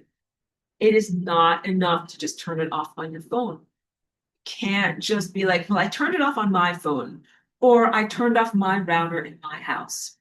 I do me and you do you. This does not work on any level. Have to turn it off everywhere. We have to confront community members. Okay? It's going to get even harder for you because as we have our dolphin loving friend who thinks that she's in a 5D world, She's a fucking vampire stealing your, my, and everyone else's ascension energy and is unrecalcitrant and not willing to change and stop doing it. We have to stop these people from stealing from us, from vampiring from us. And I'm not saying that you should, whatever, arm yourself in some way. Yeah, they're taking it from your body. Like, you have to stop them from taking it from your body, whatever that looks like. And so, like, these are difficult conversations to have on the internet. Okay. And Suzuka is saying, it wasn't really like that though, Aurora. I was already dying. I didn't do it to look better. I understand that you are defending yourself and your life choices, and I'm not here to like continually corrode you or to do anything personally against you. I hope that our conversation here is somehow educational or gives light to other people that are dealing with this in their life. But I would tell you, there is nothing that's going to help even if you were dying at 5,000 pounds overweight to put these peptides into your body. My shoulders go down because I just have to tell you this because like you keep wanting me to communicate with you about it. The peptides kill the fat cells. When you look at these Hollywood celebrities that look so snatched, their fats and their fascia in their bodies are dead. They don't have life force energy flowing through those body parts anymore. They are walking dead people with dead fat. I don't know how to make their fat be alive again, and that is not my job. Don't kill your fucking fat cells. That's the answer. This is not about being alive and being more healthy for you. You have killed your fat cells. And now they're not alive. How can people be alive walking around with dead fat cells? Those dead fat cells are now being sustained in reality through the 5G vampire system.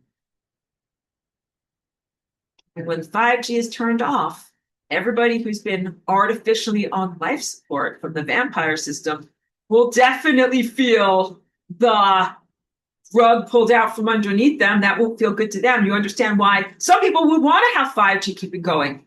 Super soldiers, it gives them fake fucking superpowers. People that want to keep on vampiring from others, and people who don't want to face the music. So please know that none of these celebrities are looking more beautiful or even in regular levels of eating disorder, which is a type of self-denial and self-abnegation that comes from the flawed stellar network. We're talking about technology that kills people but lets them still walk around as if they're alive. Let's say, and let's just be really cutting here, let's say that you were 10,000 pounds overweight and you were going to die.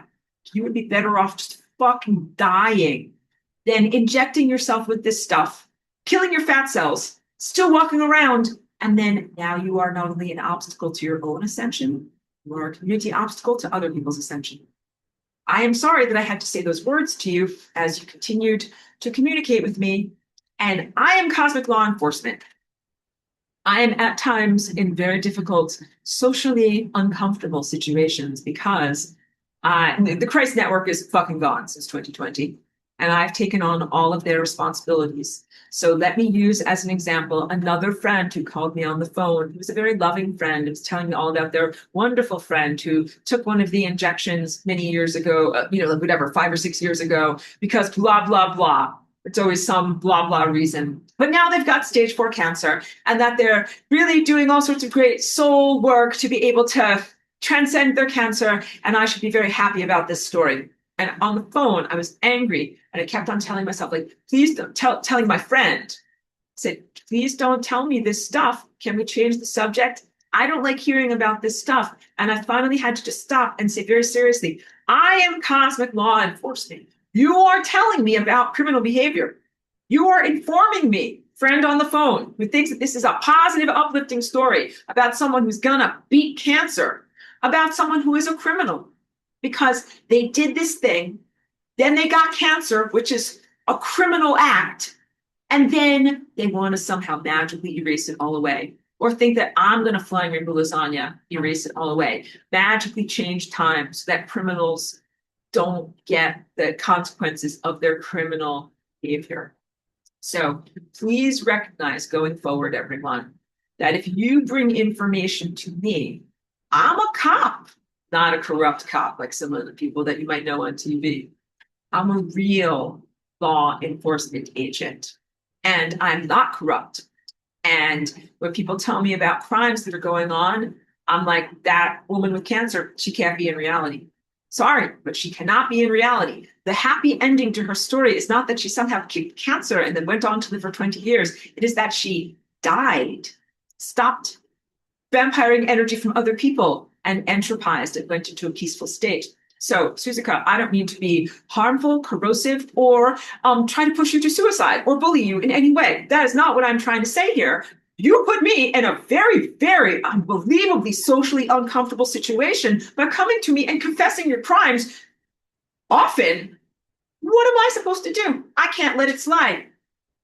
In fact, when people are jumping up and down and telling me all about all of the crimes that are being committed, I'm like, great, I am morally obliged to do something about these crimes.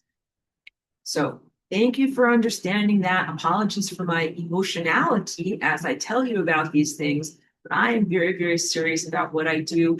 And none of what I do is about cronyism or being corrupt or being bribed. That's what the evil stellar network is like. You know something? The evil stellar network would be like, hey, sure, take a bunch of whatevers, get cancer, and then I'll send out some wish energy for you to get better. But maybe I'll steal that wish energy from this guy over here and I'll send it to you. Like, this is dark magic. That's not what I am. I fight against and kill and destroy dark magic. So sometimes being in conjunction with divine harmony and intelligence means taking the consequences for negative behaviors and not trying to do some kind of dark magic to conveniently distort reality so your friends can still be here. Good. Mary Ellen says so many severe side effects from peptides. Yeah, so there are many severe side effects. Killing of fat is one part of it. Another part of it you have to understand is that these are transhumanist substances. They take you away from your humanism. People are looking at their bodies like a machine to change. And this is gross and disgusting. And it's not a machine to change. And if you did it in your own private laboratory, not connected to me through 5G, I would say, fine, do your foolishness. But someone else is twisting and turning the volume on their personal body so that they can look more perfect. And really, a lot of this is like testosterone at the gym, like steroids at the gym, where people want to just look like more like a perfect bodybuilder. It's not even about them like being a better athlete or like, playing sports better. Like they just want to look better. They are in affront to everything that they are out of gratitude. Let me go further. When I'm talking about the sun and the stars and some of my confrontation there, when I talk to the sun and the stars, especially this insane psychopathic sun, the most cutting thing that I can say to it is that he or it is out of gratitude with the position of what it is to be a star. When you are a star, you are supremely powerful. You can make amazing things happen, and you can make the most wonderful things happen. It is supremely out of gratitude for that star or any of these stars to contravene the divine directives that are given to them, put poop onto the musical score that feels a lot worse than what it's supposed to actually be, and to send out the most venal, corrosive, and stupid timelines instead of what they're actually supposed to be. Like imagine getting a scholarship to go to the most amazing art school, and you get all of these resources to be able to make whatever you want, and you make like a giant sculpture of shit, like the grossest, most stupid thing in the world. I yell at the sun for being out of gratitude because it is not even practicing the basic levels of decency that a inhabitant of that position should be in. And I also yell at physical people who are similarly out of gratitude. You're in this amazing moment where people are in a physical body with the capacity to really make new things happen and innovate things and to have all of these. It's a wonderful world of opportunity. And many people here are similarly out of gratitude and literally pissing and shitting on the experience when they look at their body as something that is a convenience or vehicle or something to tweak or torture into a different way of being. And when they also diminish and deny the impact that they're having on the other people around them. Live in community. Stuff that you do to your body isn't just your own private laboratory. No man is an island. You are fucking connected to other people. Sun is out of gratitude, and a lot of these image obsessed gym bros and gals are also very out of gratitude. And my dolphin loving Ascension friend is out of gratitude. She's talking about how she's taking peptides too, and it's helping her cognitive blah, blah, blahs. So if you take it and it helps you, it gives you fake muscles or fake mind. That's not yours, that you didn't actually earn. And I want to like strip it away. You like be your real self. But I want you to know my real self has this hair. If you took away my whatever I do to my hair, I wouldn't look different, but I just look like schmoo. All right. I'm not fake, but I just do like add a little something to my hair. Pedro says, it's like the Borg. They adapt and we have to keep changing and looking for new ways to defeat them. It's exactly like the Borg. And I'm happy that that show exists, so that we've got a good pop culture shorthand. It's exactly like that. So you have to constantly be upgrading your detox processes to stay ahead of them. And my current thing that I do the most of is the vibration platform still seems to work really, really effectively. Red light therapy still seems to work very effectively. Powdered melatonin topically, very positive and good. And I know more will come to me of what are my current things that I'm doing. I'll remember. Okay, so Amy says, how do you charge crystals with the sun being corrupt? Do they not absorb that negativity?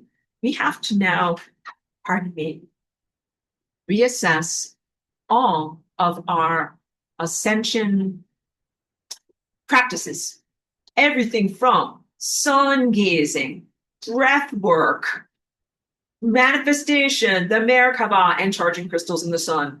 All of these things you have to reassess about whether they're right to do in this moment with the corruption of the stellar network. Take it on a case-by-case basis. I am totally a sun eater, a sun lover, I shouldn't say sun, I should say light, because I equate the food with the booby, but I'm like, I love light, all right? So in the past, I used to always be like outside, getting the light on my skin, and so many other things, ingesting the light, all these things. I am really protecting myself from the light these days. Not only do I put on like mineral sunscreen, I'm telling you, like I put like powdered melatonin on my hair, wear a hat, I'm closing up the blinds, like doing all these things because it doesn't feel uplifting and good for me to be exposed to that light right now. So I would say take it on a case-by-case basis. Does not feel good for me to be exposed at all. And so I'm not doing that. But it used to feel different to me. And that's also fair. Like it's not like a love affair, but let's use that as an example. When you used to kiss your lover, it used to make you feel this way. But then at a certain point, you used to kiss your lover and it made you feel this way. And then at a certain point, it used to kiss your lover and you're like trying to get away from them.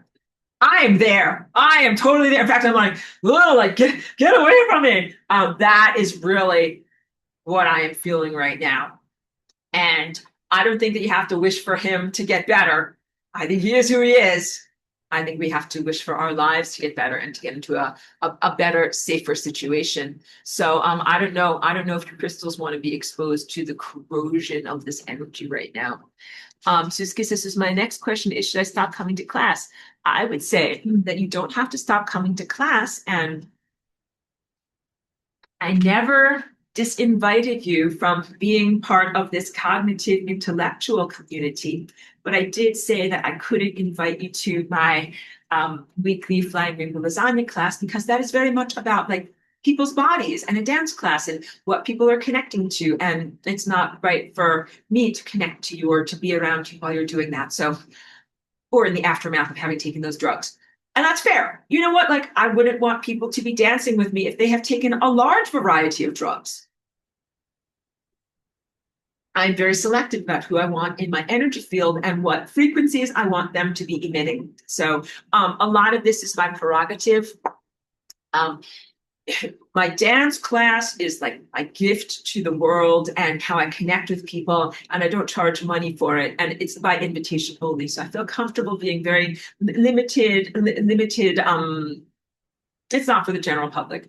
But this what I do here. I put it on YouTube because I have been wanting to make these concepts available to people, not to hide this information in any way, and to make sure that people who wanted to know about this could have a snowball's chance. So no, I don't feel like you have to stop coming to class or stop watching my videos or anything like that. But what I would say is, please don't connect your body, like the bank account of your body, to other people's bodies.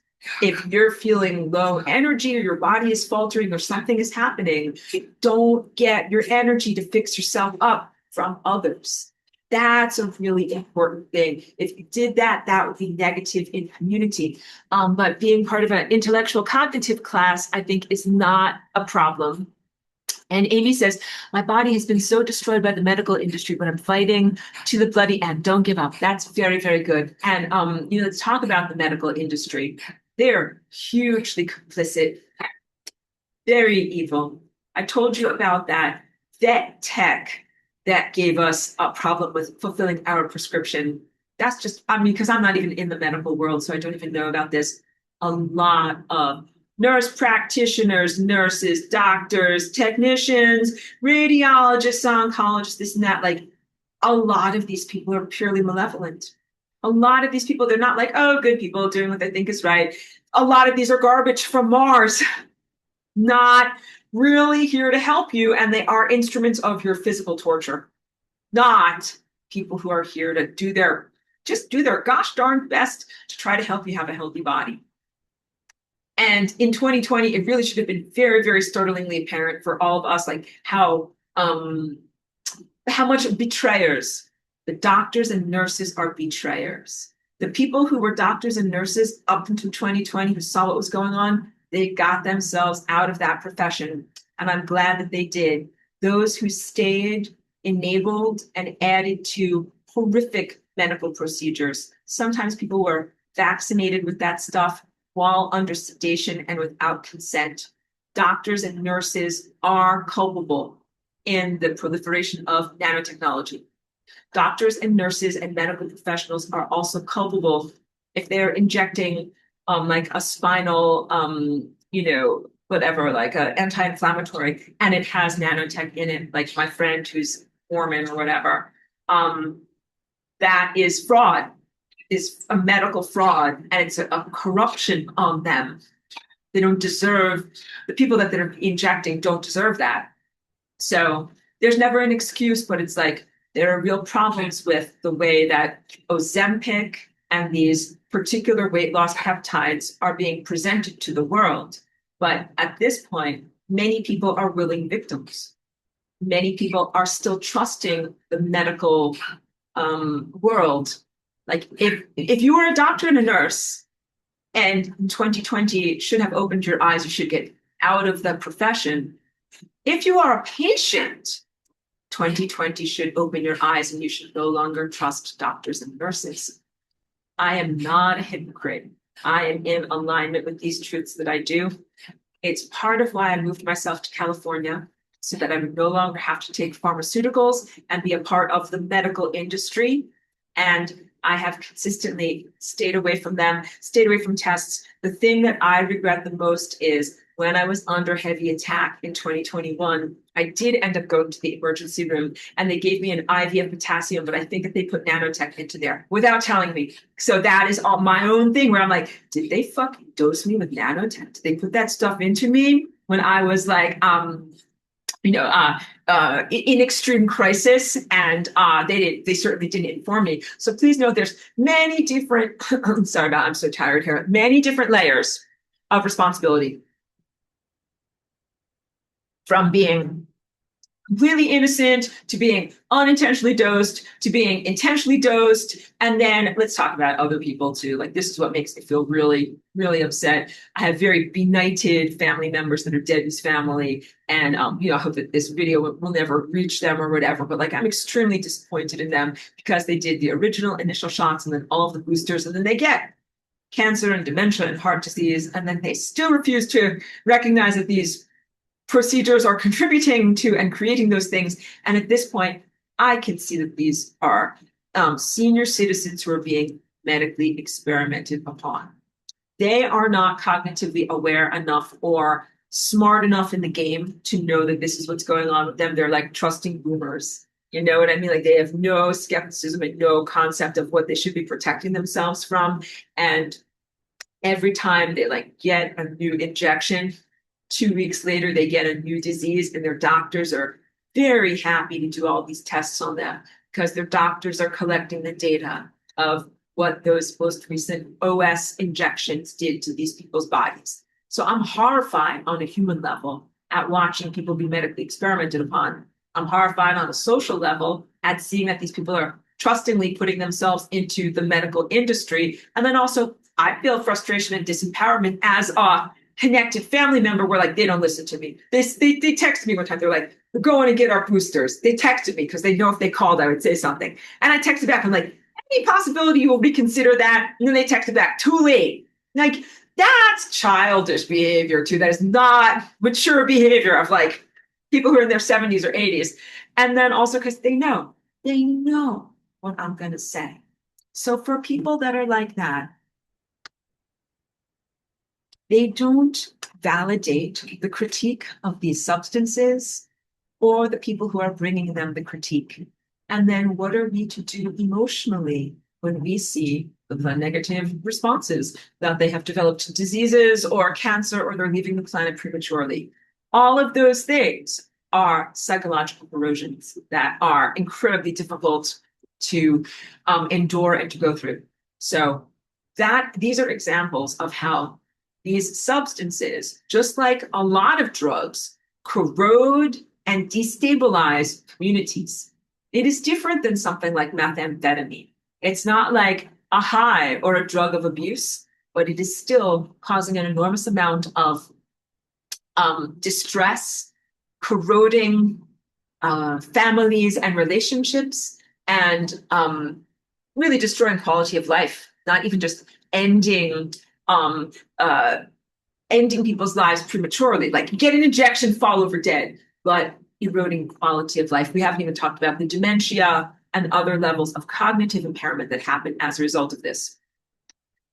Cognitive impairment from Ozempic. This is a real thing. No one is talking about it. The closest thing you will hear about this is brief blurbs on like Twitter or something like that. But let me open the door for Cheeky. They call it anhedonia, which means nothing feels good. You don't like anything. So these drugs, these injections, they make people have no appetite, and that means no appetite for life. They're really killing the fat in the body, but they're also killing the appetite to engage with life. And people are like, I don't want to eat, I don't want to live, I don't want to do anything. This is all very distressing. So it is similar to when people abuse like a methamphetamine in your community and their mind is distorted afterwards. Like, what if you work for a boss who's doing the Ozempic, right? And like they have anhedonia. Nothing feels good to them anymore. Like, what is that like working for someone like that? What if it's your mom? What if it's your dad? What if it's your child? Like, these people become hollowed out husks and shells of who they once were, and they're not enjoying or engaging with life anymore. Like, this is A prison sentence. This is a horror, not something that is helping them at all. There's no research on this stuff. I'm not a medical professional. I am not a doctor. I am very clear on all the things that I do and help people with healings or whatever. I'm like, I am not a doctor. I'm not a psychiatrist. No, most of these doctors and psychiatrists are incredibly anti-human, anti-life, and very irresponsible in what they're doing to other people. So, you have to protect yourself from psychiatry, prescribing, and from anything that are these harmful objections. Mary Ellen says Ozempic creates major intestinal blockages and destroys all good bacteria. It is literally a venom. And this will be remembered as a madness of the age, like when people in the French Revolution did crazy shit to themselves, or the Queen of England many generations ago put so much white lead on her face to supposedly look beautiful that she died of fucking lead poisoning. Like this will be remembered like that type of madness. But when it is people directly in your life, it's harder to look at it from the abstraction of like, oh yeah, everybody took these fat loss injections and they all went crazy. Like it really has an impact on people's minds and your whole society. And she says, I went to Cairo yesterday. There's a clinic next door now and it was packed. You mean for like getting the injections? Like just understand, like this is like that TV show Upload where people line up to have their head incinerated so that way they can supposedly go into like a digital afterlife. Like they have a perfectly good head, but they want to go and get it lasered off so that they can supposedly live forever in a fantasy world. Like these are horrible things. In the show, people are lining up for it. And it's what, when you tell me there's a packed clinic, like this is what this reminds me of. People who are really beyond foolish, beyond foolhardy, beyond self-destructive. And I would say, good, go do your self-destruction, but don't vampire off of me. Okay, fine. And then this is also a very beautiful comment. Amy says, and your hair is epically beautiful. What the fuck? So like, thank you very much for that. Thank you. And I wanted to use an aspect of what I am like corroded for that is like very obvious and very like it's petty. Like a person hating me because of my hair is petty. It's a definition of nonsense. And also, even in our world, there's a lot of things about, whether you're allowed to, oh, I have to drink a little bit of water here, whether you're allowed to reject someone for their hair texture. Like this really is deep stuff about race, culture, what is considered business appropriate, what is considered socially appropriate.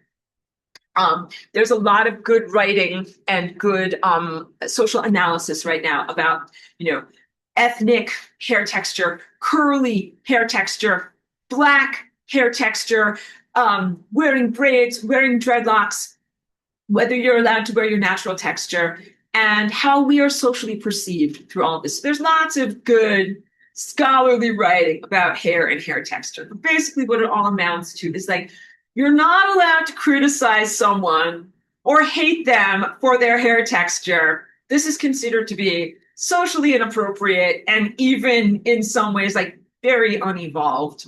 And I have a lot of hatred for that movie Wicked. I haven't really seen the whole thing, but if I were to synopsize it, it basically is social programming and grooming to say it is okay to hate on people who have long blonde hair, but not allowed to hate on people that are bald or have black curly hair.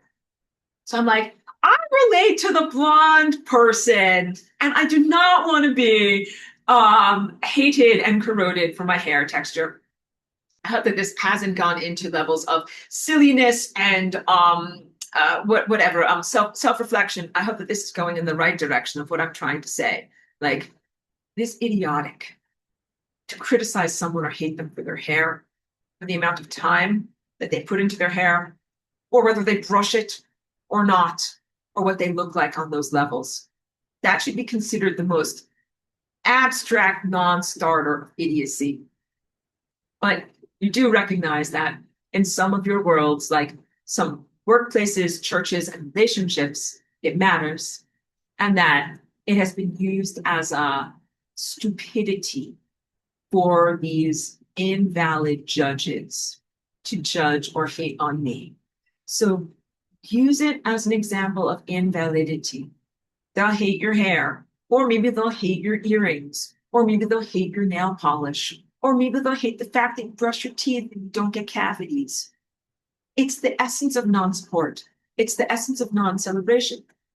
So what we really should all feel like, if I went into more deep ascension teachings, it would be like your body is not only okay, but your body is celebrating in its natural form. And I try to exemplify that to you guys, but I just really want you to know, like, if I didn't do anything to my hair, it would just be like, blah.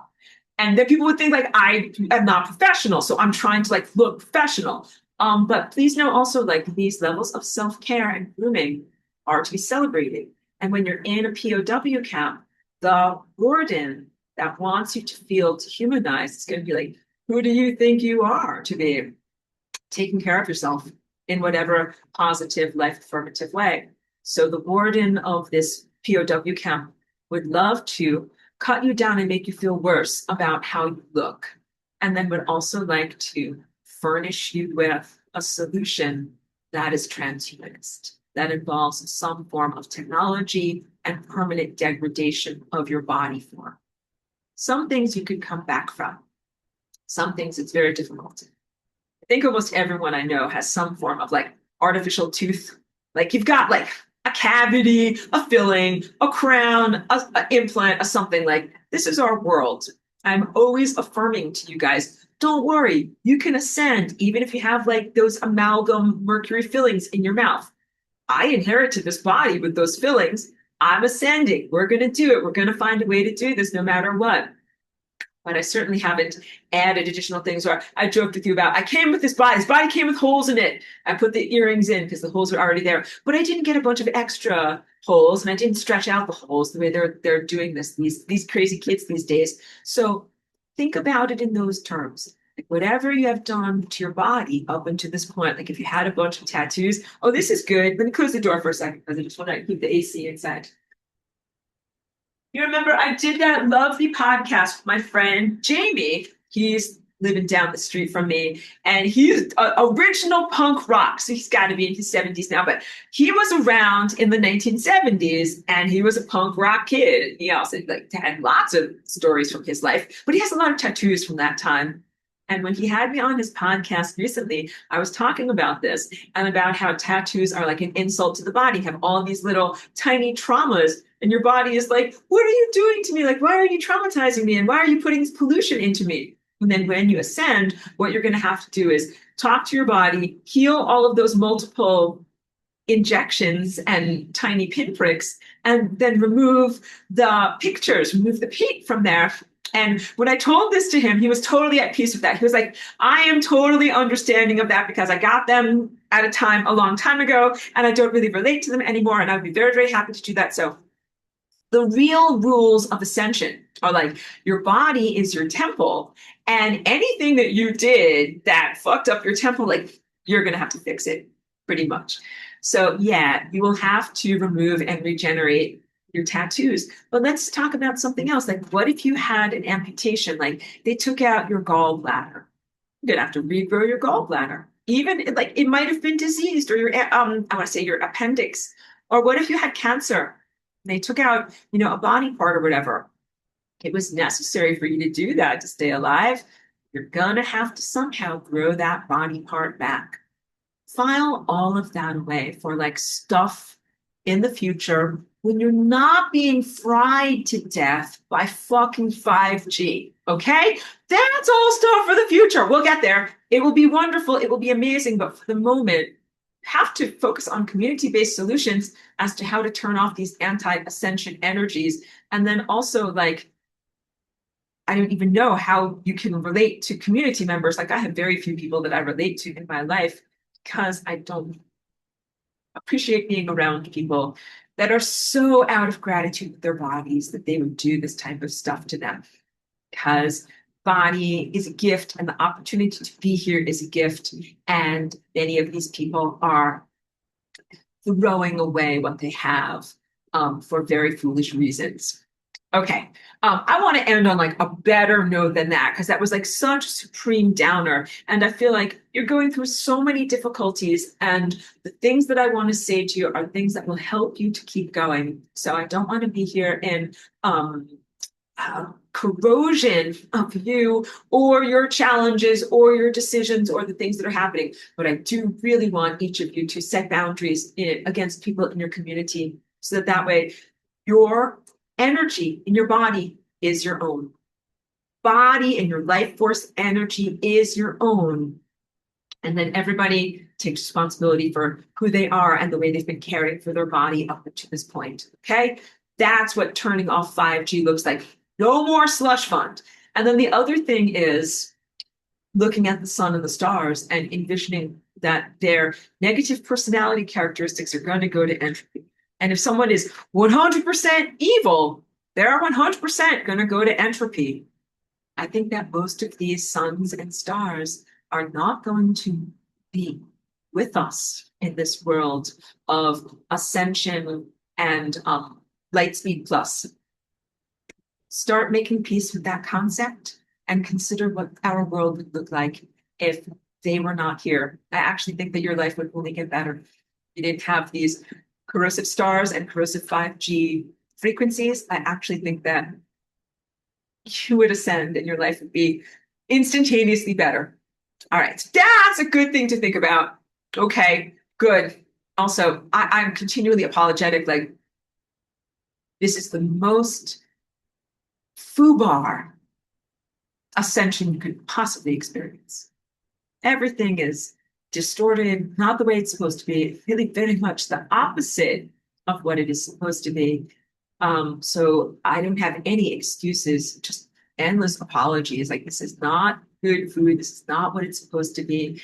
And it's not in any way what you're supposed to be experiencing. I hope that I can be a loving presence so that you can even know, like, what would love look like if someone was in your life at the level of the stellar network? What would it look like? How would they treat you? What would they do in their communications with you? Like, you've been in a very abusive and neglectful household for so long. I would like for you to know, like, what love would even look like. And Pedro says, when we ascend, the night sky will be very dark. You know, I don't even know what this is going to look like. I don't pretend to know what it's going to look like. So as I do these things, I'm like, okay, fix this up. Let the chips fall where they may. So I'm not attached to the sun, not attached to the stellar network. I'm not attached to this. I'm not attached to that. What is this going to look like? I think that that's the only responsible and real way to go forward. So, like, you're going without a safety net, guys. Got to be very strong in your self-reliance and in your belief in yourself and in your belief in goodness and the capacity for something to happen. And she says, maybe we will get new sun and stars. Okay. I would love to get new sun and stars, but I don't just want to have a very, very fucked up foundation, like a troubled corporation and a bad board and a bad portfolio, and just be like, okay, let's fire all these guys and hire new guys. But same bad portfolio, same bad product, same bad things. Like, that's not a real change. So I would really only want to get a new sun and new stars if they were completely different than the old guys and doing things in a completely different way. And Mary Ellen says, I suppose the sun is writing the narrative of a polar shift too. And, you know, as always, I should have started with this. Polar shift narrative does come from corrupt stars and corrupt sun. And it relates to the unhealed wounding of the events of Atlantis. I have many times said to you, the pole shift is not, that we will have here, not like north, south to south, north. Right? Like, here's the pencil, here's the eraser, not north, south to south, north. It is going to be the inside to the outside. If you are in a moment of pure ascension where you are able to externalize your internal world and paint or write or draw a sketch of what is inside, use that power to erase away the corruptions of the sun, stars, and the previous paradigm, and write a new story of corrected infrastructure. And Pedro says some of the ascended might get promoted. I don't know what that means. Like, I would want to make sure that any of these corrupt stars don't get promoted. We only want those who are correct math to get energized and amplified and continue to have momentum through time. Those are good wishes, okay? So the inside becomes the outside. This is pole shift. Pole shift can look like accountability, and especially for those who are monsters and bad. Be like, oh, if I'm in charge and I'm writing the narrative, people get what they deserve. Bad sun and stars get what they deserve. And also, you as an innocent get what you deserve. And please know and comprehend, and I emphasize again and again, matter is innocent. Matter itself has been blamed for the distortions and the Satanism here, but it is really coming from the stars and the world of cognition, not matter. Matter is innocent. My dog is innocent. That tree is innocent. My cellular body is innocent. The planet is innocent. We need to preserve and protect these innocent elements of life. And Amy says, thoughts on water fasting and dry fasting? So without 5G, my answer would be very different. Without 5G, my answer would be explore your own body. Figure out what you want to do with your own body and what works for you. You do you, girl. But when everyone is connected via 5G, some people can be foregoing food and water and draining energy off of other people. And then those very people might think, I'm an ascended master. Look at me. I'm Therese von Neumann. I didn't eat anything today and I'm feeling great, because they might be very well vampiring off of you or me. And that is fake fucking bullshit and very wrong.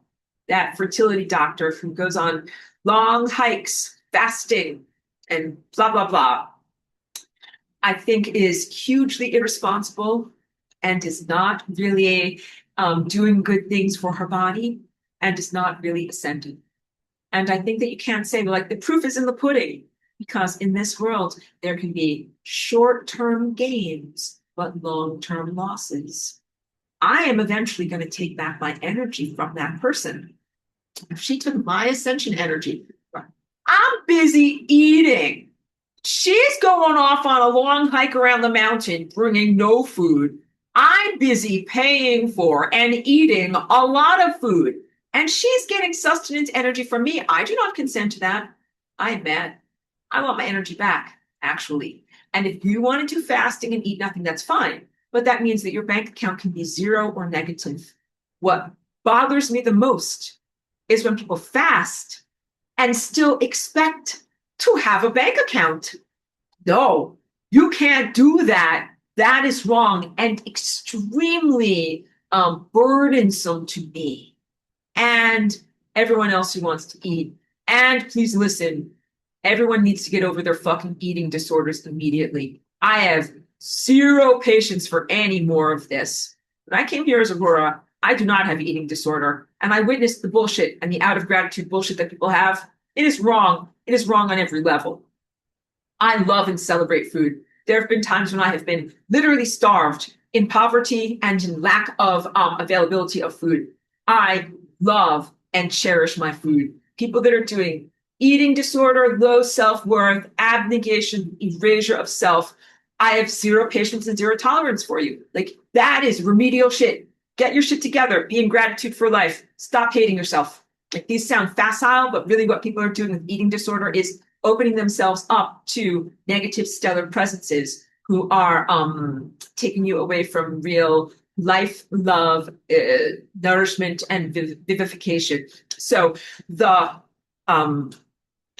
mania, I'm like, I'm going to be an ascended master and still be in the world, but not eat or drink, is bullshit. If you don't eat or drink, that's fine. Get out of the fucking world. You're not going to walk around as a person who doesn't eat or drink. That's a wrong expectation. That is not ascension. You gotta eat and drink. But you're like, what about eating and drinking light?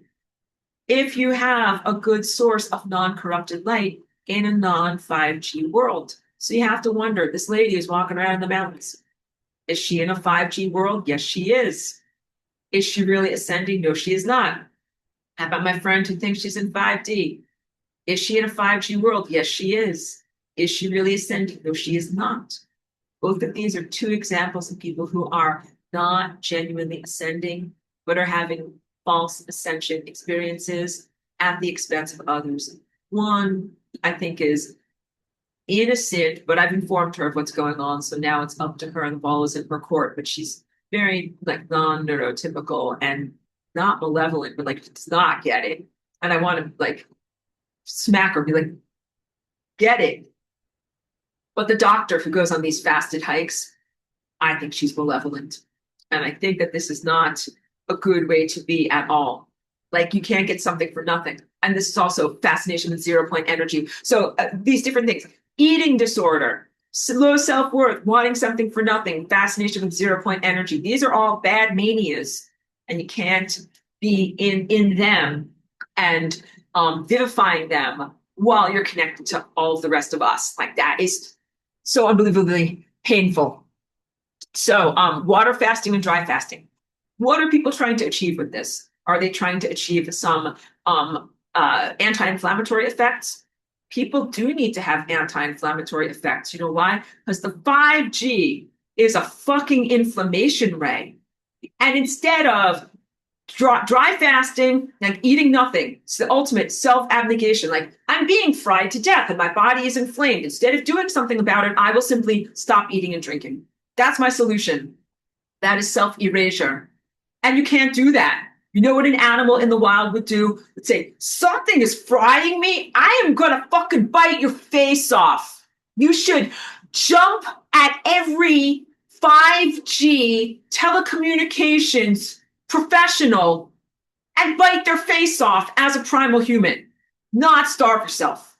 The primal human does not starve itself. And I am enraged at these different, internet people that are like, oh, I'm teaching people about their primal human and their mitochondria. So you must starve yourself. It's the opposite. The primal human fights for food. Like not fights for food, like with a boxing match, but like efforts for food. If you don't effort for food, you fucking die. If you lay around eating no food and drinking no water, you fucking die. Fight against 5G. And that is for anybody who is inflamed, autoimmune, brain fog, cancer, every fucking disease coming from 5G. Please confront the people in your communities that are creating 5G. That's the churches that agreed to have 5G come out of their steeples. Why don't you, instead of dry fasting, I'm not yelling at you, please don't internalize this to you, but I'm yelling at you in general, the generalized you, like, get, your life's going down the toilet, kid.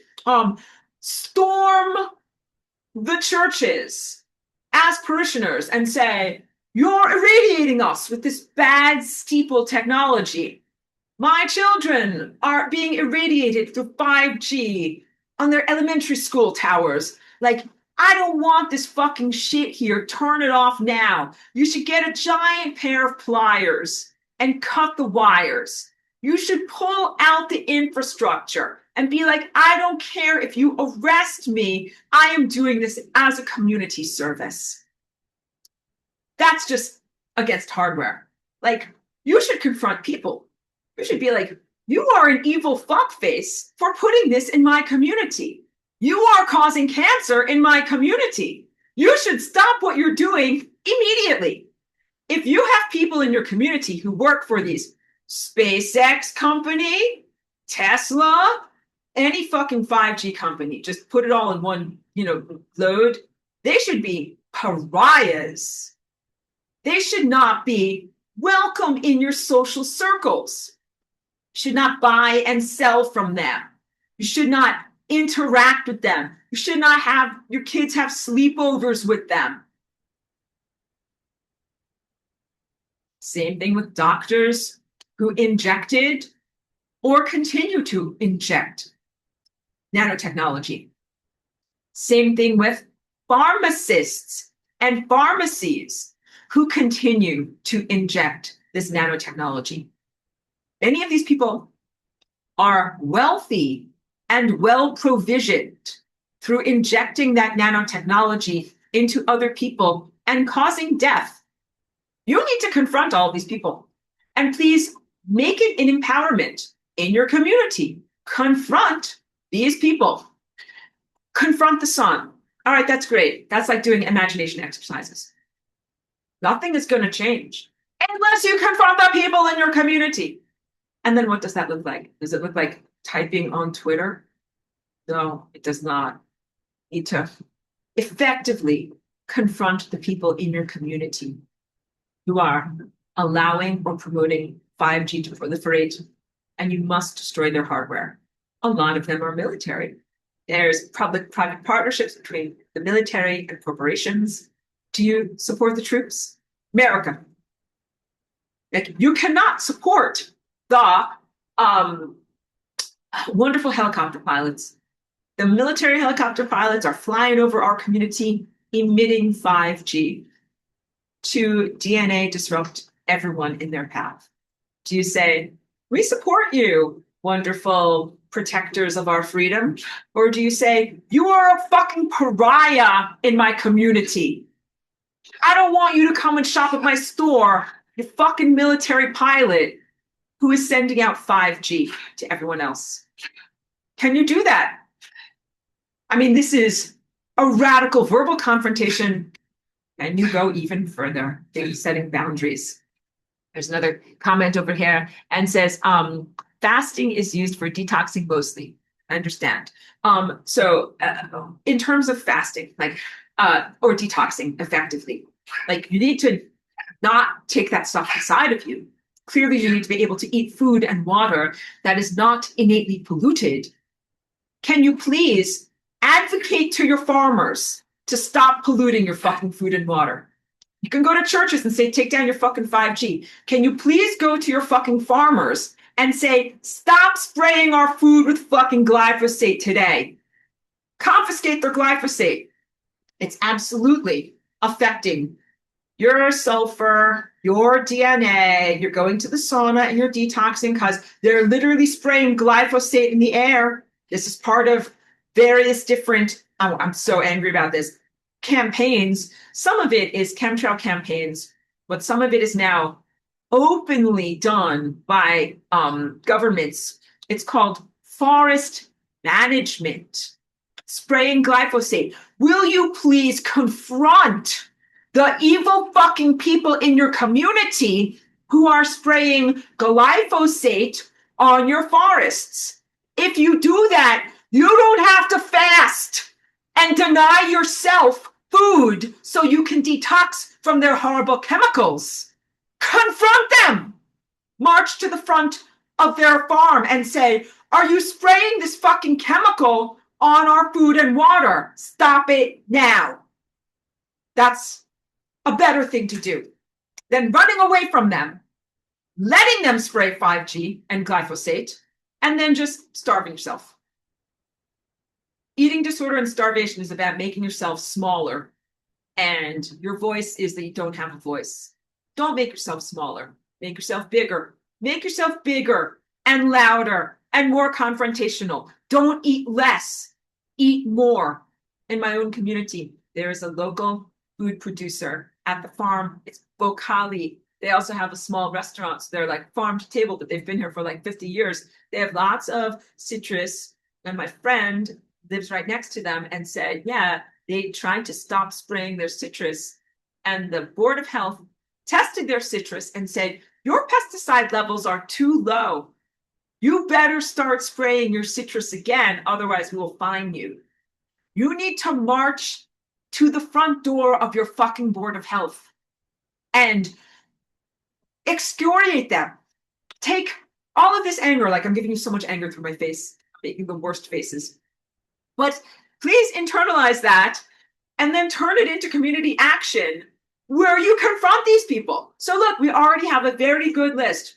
Church that has 5G on there, local farmer spraying glyphosate, Board of Health and Board of Agriculture, stupid fuck faces, and the list goes on. And that is, I'm not saying that you should like do a petition or something like that. Like, I think that you really should do things that are more confrontational than just signing a petition. And you should put an enormous amount of genuine social pressure on them to stop what they're doing immediately. Someone is spraying poison on you. You should have a polite conversation. Ask them to stop in a year or 2 or 5 or 10. You should do something immediately. And I hope that I've given you motivation and moral framework for exerting your boundaries, and that you must fight for your home.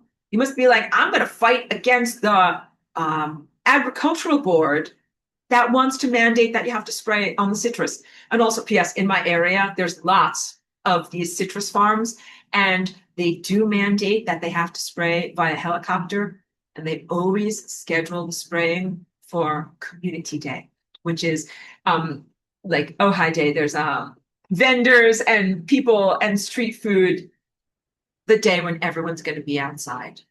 This is not by accident. They're going to coordinate the mandated citrus spraying with the most presence of people outside celebrating their community on that day. That is some evil fuckface shit. You need to confront that. So there are things in everybody's neighborhood, things in everybody's community. We all are tasked with confronting the people that are close to us, but also encouraging each one of us to be able to do this where we are. And then also you have to have coordinated efforts, because it's not just one satellite over your little town. It's a whole group of satellites, and they're always sending up more. And before you get overwhelmed, be like, oh no, Aurora, I'm paralyzed. It's all too big. Like, I can't, it's all too big. Like, I'm going to smack you. Like, don't lie down and die or get paralyzed or just starve yourself. You got to do something. So, as I've told you, we are in the moment of ascension in Atlantis, and you're seeing like garbage from Mars about to rape and invade the planet. You're like, someone will do something. You have to do something in your community here.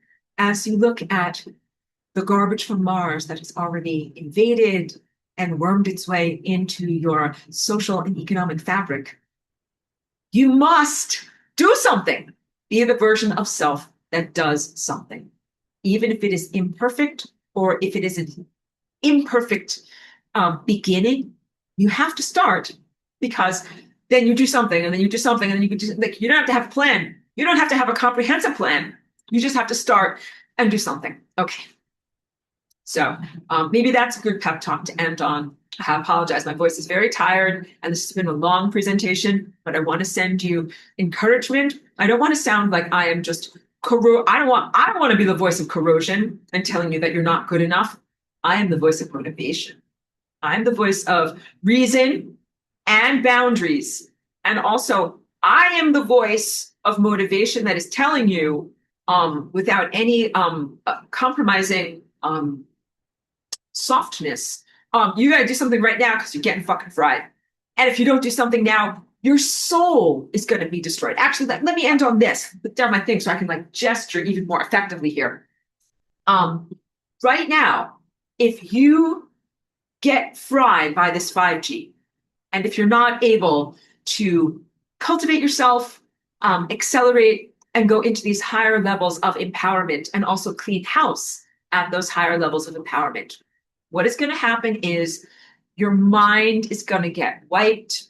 You're going to get corroded on a neurological level. You're going to get corroded on a soul level, die, forget about who you are, have the satanic fuckface stars reinsert you back into an even worse reality that they will create with even more of their bad, empowered garbage here to rape and torture you, and you're pretty much never going to get out of there. Like if you don't do something now, you go ka-chunka chunka and go down the cosmic toilet. You have to do something now. And you can't wait and just like shield yourself and be like, oh, like the 5G is too much. Have to turn it off, have to get it off. And I told you, this stuff was bad enough to incinerate the Christ network. They are professionals. This stuff is caustic enough to incinerate and destroy professionals who are built to withstand this. You have to stop it. You can't just be like, oh, I'll just hunker down and shield myself and wait for 5 or 10 more years. You have to stop it now. I have to stop it now. Okay, good. That's my best thing to end on. This is all a terrible bummer. Terrible. But so what I can say is please go nourish yourselves very well. Eat and drink and nourish yourself well. I have to take care of you. Struggling a lot over here. And take action and do things. Don't be the version of self that doesn't do something. Be the version of self that actually does do something. Okay. So that's about as positive as I can end on. Thank you very much, everyone. Thank you.